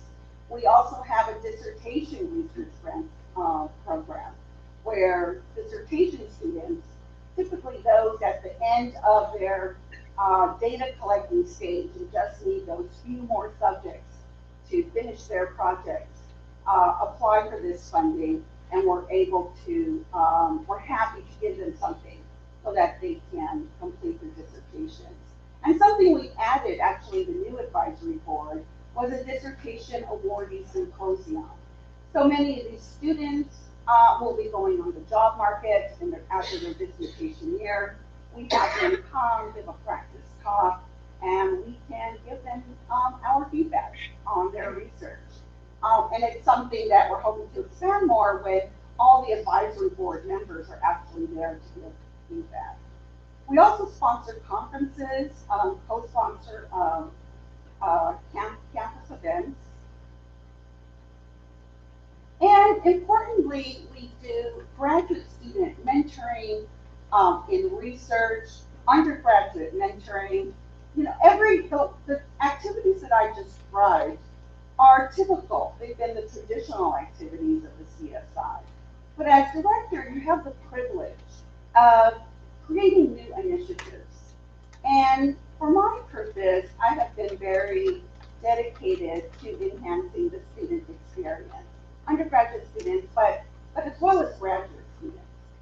So one of the things, we just completed a 5-year review, and we found that our PIs from our grants employed 54 graduate students as graduate student researchers or student assistants for a dollar amount of over $1 million over 5 years. And 59 undergraduates were paid as research assistants or project coordinators and conference planners, just from faculty who are associated with the CSI. And although we couldn't get a count of undergraduates who actually participate through 199 volunteer credits, we estimated at minimum there were at least 300 when we looked at the bio bids of the professors. Okay, who do we partner with on campus? The Center for Black Studies Research, Student Affairs, the Office of Student Life, UCSB Office of Educational Partnerships, Transfer Student Services, the Vice Chancellor of Student Affairs, and the Assistant Vice Chancellor of Diversity and Equity. All right, where are we going from here? A lot of the direction that we have proposed to follow has to do with our HSI, our Hispanic Serving Institutional Status, which I'm sure with the next panel we're going to hear a lot more. And the first question is, how can we use college coaches as a way to enhance the experiences of undergraduate students as they ease their transition into the university environment. We had HSI workshops when we first became an HSI, and our students were confused. What is an HSI? Does that mean I get a stipend? What kind of services am I going to get? And so we brought students together so we could have these conversations, and actually the recruitment for these students were done by other students. So it was a student-driven workshop in the terms of putting it together. And what we learned from this student is the need for more faculty mentoring, particularly faculty of color, training, multicultural competency training for non-Latino faculty. Transfer students talked about how as soon as they get here, they feel like they're being rushed out the door. And we also talked about not having opportunity for research experiences because many of them didn't qualify for the McNair Scholars Program, and it was a select group. So in response to this, we created a first-generation grad program to coach first-generation undergrads. Now, it's not to do research. I'm saying that they're coaching because they're teaching them how to find research opportunities, how to interact with faculty, how to write email to faculty to express your interest in doing research. These are all the things we assume our first generation undergraduate students know how to do, and many of them do not. So one of our goals is, can we expand this to create a program for our transfer students coming in, working with the Transfer Student Center, a direction using that model and moving forward. The other thing is creating a working group of faculty, graduate students, and staff to engage in data collection of student service units. We have a lot of units that overlap. We probably have 4 or 5 different types of mentoring programs. What is working with all those mentoring programs? What do we have in common?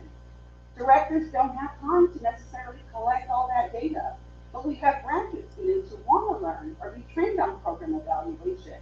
So we're going to pair graduate students with those directors so that they can help evaluate what they're doing, and we can know how to write grants to improve services for students. And these are just the directions we're going here. Our new advisory committee are coming up with many more ideas, and I hope at some point, anytime, contact me. We're always looking for people to help get involved. Thank you. Excuse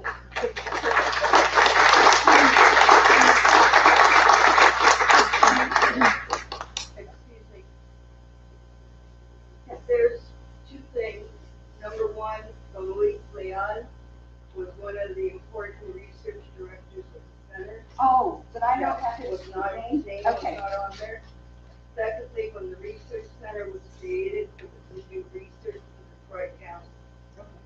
I had a gap of records that were missing, and so that's why we focused on the ones in the last 25 years. But I had a gap, just so you're right. I'm missing that part of the history, but I'm glad to point that out, so let's present this again, I can have that information. And this is an opportunity for us to share information and get caught up on our past, our various our historical memories. And because this is only a beginning, to think about what our futurities are going to look like, as this morning's panel was able to help us do as well. But now it's important for us to look at what sort of the contemporary condition is of the ways in which we are now understanding this. So thank you for this addition. Our next panelist is Aaron Jones, who was raised in San Francisco, he says.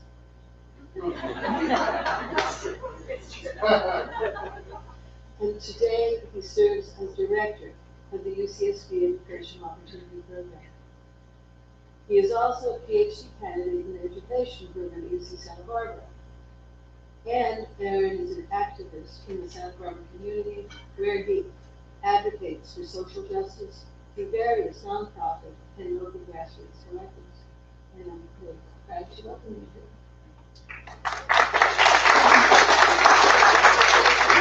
Good afternoon, everyone. How's everybody doing?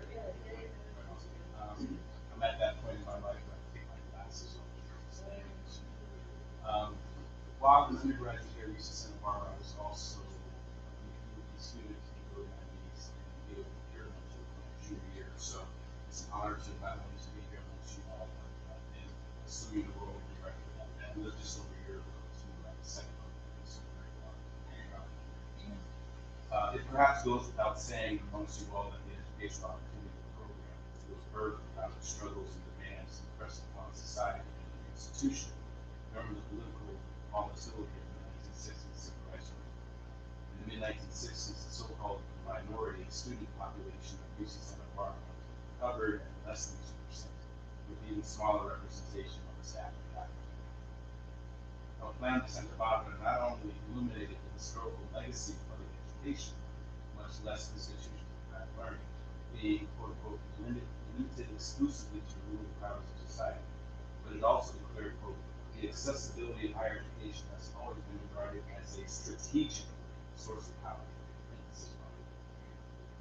Amongst many other factors crucial to the upliftment of ASA, identified support programs as, quote, a crucial factor in determining whether the accessibility of higher education will mean the consolidating of education gains by the Chicago movement.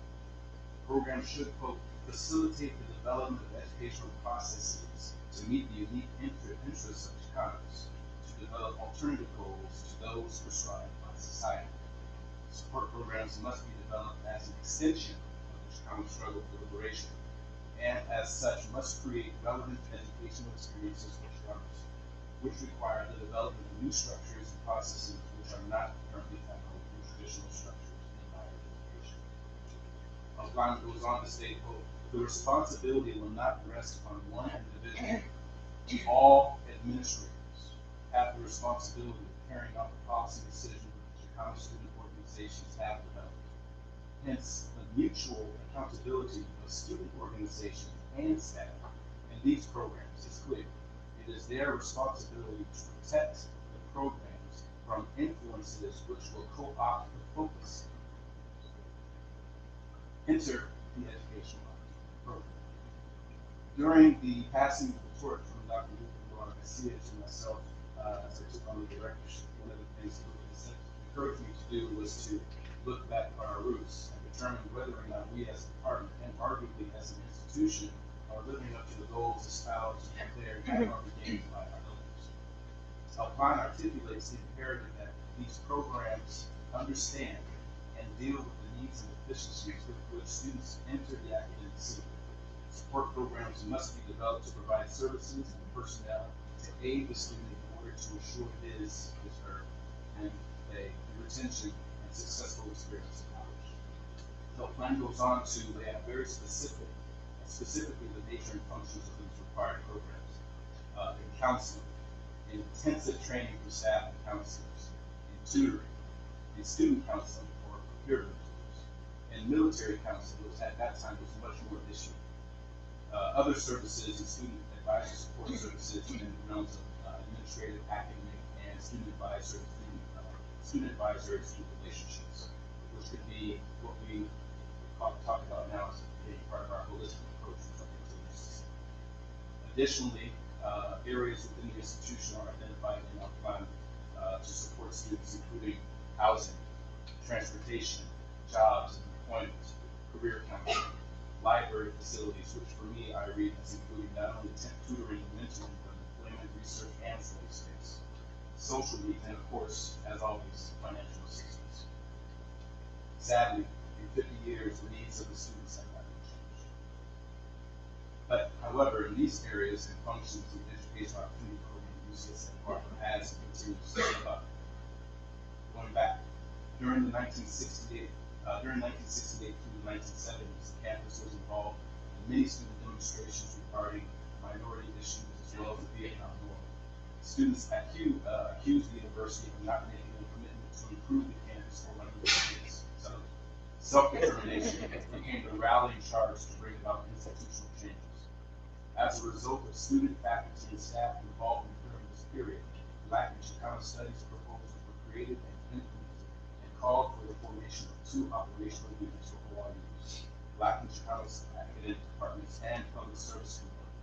BOP was viewed as the entity with the student organizations, as the people becomes repeated, that assisted with the public service charge. With the continued pressure from the communities, BOP gained viability, validity, and became a much stronger program with more institutional support. In 1970, EOP was divided into 2 components, one Black and Chicano Chicano EOP, Chicano EOP, was relocated to building 406, where the research center and academic departments were located. The Black EOP component resided initially in building 477 and building 434. In 1975, the American Indian and Asian American and other EOP components were created to service those particular populations. During that time, EOP has and continues to be a home for students. When I was an undergraduate student, EOP was a place where we came to hang out. It was a gathering point. We not only received support in terms of counseling, but it was a place where we received support in terms of finances. We received social validation.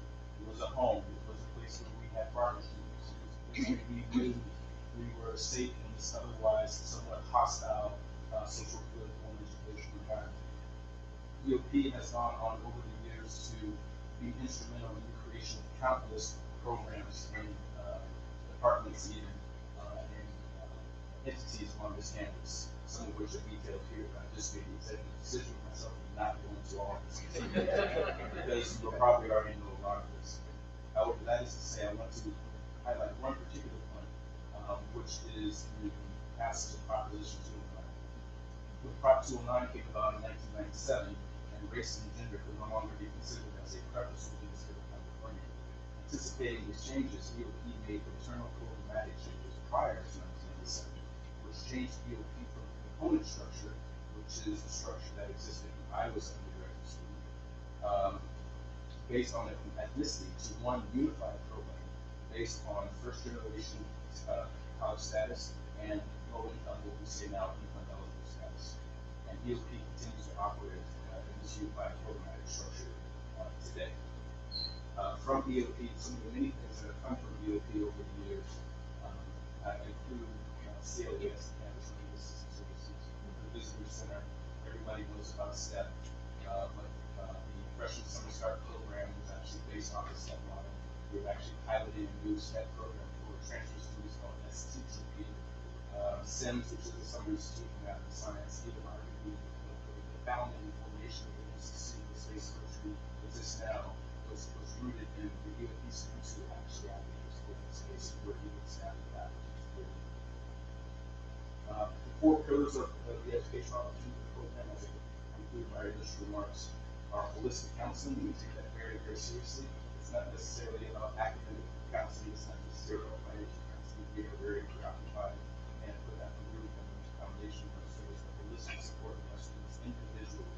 We say individual counseling as kind of like that's one of our institutions on the second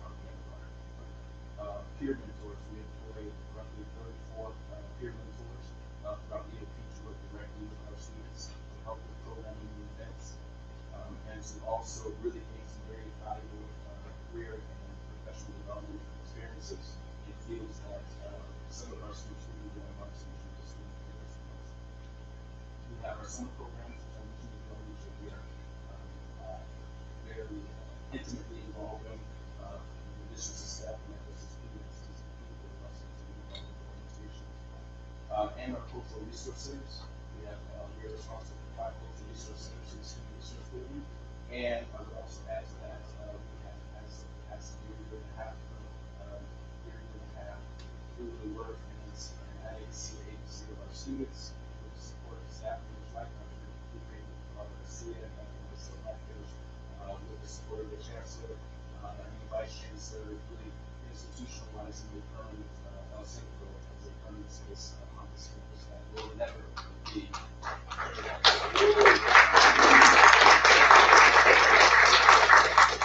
Finally, I would say that there are over 8,800 EOP students, with roughly about 35% of the population, the student population of about 3,000. There's always ahead of us. As the seventh director of EOP, the holistic really defined EOP is an honor to be service.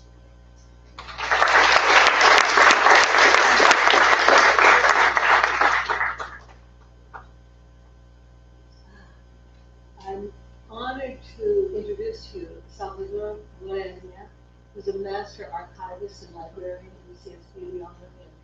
Since the 1969 founding of the library's special research collections, Sal has served as UCSB Library Director of the California Ethnic and Multicultural Archives. Sal's responsibility include his work as librarian of Chicana and Chicana Studies, where he is a master teacher of students, staff, faculty, administrators, and community members alike. Thank you, Sal. First of all, I'd like to point out that I'm not the exotic import. I was born and raised in Santa Barbara. My parents packed lemons for the Johnson Fruit Company, pretty much across the street from La Casa de la Casa. And right also on the other side across the street from La Casa was the barracks for Mexican workers, agricultural workers. And then my dad used to take me there to get my haircut. So now my son is a barber, so I get my haircut for free. So there are three key points that I'd like to make here. First of all, is that nothing is truly worth something for us that is achieved without a struggle. Okay? The second point is that it really took a tremendous student commitment, a strong sense of organization and collective effort to be able to create something out of nothing, whether it was that 50-year drive to increase Chicano enrollment from 50 students here at UCSB to 5,000 students, which I understand we have now, or even to create a Chicano Studies library where students can see their culture and history and reflect it back to them. Okay? And that is what we call the Colección Nahuatl. So our conference speakers here at Plan Conference, like Arturo de la Rocha, Jose Paul Garcia, Chris Garcia, yesterday, they spoke really powerfully to us about what it took. And yesterday, in her closing comments, I'd also like to mention one of our current students, Gwendolyn Hurtado. She talked about the ways that she was maybe feel unwelcome here at UCSB, but she also talked about what sustained her, right? And she quoted Nelson Mandela. Those of you who weren't here, this is what he said. He says, "A winner is a dreamer who never gives up." And I never forgot that. My third point is that if we want something to continue to be here at the Chicano Studies Library and Chicano Studies Librarian to meet the needs of our academic community, then it's going to take the same kind of advocacy that it took for us, the United Mexican American students, to create something out of nothing. And as well as it took NECHA and a Congreso that followed NECHA, that lit the fire and illuminated our way forward. Okay? So I was asked to talk to you about the Colección Nahuatl, and that is our Chicano Studies research collection. And for those of you who haven't not been there, it's located on the second floor, ocean side of the library building. It's also known by its acronym CTN, or simply the Colección. So the CTN is housed in the Ethnic and Gender Studies collection wing of the library, and the name Nahuatl translates as the Lord of the close and near, and it's the aspect dual God above all. 50 years ago, UCSB Chicano students in the wisdom named it for this powerful God, and the CTN was to become one of the country's preeminent library collections of information resources on historical and the contemporary Chicano experience. And when I first arrived here in 1983, we didn't have laptops back then, we didn't have cell phones there either. I came here as a full-time Chicano Studies librarian assigned to the Colección, and it was a position that I held until about 1989, I'm sorry. By then, we had also created a major Chicano Latino archives program within the CTN that brought collections of renown such as the Teatro Campesino archives. And in 1989, we spun off the Chicano archives, which became a new program that's called CIMA, okay, and it was moved for a special research collections department. So I've directed CIMA for the past 30 years. Patrick Dawson, he succeeded me as a Chicano Studies librarian, and then he served as the head of the assistant head of the reference department, went on to become the library director of a major academic library. Ann Barnhart, who succeeded Patrick, also took on Latin American and Iberian studies and religious studies. And during Ann's tenure, while I was building SEMA, she left, and I was asked to take on Latin American, Spanish, Portuguese, as well as Chicano studies.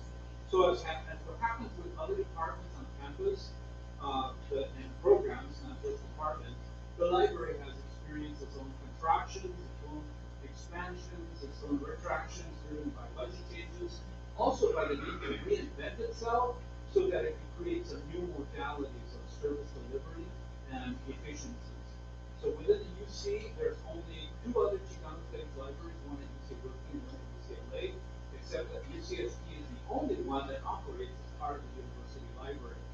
This would not have happened here had it not been for the United Mexican American Students who pressed for a Chicano library program. They pulled it off in 1968, along with the staff of the Center for Chicano Studies, now it's the Chicano Studies Institute. So we see that this happened here even before in Plan de Santa Barbara. Now, the formula of the Plan de Santa Barbara is to create a complete program, right? And as part of that, it calls for codifying a college or university's obligations in education and research and public service. So the plan also called for the Junta Directiva to lay out the plans and goals and the structure of the Chicano program in the form of proposals. And these proposals were to be divided into 5 parts. So in addition to such things as curriculum, admissions, criteria, staff resources, courses, and instructors, part 5 of the proposals related to library resources, actual and anticipated. So when I was reviewing some of the archives of UMass, and some of the student leaders like Joel Garcia, I was astounded. I was really floored by the sophisticated planning of these undergraduate students here. I was astounded at the fact that they had planned for a UCSB Library Relations Symposium with an offshoot being a proposal for a permanent institute of Chicano Studies. And this was back in 1968. So then on June 13, 1968, University Librarian Donald Davidson, he met with UMass student leaders, Virginia, Cavillas. I love running across these names in the historical files. There was a Miss Almendares, I wish I had her first name, but they were just done as Virginia Cavillas and Miss Almendares. Irene. Okay, thank you.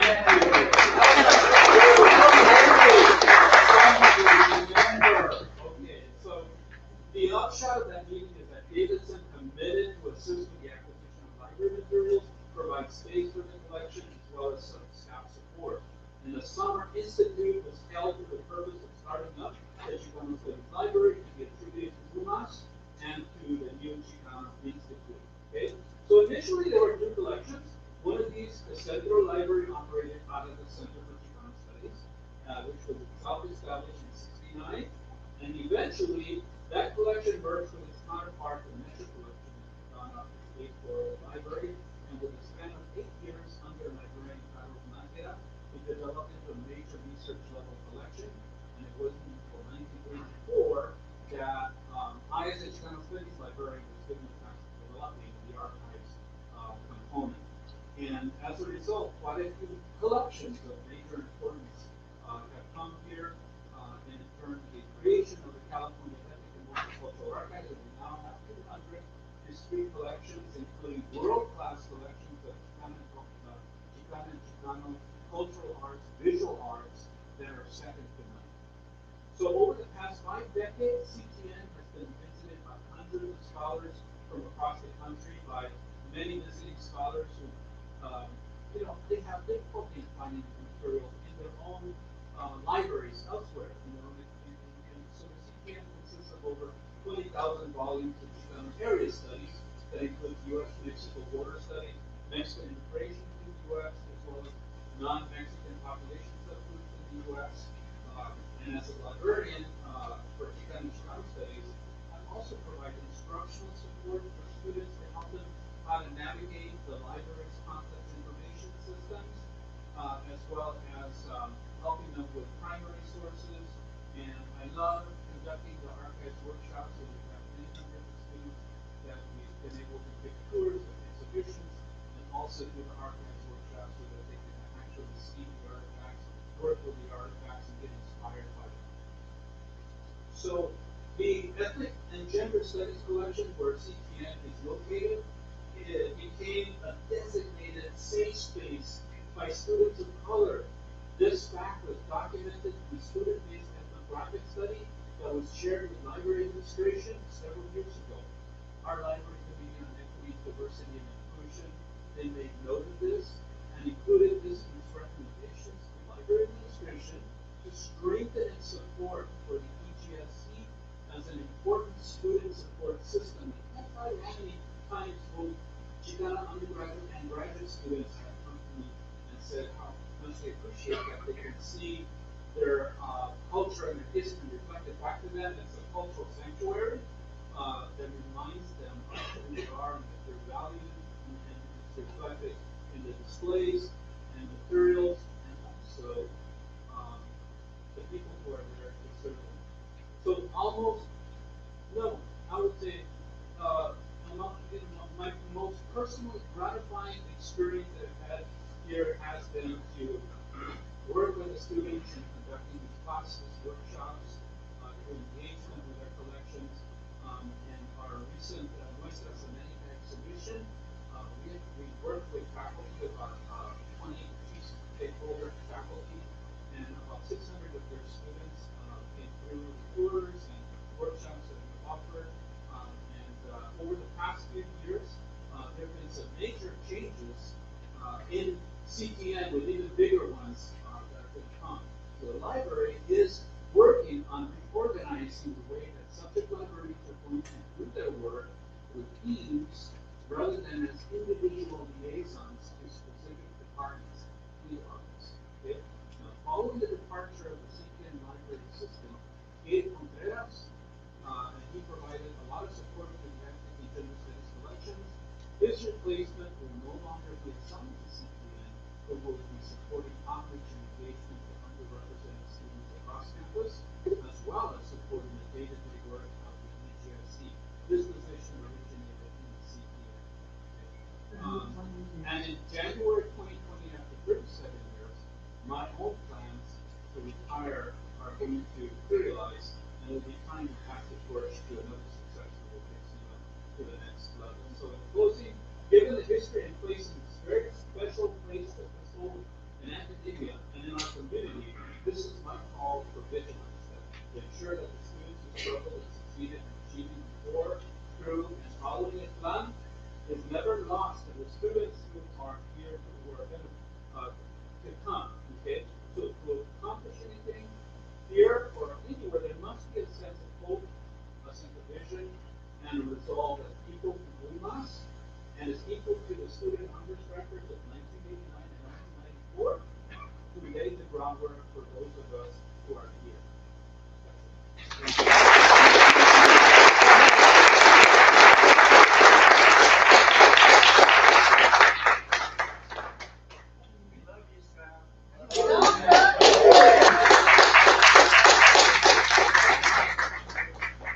The next representative of El Centro, this kind of alliance that the 1960s social activists had for connecting these administrative structures, is a representative from the Department of Chicano and Chicano Studies, the academic unit. Professor Ralph Armbruster Sandoval joined UCSB in 1998 when he was appointed by the department as one of the top young investigators and instigators of social movements for justice. His recent highly circulated book, Starving for Justice, is about the 1994 UCSB underscore. Thank you, Sonia. So good afternoon, everybody. How's everybody doing? Good, good. It's wonderful to be asked to participate and to be on this panel with distinguished panelists. Holden, Minus, Bárbara, and just I'm happy to be here. I'm sorry I missed most of the events this morning. Yesterday was quite a day, so I'm just kind of buzzing still from that. And fresh from getting off the baseball field and being a dad earlier today. So, so I want to talk a little bit about partnerships. tell us word, or at least like I was kind of thinking, kind of trying to rip off this word partners, partners in crime, intimate partners, business partners, law partners, I don't know. The partner word was kind of rolling around in my head. But here it seems like, from my understanding, that the partnerships were initially facilitated spatially by having basically every single unit, the collection, the department, the center, the EOP, everything basically was housed under one space. And of course, that was at Central, which Taylor just mentioned, Building 406. But in the 1980s, the Chicano Studies Department, emphasis on the O, wasn't the A at that time. So the Chicano Studies program department, moved in the mid-1980s to Phelps Hall. And then in 1998, when I first got here, I moved to South Hall. In fact, when I still sometimes have some residual memory of walking through Phelps Hall, trying to see Francisco Lomeli or somebody else, and what are we doing over here? And so that was, getting ready to pop. Everybody had some boxes around and getting ready to pack up and move over to South Hall, right?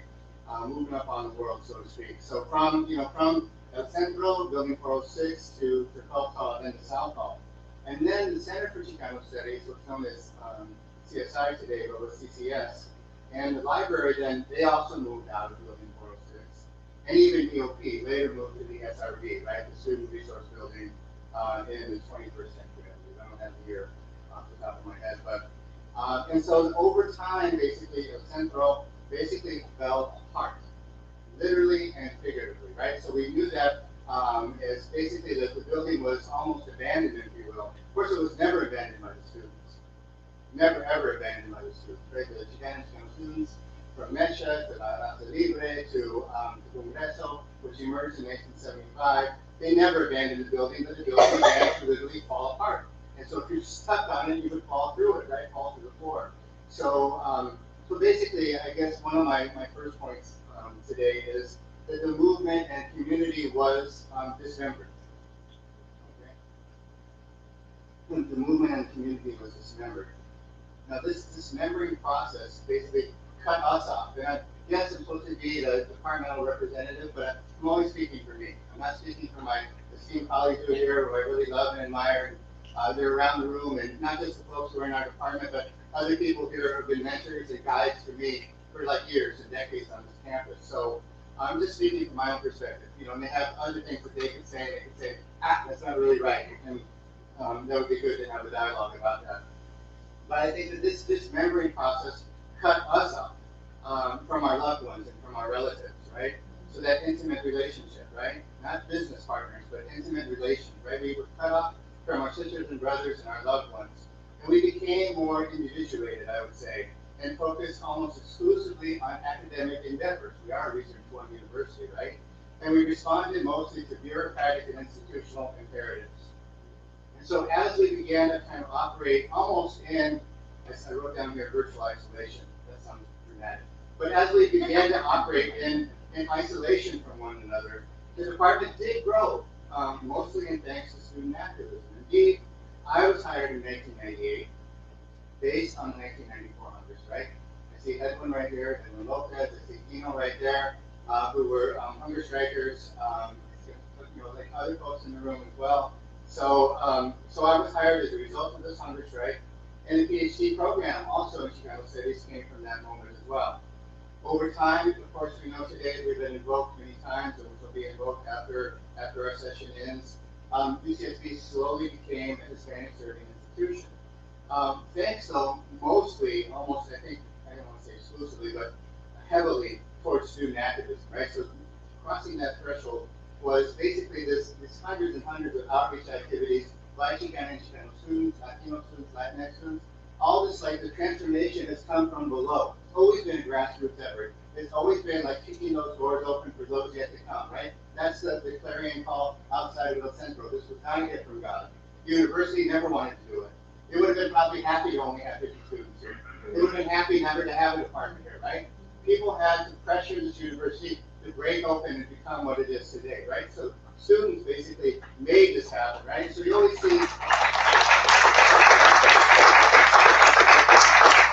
have that this like after the fact, it seems like, well, the university wanted this to happen. In fact, if you look at the, and maybe Aaron and maybe other folks know this, if you look at North Hall, the takeover there, and you have the display of the thing right there, at the other end of North Hall, it says that the university has this long time commitment to diversity. Right? And so then folks later came off. It's another story for another day. But anyway, so so the students are the ones that did it, right? So thanks to student activism and persistence, this university was opened up. However, we should remember at the same time period that the department's ability to be an effective partner, right? How do we, partner with our sisters and brothers, EOP, Reflexion, folks doing outreach to schools and stuff like that. So how can we be an effective partner? Well, the university basically has hampered our ability to be self-determining. So yesterday, a friend, Frank Barajas from Cal State Channel Islands, mentioned that magic word about self-determining, right? The university has always kind of limited that. So for the first 25 years of the department's existence, all of our faculty members were basically housed, they were half-timers, maybe in one traditional academic discipline and then also in Chicano studies at the same time period. Now, I'm not a conspiracy theorist necessarily, but I think that was a conscious decision by the university to hamstring this department. So when we say that we're 50 years old, I told Gerardo this the other day, and I said, are we really 50 years old? Or are we only 25 years old? Right? And so Angelo was our first full-timer, right? It was our first full-time faculty sitting down there telling me to be quiet. But, so we had our first one then. 1970 we had 3 FTE. In 1994 we had 3 FTE. You know what the hunger strikers said? They said, we have a tokenized department. We have a department in name only, and is this going to be real or not? So they said, let's starve. Let's starve and put our bodies on the line to try to bring about some kind of change, right?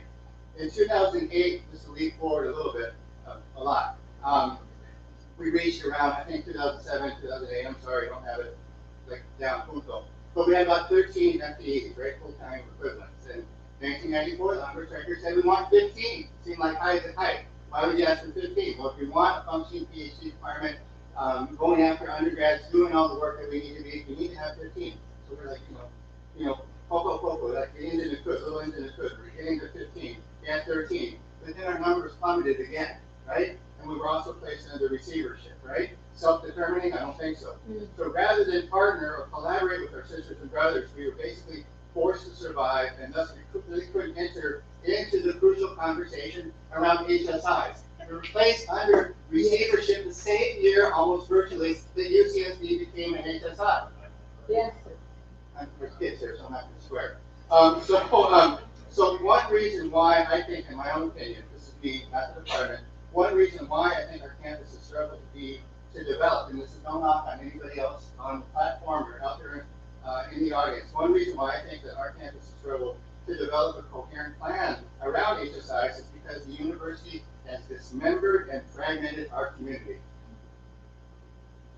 I don't know if you agree with that, but basically we know what so-called best practices are, which I really love that term.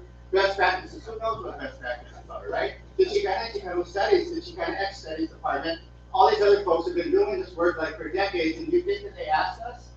I don't remember basically being asked, right? So our notion of HSI, this is my interpretation of our department, I'm using the word our notion of HSI is that we're decolonial, we're radical, we're queer, we're transnational, we're feminist, we're anti-capitalist, right? Our notion of what it means to be an HSI is in direct conflict at this moment with what an HSI is being articulated, right? So that's where we're at, like the crossroads right here, right?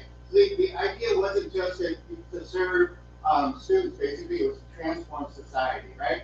And so, that's all I'm going to say right now.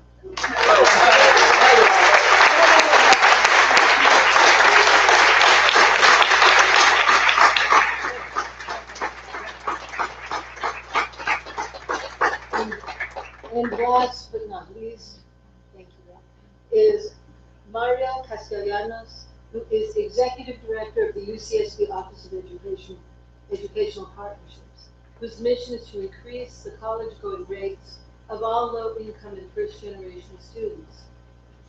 He also serves as chair of the Regional Alliance of Santa Barbara and Ventura County's HSIs. Mario is on the advisory board of the Chicano Studies Institute. He served on the UC system-wide Chief Council of Outreach Officers, and he is a de facto coach of the Chicans, his daughter's soccer team. Transforming lives.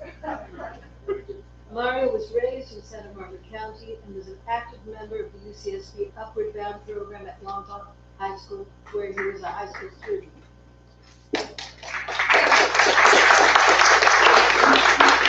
Thank you. And not to make fun of Charlotte, it's called Longmont, and we are a city in Santa Barbara County. Everybody talks about their roots in Santa Barbara, but we also, I grew up under the plan, and it did transform my life. And I want to share a little bit about that. And Aaron did an incredible job of really making that historical connection, kind of work, the body of work we do. So I've shared work with EOP as well as the letters. And I'll just let you know, Aaron, that's gotten me a lot of meetings, just how you go and get able to use the letters to get into spaces that we typically don't get into. So our office, by the way, came about through 2009 under Joe Castro's leadership. I love Joe Castro. The other person who's actually here, who also served as a leader, is Claudia Martinez. Can you please stand up, please?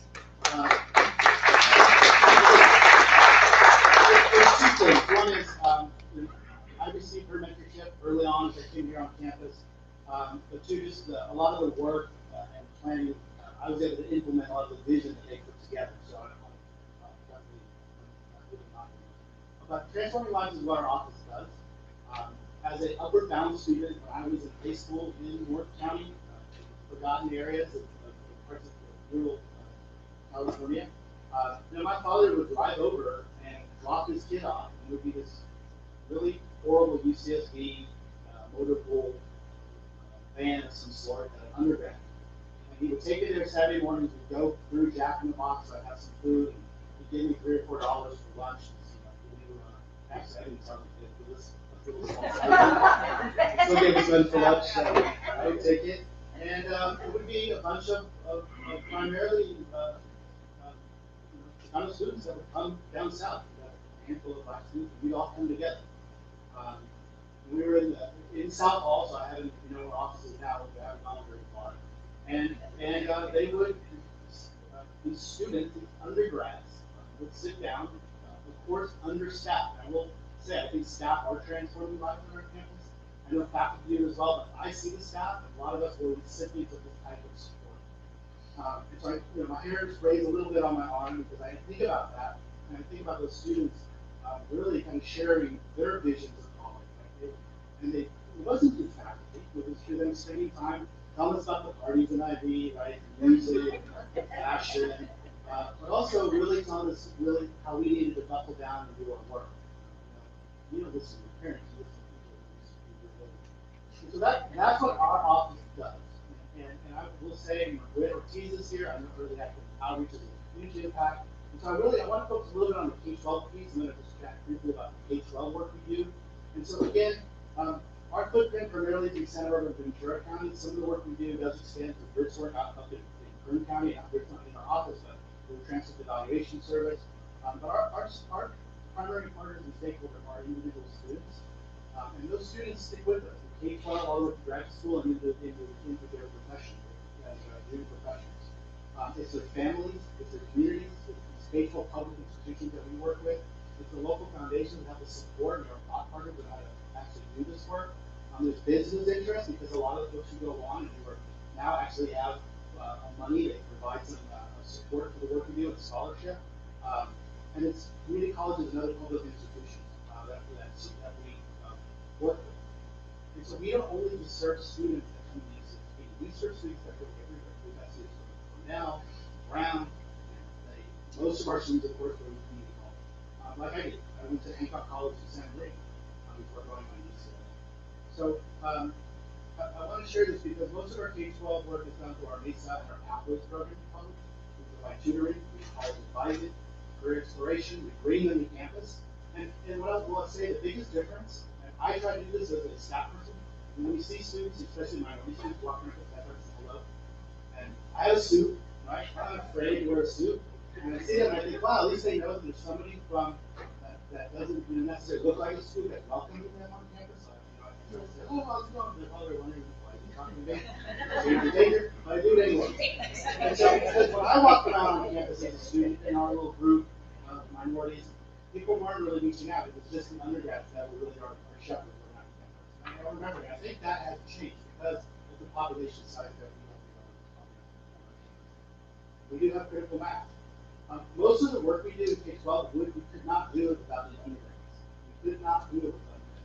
They help us showcase the science and technology base day, where we have hundreds of students coming on campus with their teachers and with their parents and their advisors. We do workshops.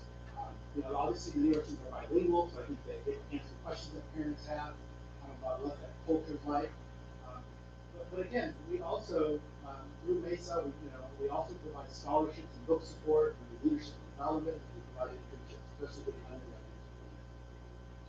One of the other things that I wanted to highlight as well, we created a new program in our office called the UCSD Smithsonian Scholars Program, and it is about environmental and conservation science.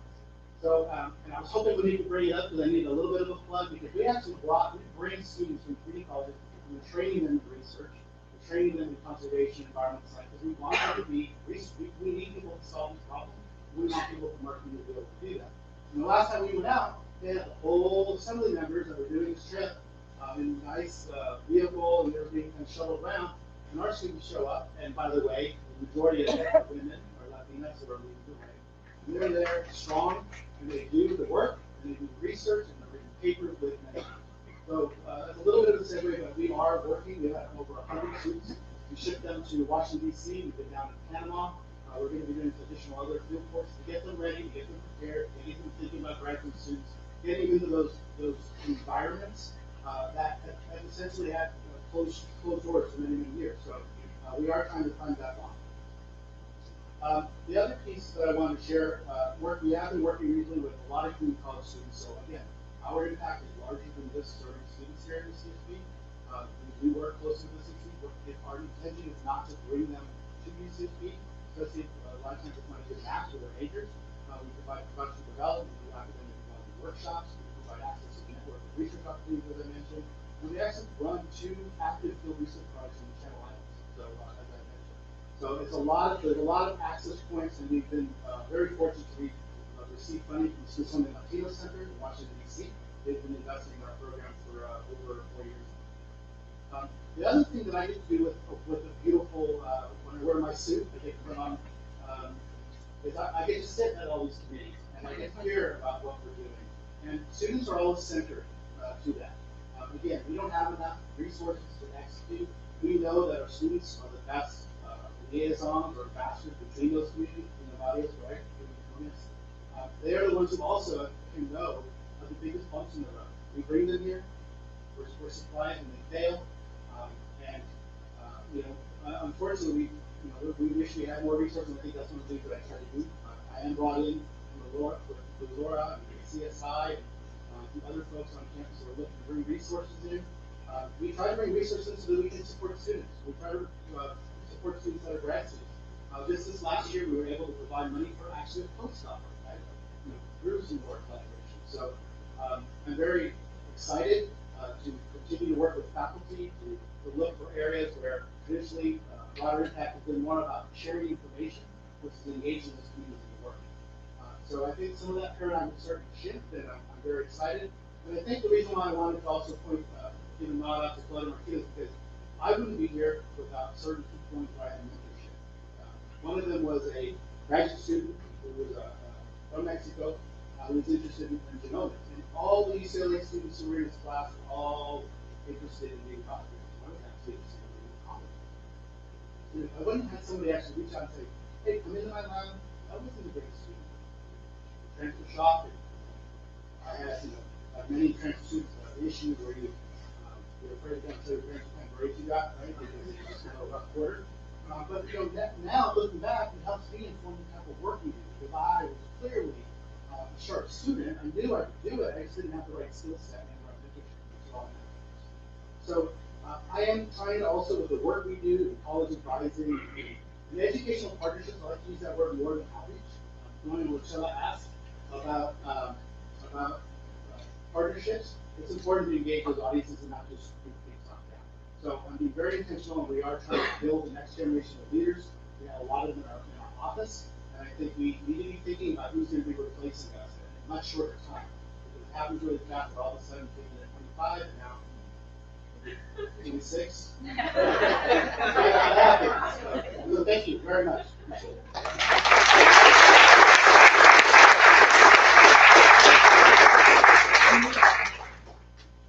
We need to, I need to, executive decision, we need to take at least 3 comments from the audience, even though we're over time. Unless there are those that tells me that it's impossible.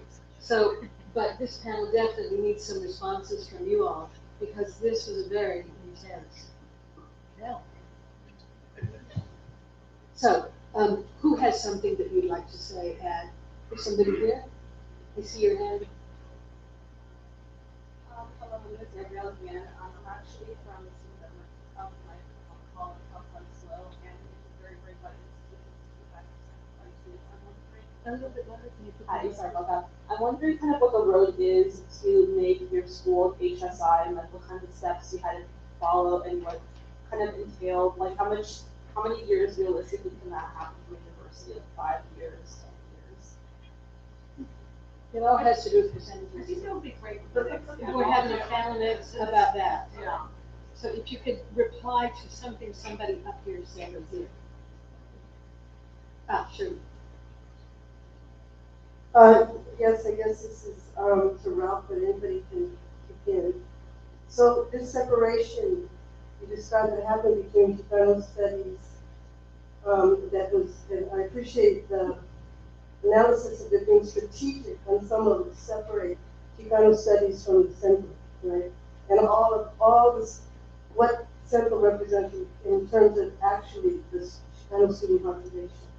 So what would you imagine is a way to bring that back together? Well, just quickly, and we'll keep talking about it. One thing, I wish I would have said this, so I'm glad you asked the question. Like, having regular meetings. There's not regular meetings like, so having like Aaron, for instance, I said, like, we've got to have Aaron come and talk to our department, right? But it can't be just like Aaron alone. It's got to be the Colección, it's got to be Mario, it's got to be like all the folks on here. And sometimes we have like a retreat at the beginning of the year, right? And so it's really wonderful to have, like, get our house in order, figure out what we want to do. But one of our goals are like in isolation from our partner schools, right? How can we move together and be coherent unless we're like sitting around the table and like plotting and planning, right? So we're like planning and plotting in isolation from our sisters and brothers. That's not a really good way to do it. So even just like kind of like envision what we want to do, and I think like having a collective retreat of all these folks together, that would be amazing, right? So that's just one thing. I wish I had some smarter answer, but I mean, I think we're just like planning and doing all that stuff in isolation from everybody else. It wasn't so much, it wasn't the department separating. We were all a central, but we needed blackboards in those days, or whiteboards to write on and figure out a curriculum, because the students wanted us to teach certain courses, and we were offered some space to have a curriculum organized. And so the department moved out of it, and EOP, all of we were all offered new spaces, but we weren't able to keep the connections up between the different units as the students, or as the organizers, or as the social justice workers had imagined us doing in past years. And plus we get integrated into the institution. And now we all have institutionalized roles and institutionalized budgets. And that we're so busy keeping up with that and trying to keep the money flowing in those directions that it's hard for us to see or remember or keep those connections between what was imagined as an El Centro at one time. More, I would also moderate. My name is Richard Vasquez. I'm an alum of UCSB, and I want to thank Sal for his service and commitment and professionalism in this Colección. And as a board member with the Teatro Campesino, I want to thank you for the work that you've done on behalf of the board and the quality of work. We've always been pleased with the services that you've given us and the university. Thank you.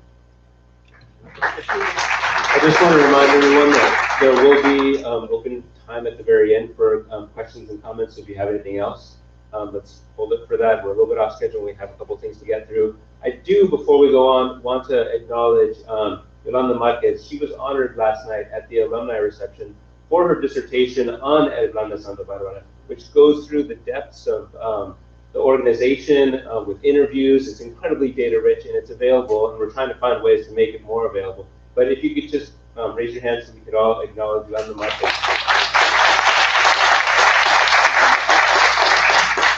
This is also the one who remembered Irene's name, I think.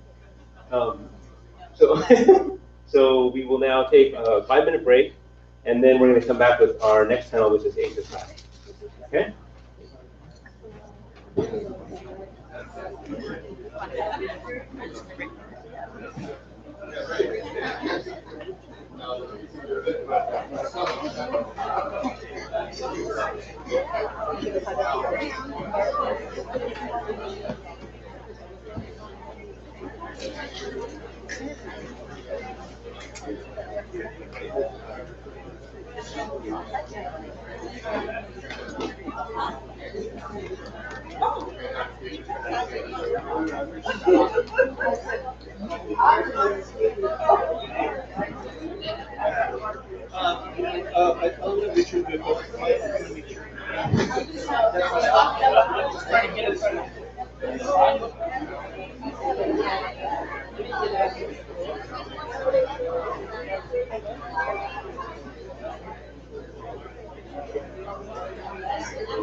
I would like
Okay, we're going to get getting started in another minute or two. And I want to take this opportunity to stand up and stretch if you've been sitting all day long. Get the blood circulating. No? All right.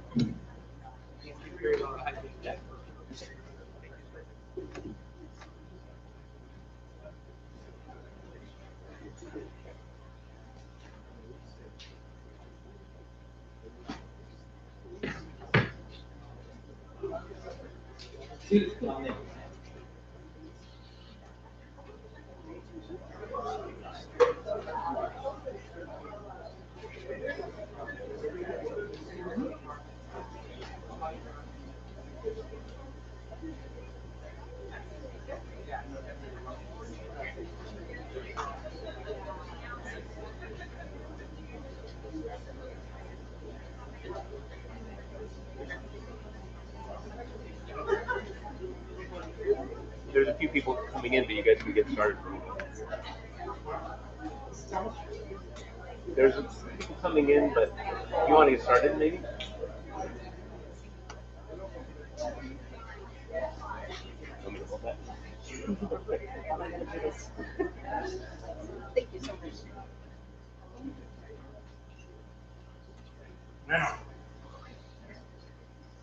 welcome to our session on HSIs. And as I listened to I'm Richard Gudon, the faculty member here in the Berks Graduate School of Education. And as I hear the commentary today, I think the Plan de Santa Bárbara, and I think also the Plan de UCE California 2019. Our session is going to be about the promise of the future and how we are thinking at a system-wide level about addressing the concerns raised in the plan to build a university system that is responsive to the needs of our society and of transformation. Our three panelists, there a couple had to drop out, who were able to make our meeting today are Pablo Regorin, UC Santa Cruz, Catherine Cooper, UC Santa Cruz, and Joseph Morales, UC Irvine. They are leaders on their campuses and in our system, collaborating to design and implement institutional development equity plans serving the needs of people in communities of color from low-income backgrounds underrepresented in higher education. In the spirit of the plan, they view the teaching, research, and service missions of the university as centrally about the development of the populations of California, with the voice of our multiple communities at the forefront. Each of the panels will be given 10 minutes to present on how their campus and our UC system as a whole are strengthening the capacity of UC to serve our communities. Following these initial presentations, we'll give our panelists each a very brief 2-minute chance for offer comment, provided by sufficient time. Before introducing our presenters individually and giving them the opportunity to speak, I want to mention again the presence of Claudia Martinez, Executive Director for the UCOP Educators Program on Diversity Engagement for that office. Claudia has been a key UC OP administrator helping coordinate our efforts with regard to HSI status. And so following the presentation of panelists, I'm going to ask Claudia to mind offering some introductory comments. Now, also, we're circulating index cards to you right now for you to suggest any comments or questions that you want to take up at the end of our session. Please keep in mind that there was at the request of Gerardo Aldana, we will determine how to dovetail into the subsequent session for its open comments. So with that, let me start by introducing Pablo Regorin. Dr. Pablo Regorin serves as the Associate Vice Chancellor for Student Achievement and Equity Innovation in the Division of Student Success at UC Santa Cruz. Pablo is a principal investigator on 3 U.S. Department of Education HSI grants, and his research focuses on racial equality and the contribution of HSIs in graduating students of color.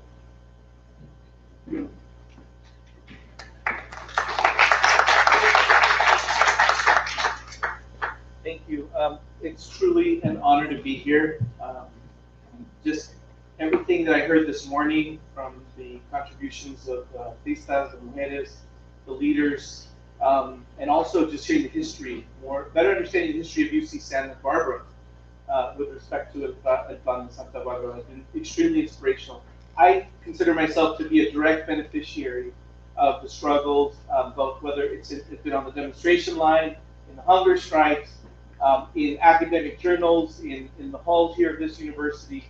And so I'm very grateful to be here and happy to share a little bit about some of the work that we're doing at UC Santa Cruz. And so on our campus, we have taken the opportunity, having become a Spanish learning institution or an HSI through the federal designation process, really not so much because we were excited about the federal policies, and if you actually read the legislation, you will find they're not really in line with the plan, but rather as a policy window that has opened up to advance racial equity.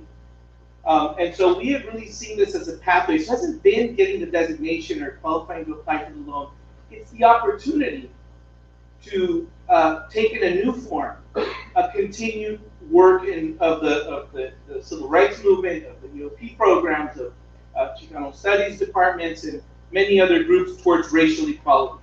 And I emphasize the racial equality because in higher education, over time, we've lost sight of our work, oftentimes being kind of masked as diversity programs that are not connected to the social movements of the 60s. And so for us, HSI is a way of going back to that. and having this focus again on racial equality. One of the first things we had to deal with in framing our work was to tackle this issue of being focused on Latinos or Chicanos or Latinx, how we were going to be focused. And we piggybacked off the work of Excelencia in Education in DC that's done a lot of work around HSIs.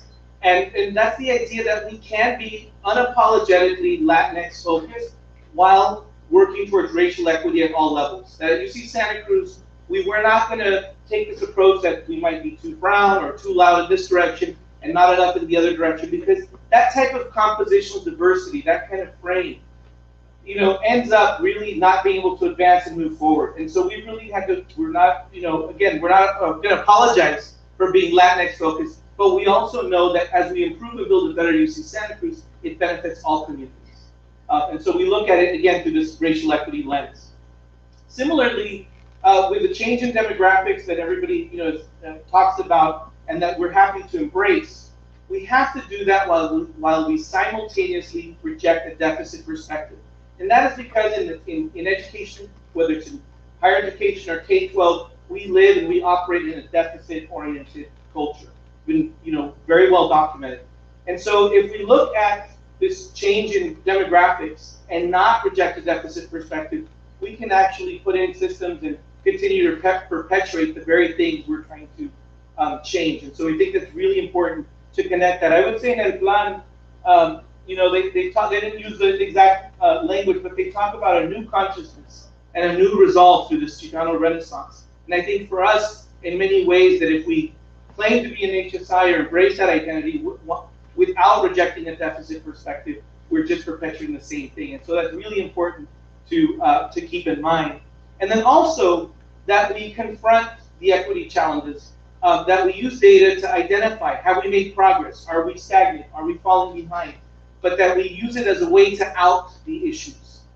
So the importance of disaggregating your data by race, and you can disaggregate by different, a lot of different variables, but the importance of showing where we have racial inequity, especially because, as Stella mentioned, and a lot of our work is based off of the Center for Urban Education at USC, writes that, you know, 50, 60 years after the Brown versus Board of Education, why do we still see many of the racial disparity gaps that we have today? She claims, or she attributes to this muting of race in education, and that we're not looking at this issue. And so we've been really clear that when there are attempts to mute our work in racial terms, that we push back against that, and that we use the data to out where the racial inequity exists. We then need to reflect on it, and then this is, I think, a big challenge for R1 institutions and as research institutions, is we have to act. So our commitment to serving Latino students and racial equity has to go beyond a conceptual commitment. And that's usually where we stay in the UC system. We intellectualize this, we write about it in articles, but we don't always take action in our own work. And so there's a call to do what Stella Simon calls first-person research. So it's not that we're doing third-person research where we study other people, but we need to commit to studying ourselves and the systems and structures that perpetuate some of the outcomes of that we have. And so we think of the HSI initiatives at Santa Cruz as an opportunity to disrupt the intra-racial stratification that we have on our campuses. And let me tell you, 25% really doesn't mean anything, especially in the state of California. We have over 50% Latinx students in the K-12 system. So while we can celebrate these accomplishments, I'm cautious to just throw the parade and say we're done. This is not the end of the work. This is the beginning of the work, and we have a lot more to do. And you will find, if you disaggregate your data, you will see pockets of racial inequity and a lot of racial stratification. So as a state, we know that was happening in white Latinos were more represented in African Americans, low-income people in community colleges and CSUs. And now in the UC, you have a critical mass. That does not mean racial stratification has ended on our campuses. I think far from it. And so this is a call to begin to investigate those areas, call it out, and begin to work on it. We think it's important to have a vision, so we did set a vision of graduating high-achieving Latinx in all students. But more importantly, we don't think there's a magic bullet. There's not one way. There's not the secret program. Someone alluded to earlier, if we just had the high impact or best practices, we'll be okay. well, actually, we think we need to commit to this ongoing investigation to disrupt the racial inequity, and then we need to sustain those efforts on an ongoing basis. So really the work never ends. We also added, it's generally common to have a graduation rate to eliminate graduation barriers. We thought it was especially important as an R1 institution as the UC to have a GPA variable in terms of reaching a specific point. Because you can graduate from any UC campus with a 2.0, with a 2.5, with anything above a 2.0. And we're using the 3.0 as an indicator that the students just didn't survive or get across the stage in terms of their graduation. But they're prepared to go to graduate school. They will go into the graduate school pipeline. They're ready for a career, and that they thrived during their time at the college university. It wasn't just surviving an institution that wasn't built for them. And I'll also argue that UCs, where we have the biggest disparities, is not in retention and graduation rates. Yeah, we have some, but they're much smaller than compared nationally or to other systems. But within the classroom and in the achievement, at or above a 3.0 is where you're going to see much larger gaps. Especially across many disciplines. But so that's kind of the framing of our work in terms of how we look at it. We use the Dowd and Ben-Simon model. So again, I mentioned inquiry. I'm just going to quickly touch upon the idea that you begin to investigate and you engage in inquiry. So you can develop an intervention point. So it might be math as a gateway course, or it might be the STEM fields, or it could be any number of different areas. And you examine your beliefs. And this is really important because we know if we engage, we know that, as Simon talks about, racism is an endemic characteristic of American institutions and is often maintained by the illusion of meritocracy.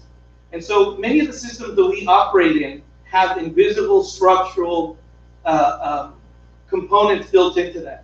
And so we really need to think and address the invisible issues, and not just working one student at a time, but thinking about the systems of our institution. And that really requires a deeper investigation. As you get better at intervention points, and so whatever program you're working on, that will influence your policies and practices, which then in turn impact the student outcomes, leading ultimately to increase in equitable graduation. And so there's no simple set of practices. It's not this program or that program, but it's the ongoing work that we need to commit to. So we have 3 U.S. Department of Education grants at UC Santa Cruz. We spent many years talking about what does it mean to serve a Latinx student? What does it mean to serve any student? And we're still struggling with that question. That's the eternal question that I think you see in the HSI literature as well, defining servingness. Through many discussions with students, staff, and faculty, we kept coming back to particular themes. And so you'll see that we saw some of the racial stratification in mathematics, or in impacting math, writing, sense of belonging, advising, transfer pathways, and faculty professional development. And so we thought a lot about those issues. We looked at data, and I'll share some of the data that we used to highlight some of those issues. And then we began to think about, okay, so use the data, number one, to out the issue. Then the second thing is you reflect on it, think, what is going on here? What can we do? And then the third part is the action. And so many of the programs that we had, waiting for a grant or ready to implement were things we had talked about as issues that started in these thematic areas. And then as requests for proposals came up, we took those ideas. And so the HSI grants serve as a space for experimentation, for innovation, for trying to do something different, or scaling up, let's say our EOP programs or any other program that we think is already working. All right, I'm gonna just zip through these slides, but here's a sample of some disaggregated data by white and Latino students. This is in some of the work that we've done around STEM. And so you should be disaggregating your course achievement outcomes in a lot of different areas. We saw a pattern in math, chemistry, and biology. We also did these heat maps to look at failing grades, and you can see the difference between Latino and white students. So this is a comparison of Latino and white students. And we saw that many of the STEM students who were not making it to point of declaration that came in, both EOP and Latino students, is that we saw we had these courses that were the most responsible for failing students, which is where they would fall off track. So the data helped us pinpoint that. Similarly, in our math programs, we disaggregated the data. This is our first year that we implemented our HSI grant. So I share this slide because we had a pattern of of variation amongst outcomes. And as you become intentional, as you begin to put programs and support in place, we did see some of that achievement grow. I want to end with two last ideas. The first, for R1s, and as R1s think about becoming HSIs, the work of Gina Garcia points out that there's these different levels of academic indicators going up from this way, and then culture. So how do students see themselves reflected? So if you want to become Latinx serving, you need to be high in your organizational culture, reflecting the Latinx experience. So that could be in the curriculum, that could be in a sense of belonging, in the climate, in terms of how students feel, and also in your academic indicators. Now in UC campuses, we already have high graduation rates, and that's because we're highly selective. It's not because we're necessarily reflective of the Latinx experience. So we need to move beyond academic indicators and think about what does it mean culturally to be an HSI. And I think that's an area that's highly understudied. And then finally, if we only grow in the undergraduate population, as some studies have pointed out, we're going to continue to see this phenomenon from this 2013 study where faculty and executives, so leaders, higher education leaders, has not changed in California. So this is all UCs together. And this is going to be critical because if students don't get to take classes or have TAs that look like them, we are just going to grow at the undergraduate level. And I would say that is not what was intended with Plan de Santa Bárbara. So a lot of work ahead of us. Thank you for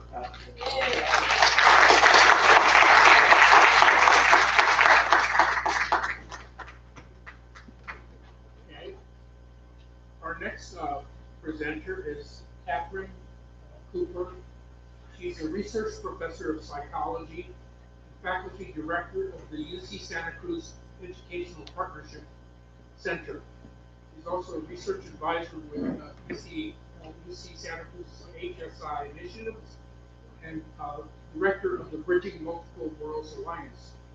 Her work brings together researchers, educators, and policymakers to support low-income immigrant and ethnic minority youth in building pathways to college, to careers, and to careers while keeping ties to their families and cultural communities. Welcome, Catherine. Thank you all. Thanks for staying, and thanks for all of your heart and brains and that you're devoting to our shared purpose.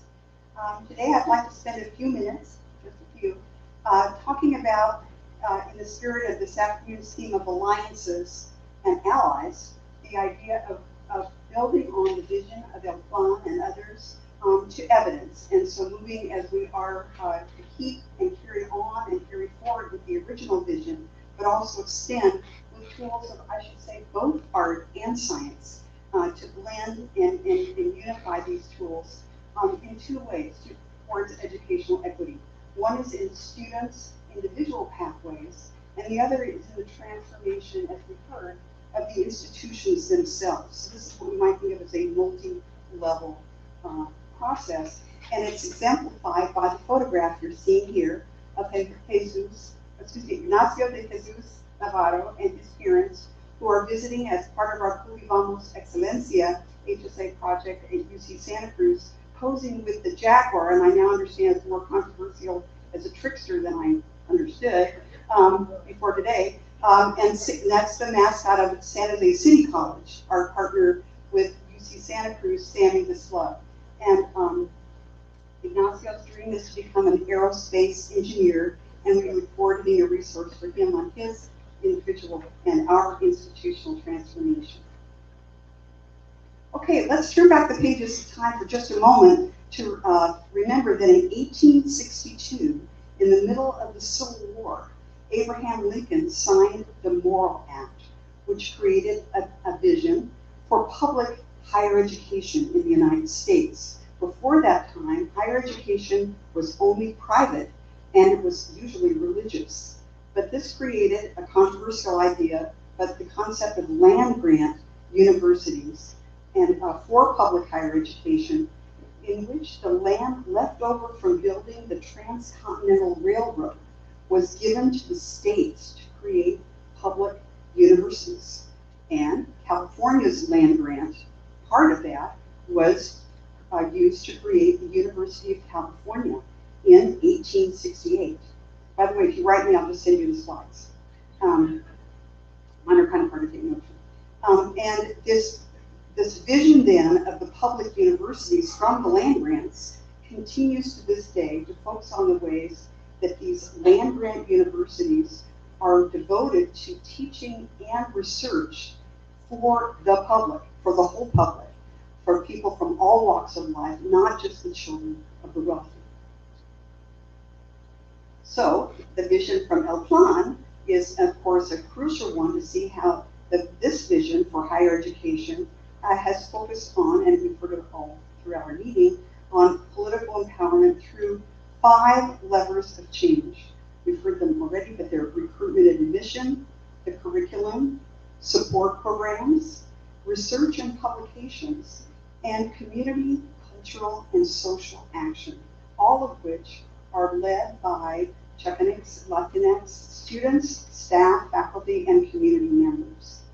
So let me invite you to take those 5 levers of change, and we've taken them and put them inside of what's called a logic model.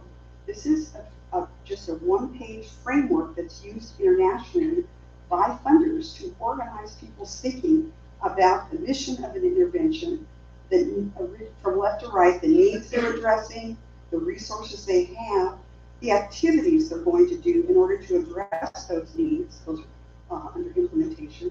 Outputs refers to what are the signs that you've actually done something, and then importantly, the short, intermediate, and long-term outcomes of having done those activities. And so whether it's an HSI grant, a Europe grant, any kind of Office of Education grant, this is a framework that we use. Now, what we've done more recently is develop this tool into something just slightly different, which is what we call an integrated logic model. An integrated logic model takes multiple programs and puts them into the very same template you just saw, with a common vision, a common theory of change, inputs, outputs, etc. And we do this with 3 steps. This is a little nerdy, but just hang on, okay? It's gonna be okay. Okay, the first is to use actual scientific theories of change that we have across the social sciences that will point to what activities, what practices we might be doing based on research. The second is to take those research-based activities and link them systematically to measures of outcomes. And the third, again, across multiple programs, is to integrate longitudinal databases, both qualitative testimonials of individual stories, but also quantitative data that trace these pathways over time.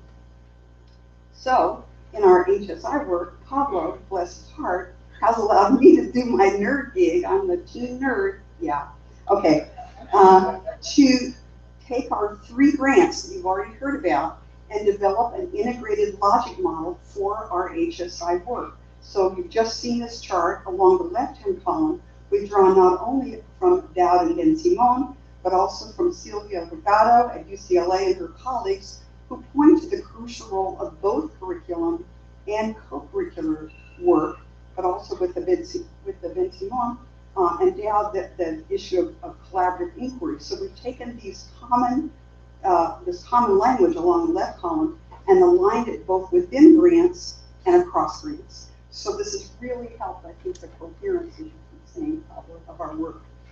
Finally, we have, in 2018, thanks to Claudia and her colleagues, the UC Office of the President's Office of Diversity Engagement decided that they had had a portfolio of 15, not 3, 15 different programs in the SAPEP, or Student Academic Preparation and Educational Partnerships Program. This is how Mario and I work together as well. And I'm sure you're familiar with many of these programs. I won't read them to you, but it includes Puente, Mesa, our familiar programs. So, and this reaches across the 10 campus UC system, including the current and emerging HSI. So, believe it or not, the UC Office of President made a commitment to develop an integrated logic model of its entire SAPEP portfolio. And of course, I know you can't read these tiny things, but the key point here is with the same template that I've already shown you.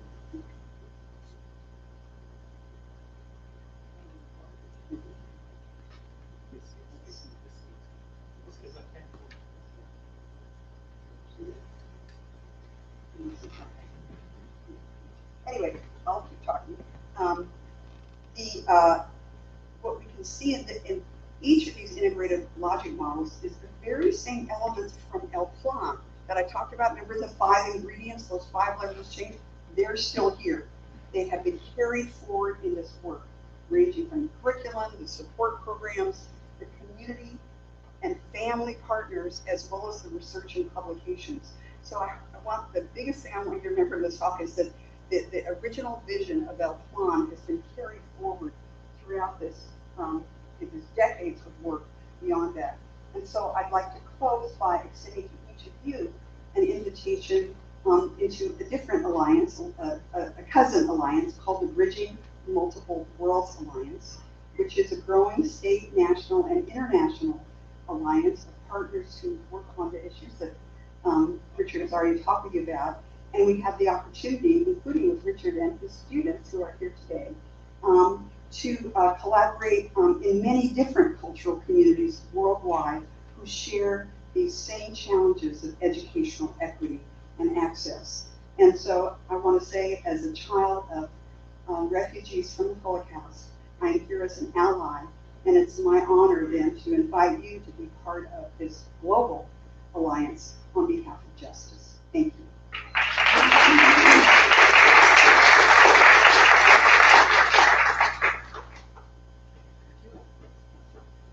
Our next speaker is Joseph Morales. Dr. Joseph Morales is Assistant Director for Strategic Initiatives and Partnerships in the Office of Inclusive Excellence at UC Irvine. In this role, he's responsible for monitoring and advancing student success, deepening and expanding UCI's relationship with other minority-serving institutions, and advocating for inclusive excellence locally, regionally, nationally. And Joseph is a graduate of UC. I am.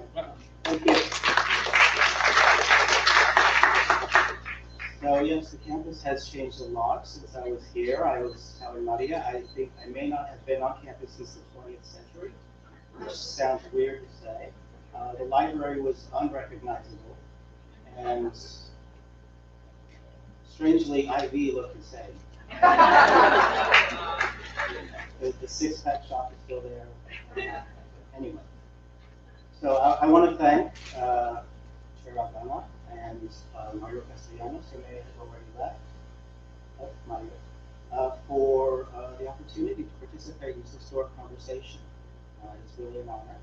And in my role at UCI, one of the most significant dimensions of my work is to transition the university into a minority-serving institution. Of course, that includes Hispanic-serving institution, but in a very broad sense, we have an APISI initiative, which is the Asian American, Native American Pacific Islander Serving Institution, as well as partnerships with historically Black colleges and universities, among other things. And as I do this, I think it's very important for me to say that I rely unapologetically on my training in critical race and ethnic studies as I implement this, as I do it. I feel very strongly about that.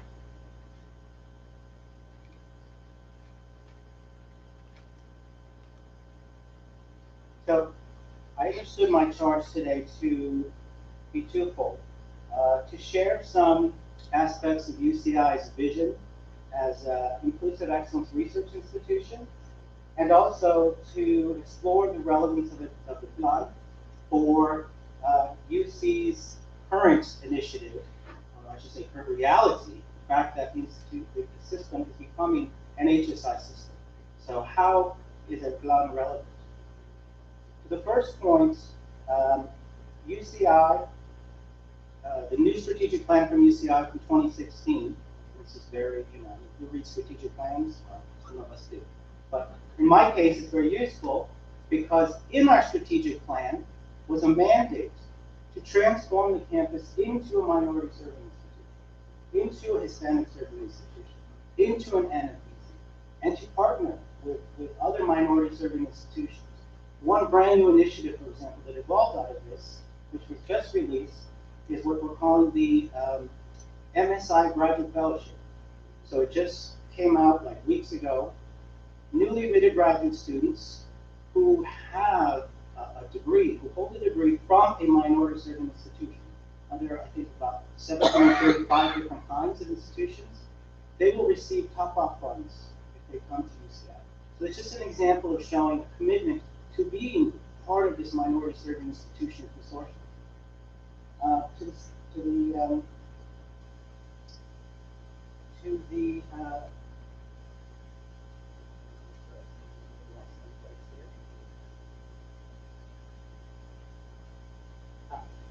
the second point, the aspiration to become an HSI system, a system that is more equitable, diverse, and inclusive at all levels of the institution. In my mind, I don't think this is something that is new. You know, I mean, if we look at none, that same aspiration is in there. Right? I mean, this has been in there already for 50 years. So when we talk about transforming the UC system into a Hispanic serving institution, into a minority serving institution, we can look to Third Liberation Front strike demands from 69, 99. We can look to many places. It's not something that is new. I'm always perplexed when I hear folks say, what does it mean for us to be an HSI? Well, let's take a look at these other documents. I'm just saying. So, at UCI, in anticipation of HSI designation, we convened a campus-wide task force. And this was something that was done in 2015. And, I mean, I know that some other institutions, which, I mean, I've been on a lot of panels with Pablo recently, and I always point out that Pablo is very sophisticated in the logic models. I guess we're very illogical. We are very base and very fundamental. We have very simple questions. Who are our Latinx students? Is the campus serving them well? And how can we improve? I mean, I'm not, I'm sure there are many other questions, but these are very, very basic and simple questions. And some of the select findings were retention within the initial major is variable across academic schools. For example, a majority of our students come in STEM majors, specifically biological sciences. After year 2, they move. Social science and social ecology. If this is something that is of interest to them, a change of heart, that's fine. But if it's not, I suspect, then that's not okay. Second, we have a lack of coordination and integration of campus and state support. Now, unlike UC Santa Barbara, UCI is like a federation of schools. There's 12, 13 schools, and they all have their own, I'll say dean, I was going to say king or queen, but they all have their own individual that is running the institution. And so it's very, very decentralized. And so one of the issues is that students ultimately have to self-advocate because there is no coordination. And third, unlike Santa Barbara, I would say, which, as I experienced last night with a massive Chicano studies on this campus, I'm not going to say that the 60s passed over her mind, but in 1965, it was a few buildings, and there wasn't a lot of activism. So students often feel a lack of connection. They often feel like, what is my connection to this campus? And how, as a Latinx student, can I connect to the past? So that's one thing that we've been working on, is to develop a cultural memory, but also to recognize and affirm contemporary cultural and intellectual capital. It's very critical for student success.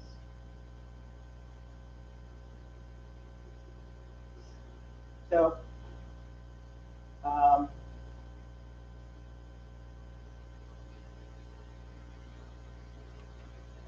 and as I just want to backtrack a little bit here. When I think about one of the core, I forget to mention this, core issues that came out of this report. Because the report, the purpose was to produce recommendations for the Executive Vice Chancellor Provost. One of the fundamental recommendations was term, transform the campus into a Latinx thriving campus. And this means more than an HSI, more than a Hispanic or Latinx enrolling institution, especially, more than a Latinx serving institution, but an institution where students can thrive. And as I think about this, as I, given my background, I wonder, well, how do we know when we've achieved that? How do we measure whether or not it is a Latinx thriving campus? Of course, one space to go would be to Rosito's reissue of El Plan, right? Page 2 of the manifesto has a series of areas. I mean, this is just, to begin with. I'm not saying that's the end all, but none of these things, whether it be admissions and recruitment, whether it be enrichment, support, curriculum, community, it's not as though these things have been solved. So at the bare minimum, one might look to this to begin that conversation about what it means to be a Latinx thriving campus, from my point of view. And of course,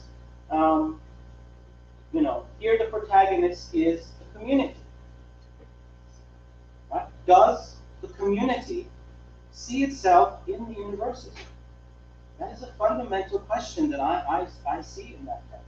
And so if we're going to be a Latinx thriving campus, the community needs to see themselves in the university.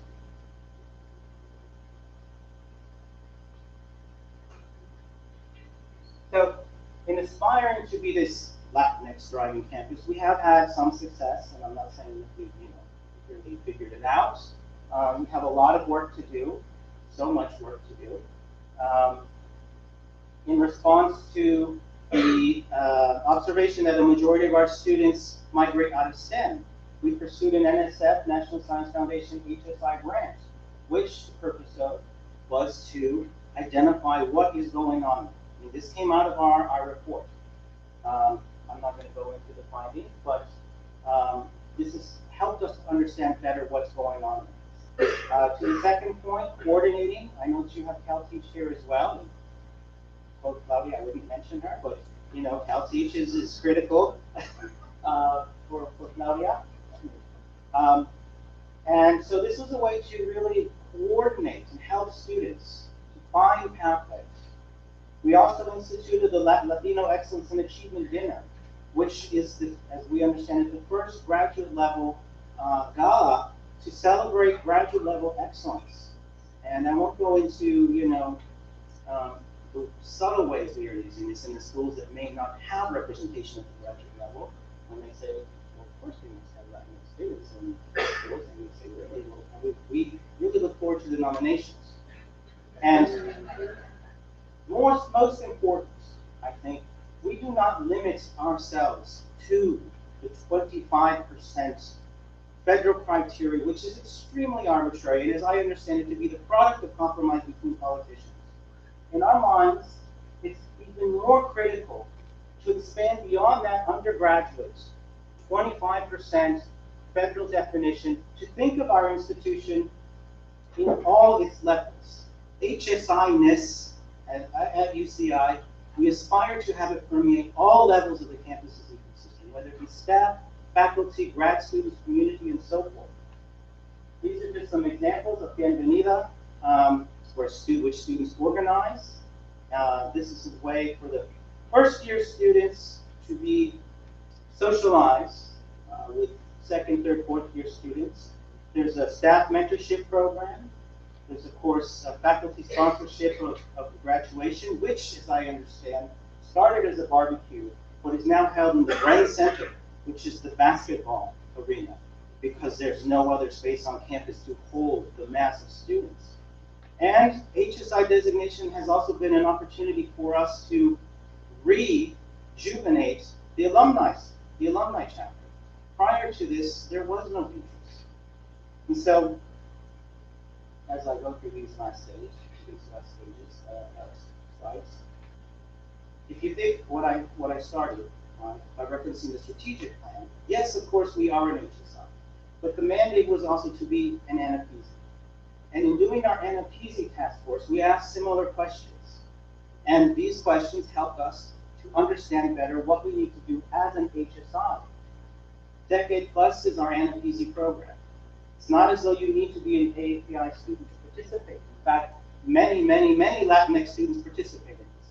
And this program is intended to create a pipeline from undergraduate to graduate students. Also, it helps us to think more deeply about what it means to be an AAU that is an MSI. We know that Santa Barbara was the first AAU HSI. I heard him say it yesterday. We are the second. There may be a third, I don't know. Arizona, Davis claim it, I don't know. As an NFPZ, we are one of two. University of Minnesota is the other. This is really an important way for us to push on what counts as academic excellence. To rock the foundation of the AAU, which is the elite 60 research institutions in the nation. What does it mean to be an elite research institution? Does diversity play a role? And these are the questions. Likewise, we learn the value of disaggregation in a deep way.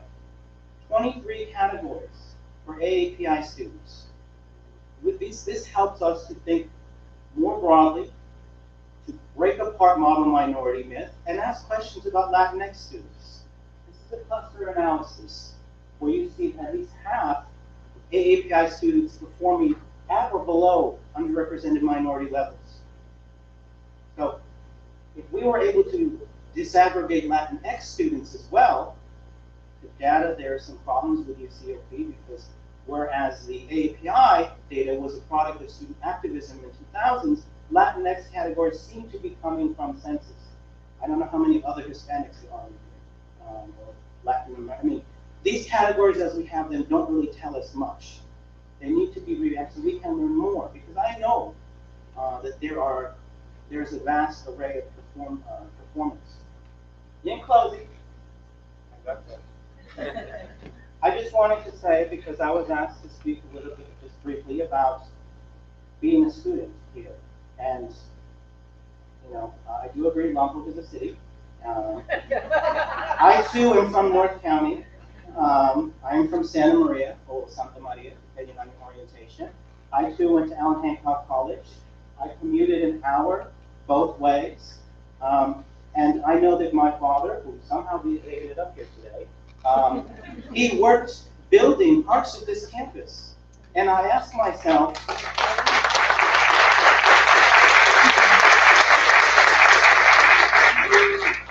when he was here, based on the stories he told me, which I won't go into, I know for a fact he did not feel as though this university was for him, or that it could be for him.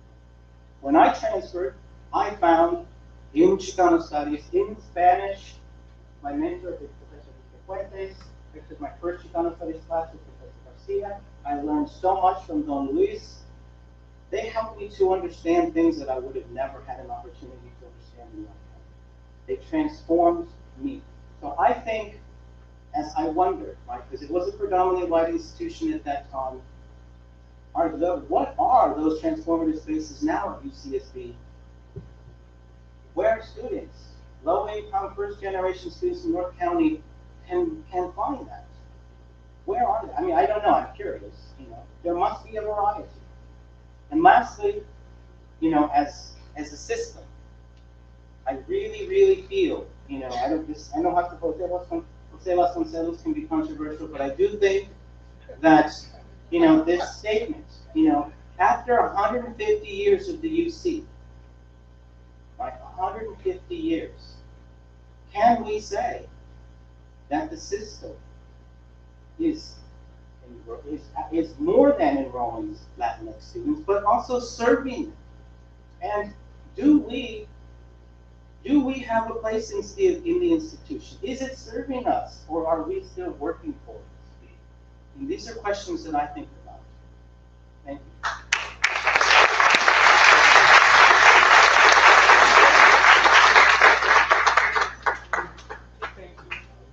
In the interest of making sure we proceed efficiently, I'd like Bertine to collect any of the cards with comments, and I want to ask Claudia Martinez if she would mind giving us a very quick status report on initiatives. Microphone, please. here comes our microphone expert running over to Claudia, who's over here standing next to the team, just to give us a quick report on what's going on in her office and how things are shaping up. It's a very good opportunity for us. Thank you, Claudia. Great, thank you, Richard. I always do what Richard tells me to do. I used to be my boss when I was here at UC Santa Barbara. I worked here for 10 years. Left in 2012 to work for the Office of Diversity and Engagement and Police Office of the President. I do have to at least say a few words about why this event has been meaningful to me. My father was a Chicano activist, and I grew up learning stories, or reading them stories around El Plan, Chicano moratorium, the blowouts, and that seems to be what inspired me to do this work. And to be here 50 years after El Plan is just very historic.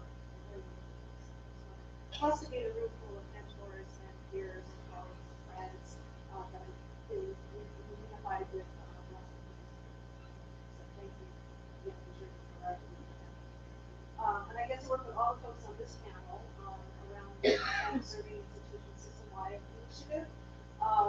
As many of you know who have been working in this space for a long time, there's been a lot of discussion around space and critical spaces, and I've wanted to make sure that as part of the work that I've been doing at the system-wide level is to create space for more conversation and dialogue around this really important topic. It's not, we talk about this quite a bit around the HSI planning group of representatives from all of the different campuses who have talked about what does it mean to be Hispanic served? What does it mean to be Hispanic life? It isn't about just getting to a 25% enrollment threshold. Although it's important to mention we're at 24% system-wide enrollment. So it's not far off to say that we are, should be a Hispanic serving system. Especially when you hear Catherine's reminding us of our obligations to universities with people of California, and who does that mean that in the U.S. So we wanted to, I guess I should say, there's been a lot of conversations over the years. This didn't happen overnight. There are a lot of universities that have been working on these issues, talking about the HSI campuses and emerging HSI campuses, and implementing programs and partnering with community colleges and HSIs for a long time, and moving in this direction. But there was also clearly a critical mass starting to happen with the UC campuses. We will now, with UC Davis, on board with 6 out of 9 of our undergraduate campuses being HSI campuses. So we felt that there was an important policy window that Pablo mentioned to really take advantage of that opportunity. And so we thought, well, first our office invested some funding to help support an opportunity for all the campuses to come together and retreat to talk about and exchange and business practices earlier, with each other and to learn from each other, because there have been campuses that have been HSIs for a long time. Riverside, which has started off as an HSI campus, that was the first campus I worked at, and then newer campuses came on board. And truly, when UC Santa Barbara became an HSI, the first HSI as part of the AAU, and Chancellor Yang talked about that as a group for a number of years. That really spurred, I think, more energy and greater interest in coming together and learning from each other's experiences. There's a real hunger among the campuses to learn from each other and to, just to have dialogue. So we invested some funding in doing that, and we've had 2 retreats so far. We had a retreat in November, many of you here attended that, and we realized that we wanted to be an ongoing, sustained effort. It isn't, again, it's not going to be many of the dialogue. We're going to let it be from UC, the sort of institution that is really steady. Where we need to be starting to think more collaboratively and creatively around the long term. Are we going to be 50 years from now talking about what is something we've been doing, or we have made some progress? And we have such a brain trust and so many resources and smart people and students who are so dedicated to this work that we not only can gain something from doing the mechanics and ways of changing the system, but we have to be true to the research and to the dialogue around what do we know works with our students, what do we need to do, how can we enhance that? And I think we have an obligation as a research institution to be contributing to that body of research and knowledge, and that's all here really in this. So we just since it was dedicated to Provost Brown. Our office made a request to him for additional funding. Just a few weeks ago, that Provost Brown and the Santa Barbara Connection has been for many years. Michael Brown approved 2 years of additional funding to help us sustain the dialogue around supporting campuses together and to support those efforts. So we're hoping that those funds will help us institutionalize so it's not just I'm privileged to work with all of these people on a very early launch with all these ideas, and I'm working inside the office just to the funds to help support this work. So I'm happy to answer any questions about that, but that's where we're at. Did I miss anything? Thank you, Claudia. There's more than we're writing out in the comments. So now we have an opportunity to respond to some questions that have been raised. Some of them may be judged to be present in the response, but that they were not clear enough in the comments, I think, deserves attention. And so I'm going to do my best to read a couple of these questions to you, and if the authors of the questions feel that I have not done justice to their rendering of the questions, please speak up. And where's the mic person? Okay, mic person, be alert in case we get any seconds from the audience. We have your name, please, though, so we don't call you mic person. Thank you, Dominic. Dominic. Yeah, call me him. Okay. Well, land-grant universities. Is it then an accident that UCs are located on California native village sites? And what do we want to do to ensure repatriation beyond or acknowledgement? Reparation. Reparation. Thank you. Reparation. Thank you. Do you have any responses to this?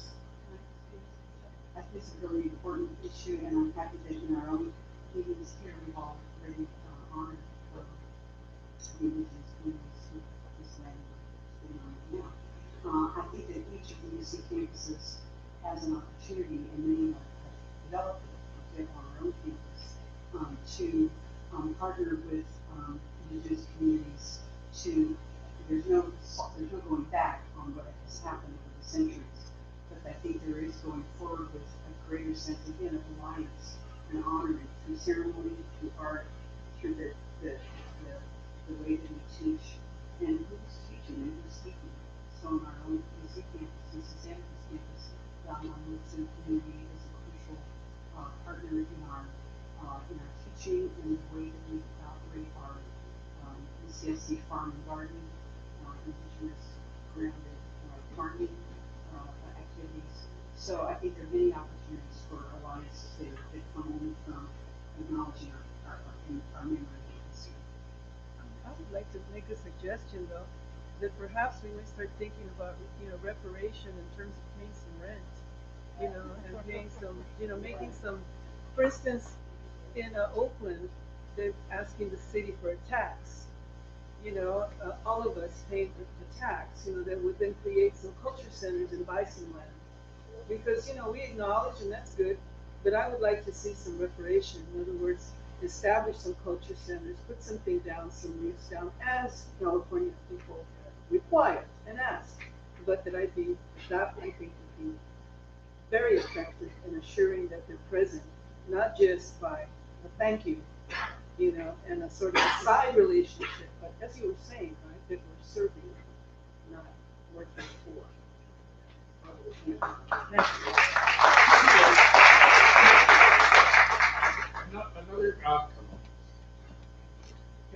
Another question that I think is one that has drawn some discussions in terms of our meetings in San Diego dealing with Latinx issues.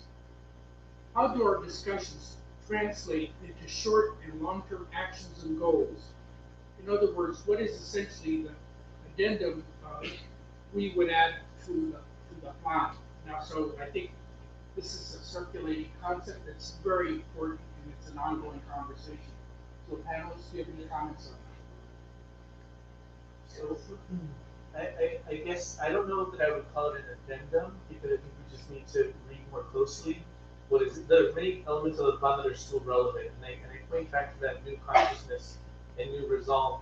So in the research that Estela and Simon and her colleagues do at USC, they talk about 3 mindsets, and I think this is what in the plan that we're talking about as educators, as people working in an institution of higher education, which has been historically built on the notions of exclusion, elitism, and racism, how we work. And so there's 3 mindsets that she offers that I think is just a different way of expressing what's called the new consciousness and new resolving and plan.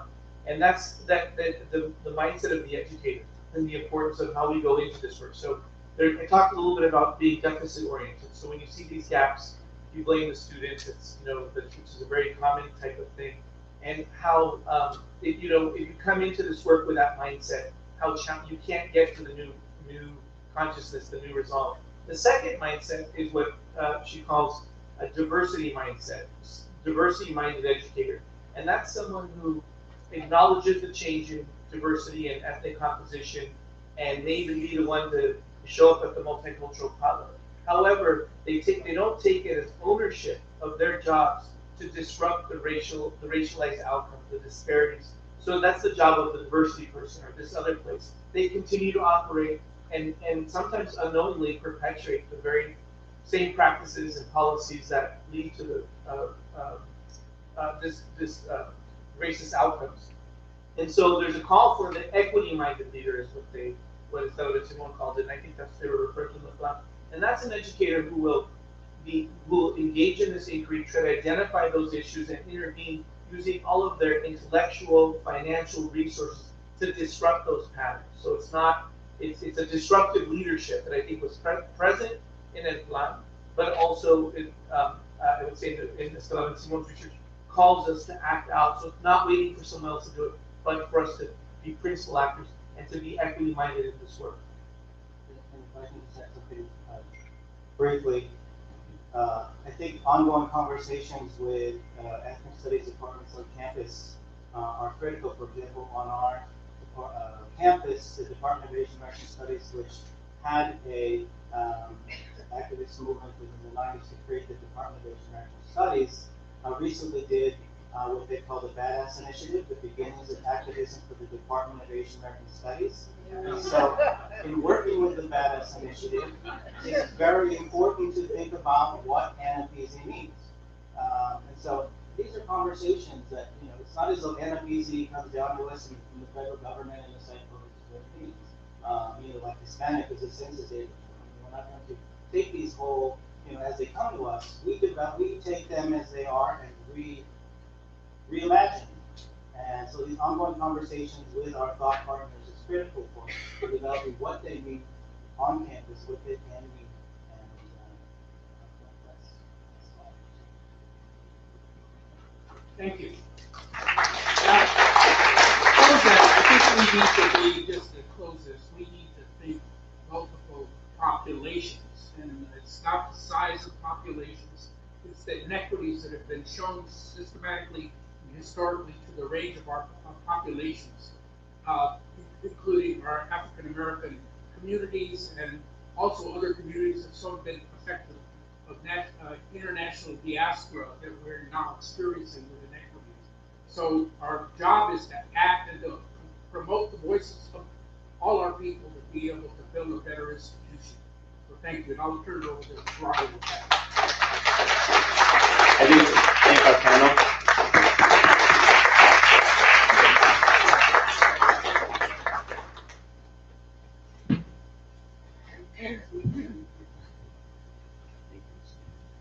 Okay, so transition to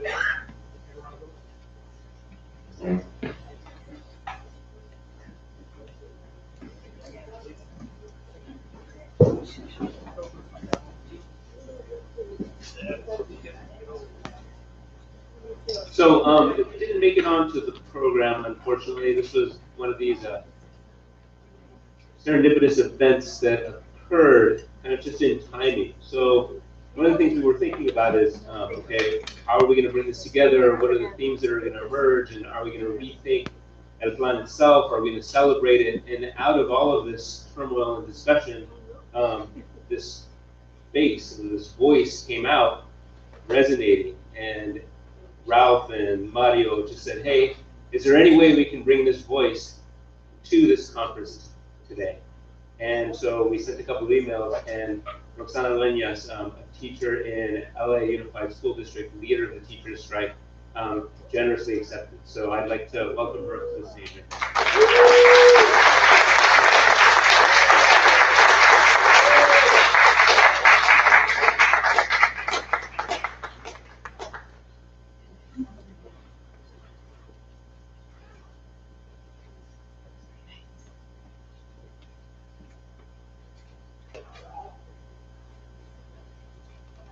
Can everyone hear me? Yeah. So first of all, I want to say what an honor it is to be here. Definitely was unexpected, very serendipitous. So I just want to express my gratitude for the time to share with y'all and reflect. So as was mentioned, my name is Roxana Dueñas. Do I need the mic? Yeah. Okay. Yeah, I'm getting over the flu too. Yeah, my name is Roxana Dueñas. I'm a teacher at Roosevelt High School in Boyle Heights. I did graduate from Garfield High School, though, so you know how that goes. I graduated from UC Santa Barbara class of 2007, I believe. And so this is my first time coming back and doing something like this. So again, you might notice I'm a little bit nervous, actually a lot nervous. So just really quickly, I want to share about my experience here at UC Santa Barbara and how it really has shaped my work in ways that I couldn't have ever really imagined, I think, when I was here. So I'm going to talk a little bit about myself, my background, my experience here at Santa Barbara, what my teaching practice looks like, and then kind of round it off with thinking about the strike and what we were fighting for and how it's deeply connected to the work that originated here and that people have been fighting for such a long time. So yeah, my name is Roxana. I've said that many times already. I am a daughter of immigrant parents. Both of my parents came from Colima, Mexico in the 80s. Yes, great. And they came here in the 80s. I'm the oldest of three. Two of my younger sisters out there, my cousin, they came with me from LA. And I went to Garfield High School, and I had an amazing experience when I was there. I took the honors and AP classes, but I realized that I never learned about the fact that it was one of the sites of the East LA blowups. I learned about the AP program, I learned about Stand and Deliver, which is a really important part of that history, but I couldn't believe that I left Garfield without studying such a powerful and profound history. And so I appreciate my teachers deeply, and I also wish that I had known that when I was there and really embraced it and appreciated it. And so I came to UC Santa Barbara. I took my first Chicano Studies class here, and I was completely transformed because I didn't know something like this even existed. And I majored in Women's Studies, I majored in Chicano Studies, and so the Women's Studies program gave me the understanding of intersectionality, which I'm deeply appreciative of. And it was in the Chicano Studies program that I learned about the lockouts, I learned about Sal Castro, I think he was actually still around and he was able to speak. And I was just blown away by this idea that these things had happened in such close proximity to where I lived. I remember taking classes where I learned about art and muralism, and I was like, what? This history existed in East LA and Boyle Heights, and I walked these streets and I didn't know it. And going back home every other weekend when I was really homesick here, I looked at my community in a very different way, and it gave me a newfound appreciation. And so I remember, taking classes where I remember writing a paper on Selena and thinking about, I can write a paper about Selena and I can get credit for understanding and analyzing this. What? This is too good to be true. understand. I remember there was at one point there was a talk on like Morrissey and the complexity, and I know he's really problematic, so I'm not going to go there. But I remember like in 2005 or 6, like someone talking about this and intellectualizing my life. It felt very validating, and so I took that and I majored in women's studies, Chicano studies. I took a couple of ed courses here with Dr. Tara Yoso that again transformed the way that I saw the world. I took my first liberation theology class where I was introduced to Paulo Freire, and I was like, critical pedagogy, like what? Like it was just, it was unbelievable. I guess that's the best way that I can describe it. And that's what inspired me to, I knew I wanted to be a teacher when I got here. I didn't know what kind of teacher I wanted to be. When I left UC Santa Barbara, I decided that I would go to the UCLA program because they had a very specific emphasis in social justice. And I was very fortunate to be able to work with Dr. Yoso. She wrote one of my letters of recommendation. And so I was very fortunate to be able to be surrounded by so many wonderful people that really guided my philosophy, I guess, in teaching. And so I became a teacher, and I went back to Garfield, and I was a teacher there. This is the dream, to be a history teacher in my alma mater. And I was there for a year, and it was challenging and amazing. And then I was pink slipped because that was in 2009, when all the pink slips and the rifts and the rifts and the rifts. And so I was displaced, and I ended up at Roosevelt, which I wasn't happy about at first. I was very like, this is the last place that I want to be. I know, because that's the idea, that's the rivalry, that's what you're kind of taught, and I internalized it without really understanding it. And so I went there, and I absolutely fell in love with the campus and the teachers and the students. And I've been there for 9 out of the 11 years that I've been teaching. And I was displaced once again, but I made my way back to Roosevelt. And when I made my way back to Roosevelt, they gave me the opportunity to create an ethnic studies class. And so I said, this is the dream. And I remember going back to Roosevelt High School, and I worked with 2 other teachers, Jorge Lopez and Eddie Lopez, and actually Eddie Lopez came to UC Santa Barbara as well for some time.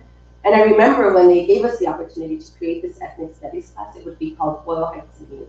And we sat down and we all took out our readers from college, like from all of the courses that we took. And we sat and we looked through all of the articles that we had read, and we said, what resonated with us? What did we enjoy learning about and reading and studying? And that's how we crafted our ethnic studies class, when looking at our syllabi and our coursework from our time here at UC Santa Barbara, UCLA, and my other colleague went to San Diego State University. And we had all taken Chicano studies classes, African American studies, Asian American studies classes, and that's really what shaped our work. And so at Roosevelt, I've been really lucky. We teach a 9th grade ethnic studies course. It's 2 semesters, and we built it around 3 themes, and that's resistance, resilience, and reimagination.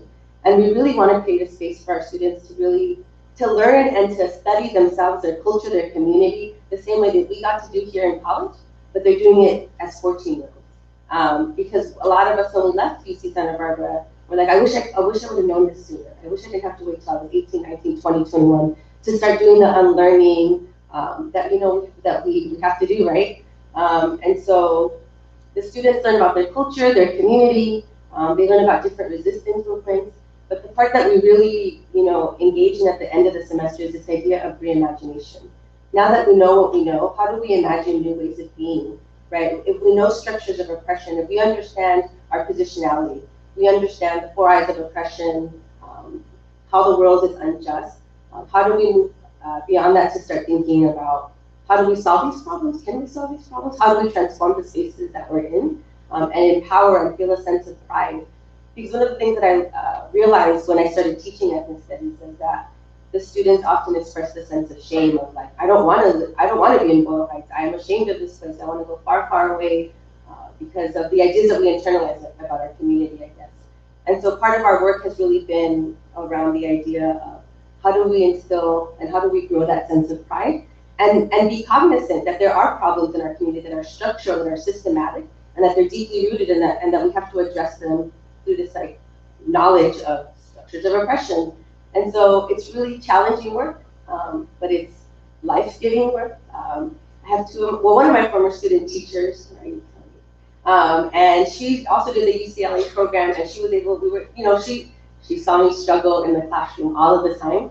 So I don't want to romanticize this work. It's really hard when you're doing it with 14-year-olds who don't really care about the word decolonization or critical pedagogy.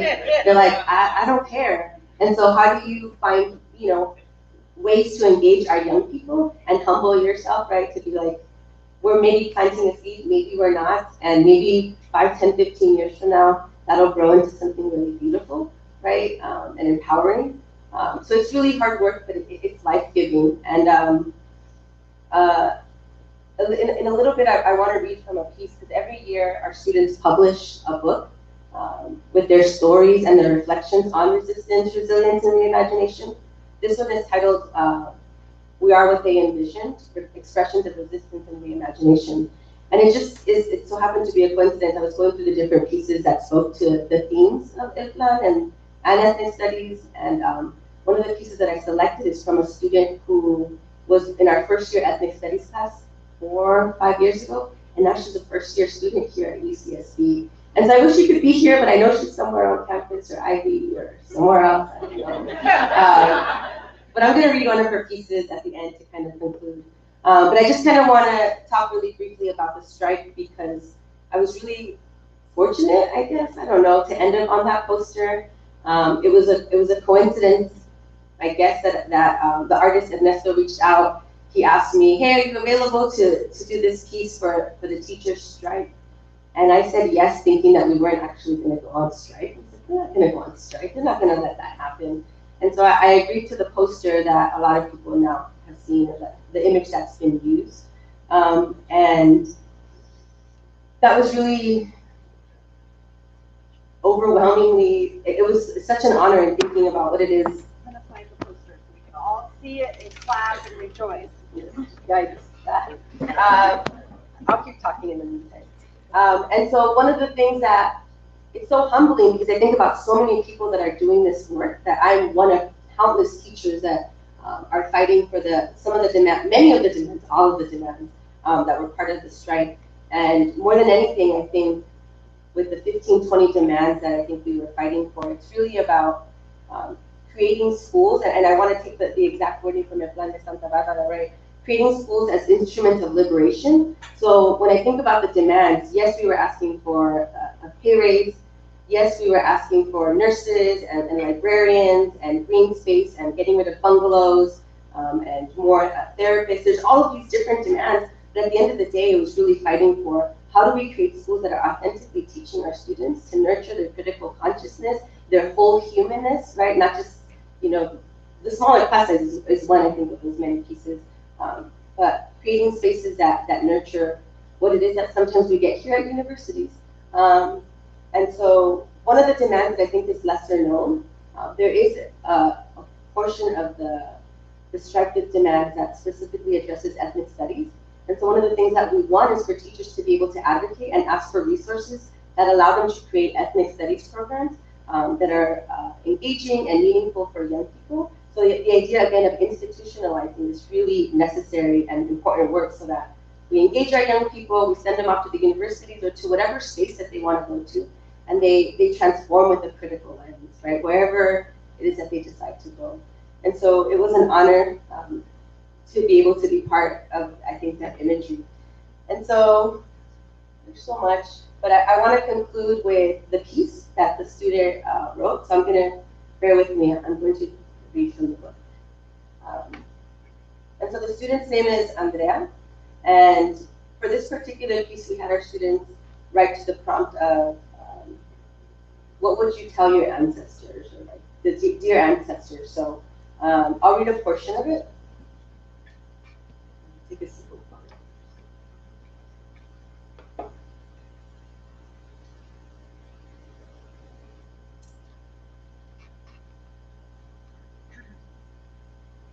So she says, to my ancestors, I think of you as I hold a pen in my hand and bleed the ink onto this paper. I think of you as I am taught by my white, Japanese, and Mexican teachers. I see you in the roots of where I stand, seeing over those under me, but looking up at those above me. I feel your strength and courage inside of me, pushing me to fulfill my aspirations. I think of your struggle, the migration, depression, starvation, poverty, discrimination.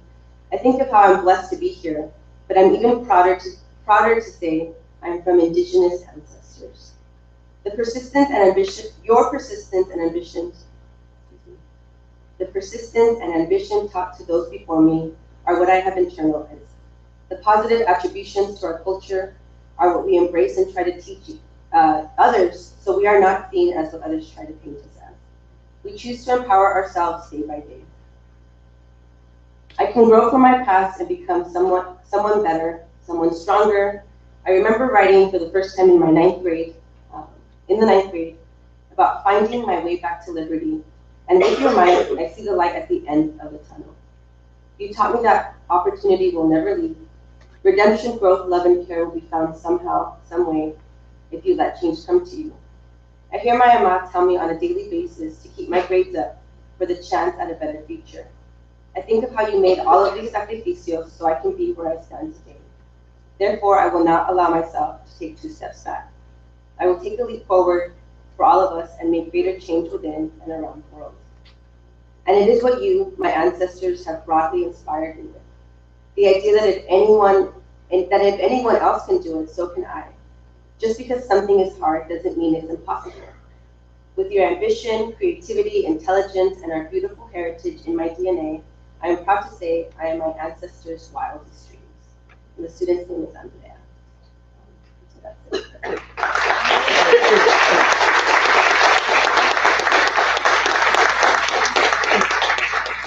And so, I mean, to conclude, I don't know where I am with time. Well, not to conclude then. I think it just goes back to this idea that we are our ancestors' wildest dreams, that there's so much work that has come before us that we may or may not be aware of. And I think of my time here at UC Santa Barbara and the classes that I took here, the projects that I engaged in, and never in my wildest dreams could I have imagined that I would then be creating this course that's transformative and that it's growing. Part of what we've been able to do with our ethnic studies classes is the students write these pieces that are then published through our nonprofit organization, 826LA, and then our school buys a classroom set, and so the students every year as they come in are reading each other's stories, and so this idea that our young people aren't just taking an ethnic studies class, they're writing down their histories, and then creating curriculum for future generations. To me, that's unbelievable, and I'm very lucky that we create this every single year and that our school supports and sustains that and institutionalizes it. And so with the success of our program, myself and a few other colleagues are now working with LAUSC's Ethnic Studies Leadership Task Force, which is the idea of how do we grow and sustain this work so that it exists in other spaces. And that a lot of folks are doing this work, we're not the only ones, and we collaborate with a lot of amazing organizations to be able to do this. And so I want to credit and acknowledge those folks as well. But yeah, I think that I don't know if there's more. I don't know if there's, I think that covers a big portion of it.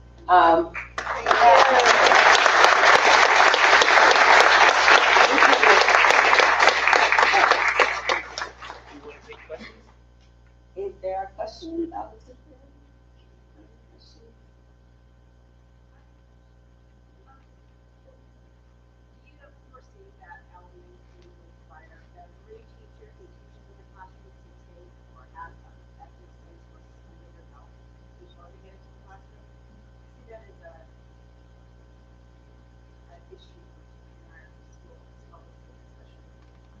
I think that's one of the conversations that's happening is when you institutionalize something, the quality of it and it getting diluted. So I don't know if they would require teachers to teach that class, but I think there is the element of cultural competency, which kind of, it's not the same thing. But I think really thinking about our ed programs and how they're preparing, because one of the things that we talk about is we shouldn't have the ethnic studies programs that should exist outside, but they should be embedded in all of the work that we do. And so if we're doing the work from the teacher ed program, like at that level and even beyond, is that it would exist everywhere, right? And that element of how do you teach from a lens that acknowledges all of our, not all of our identities, but yeah, I guess, and being mindful of cultural competency. I think that would be important. but maybe not requiring to teach an ethnic studies class. Coming from that critical lens, maybe that would be powerful.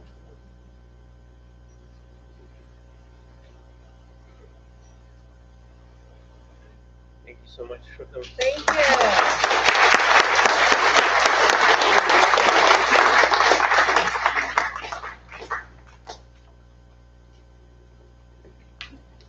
So I think it's pretty much impossible to follow up on that as kind of like the culmination of what this conference has been all about. And so I'm even hesitant to speak right now, but I think Mario and I would like to graciously give that last voice to Roxana to close this conference with in terms of the formal portion of it. If that's okay, we have maybe a couple of minutes if folks want to make some final remarks. I think in terms of the formal presentation, we couldn't have done any better than have her voice on this stage. The last thing that we're going to do is for those of you who, I think we have enough people everybody can fit, there's the performance by Chicano Secret Service that's going to be over in Loma Pelona. There's hors d'oeuvres and drinks and stuff so we can hang out while they're getting set up. It's going to start, they'll start a little bit after 5. But if there's some final comments that people want to make, and I think Yolanda has. One of the things that might be a suggestion is to go back to holding some Chicano studies classes in 406 and to bring that back. When I was there, we had upstairs for the grad students, but we also used to study there, so it was open, until 2 or 3 in the morning. But having a class or 2 or whatever each quarter would be a good idea.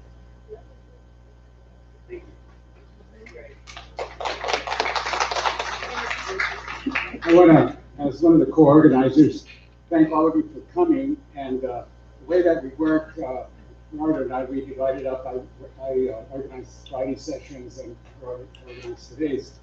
But very important, we showed that we could work together to produce what I think was a very, very successful conference. Thank you very much.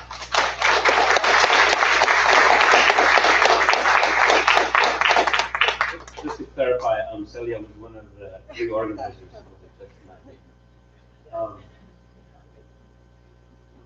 Anything else? Yes. Directions. It's a little bit of a hike. It's going around the lagoon to Manzanita. We'll have a group go over so we can, if you're not sure, stay with the group. Seating is limited, so if you didn't RSVP, there's a chance you might not get in. The e-bike was sent out. But it doesn't look like it's 100 spots. Okay? Thank you.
Thank you again.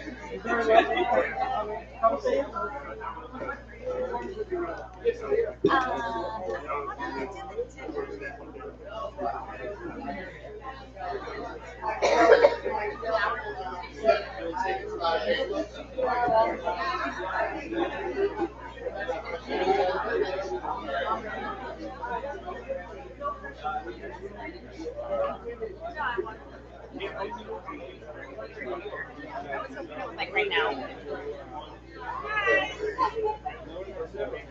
Like your post on like oh it's so good.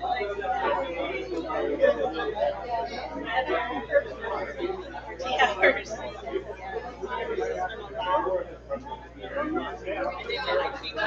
It's alright. It's good, yeah. It's darker and we hate it. It's not dark enough. That's probably what was tired. So we were right, we only slept like 4 hours. So it was just like a lot. I think it came. I got to hear your comment about how they're selling it, so I was like looking to see if I would see it. I was like, thank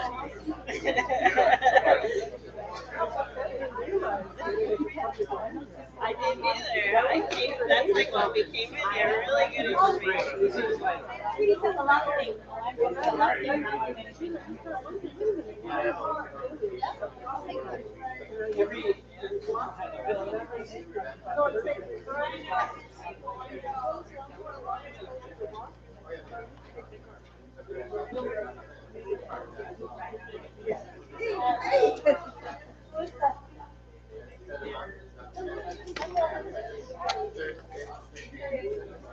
It's great to see you.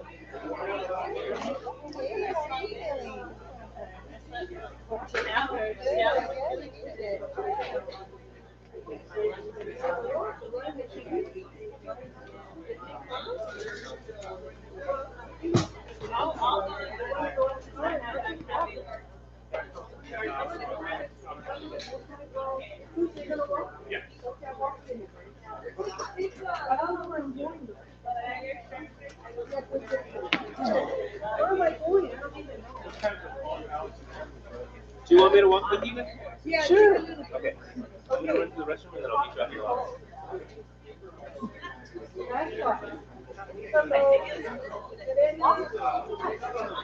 Anyway, you're welcome to big and if you feel like it.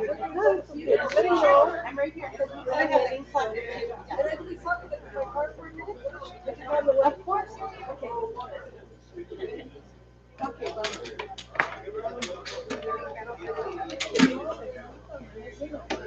Start right at 5. Right at 5.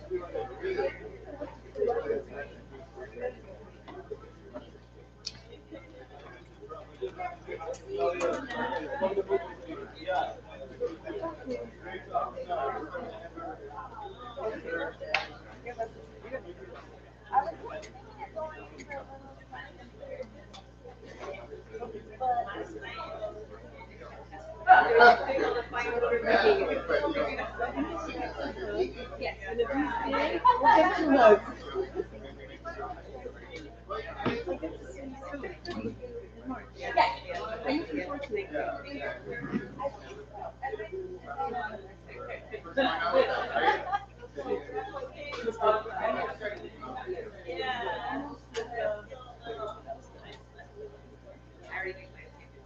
Yeah.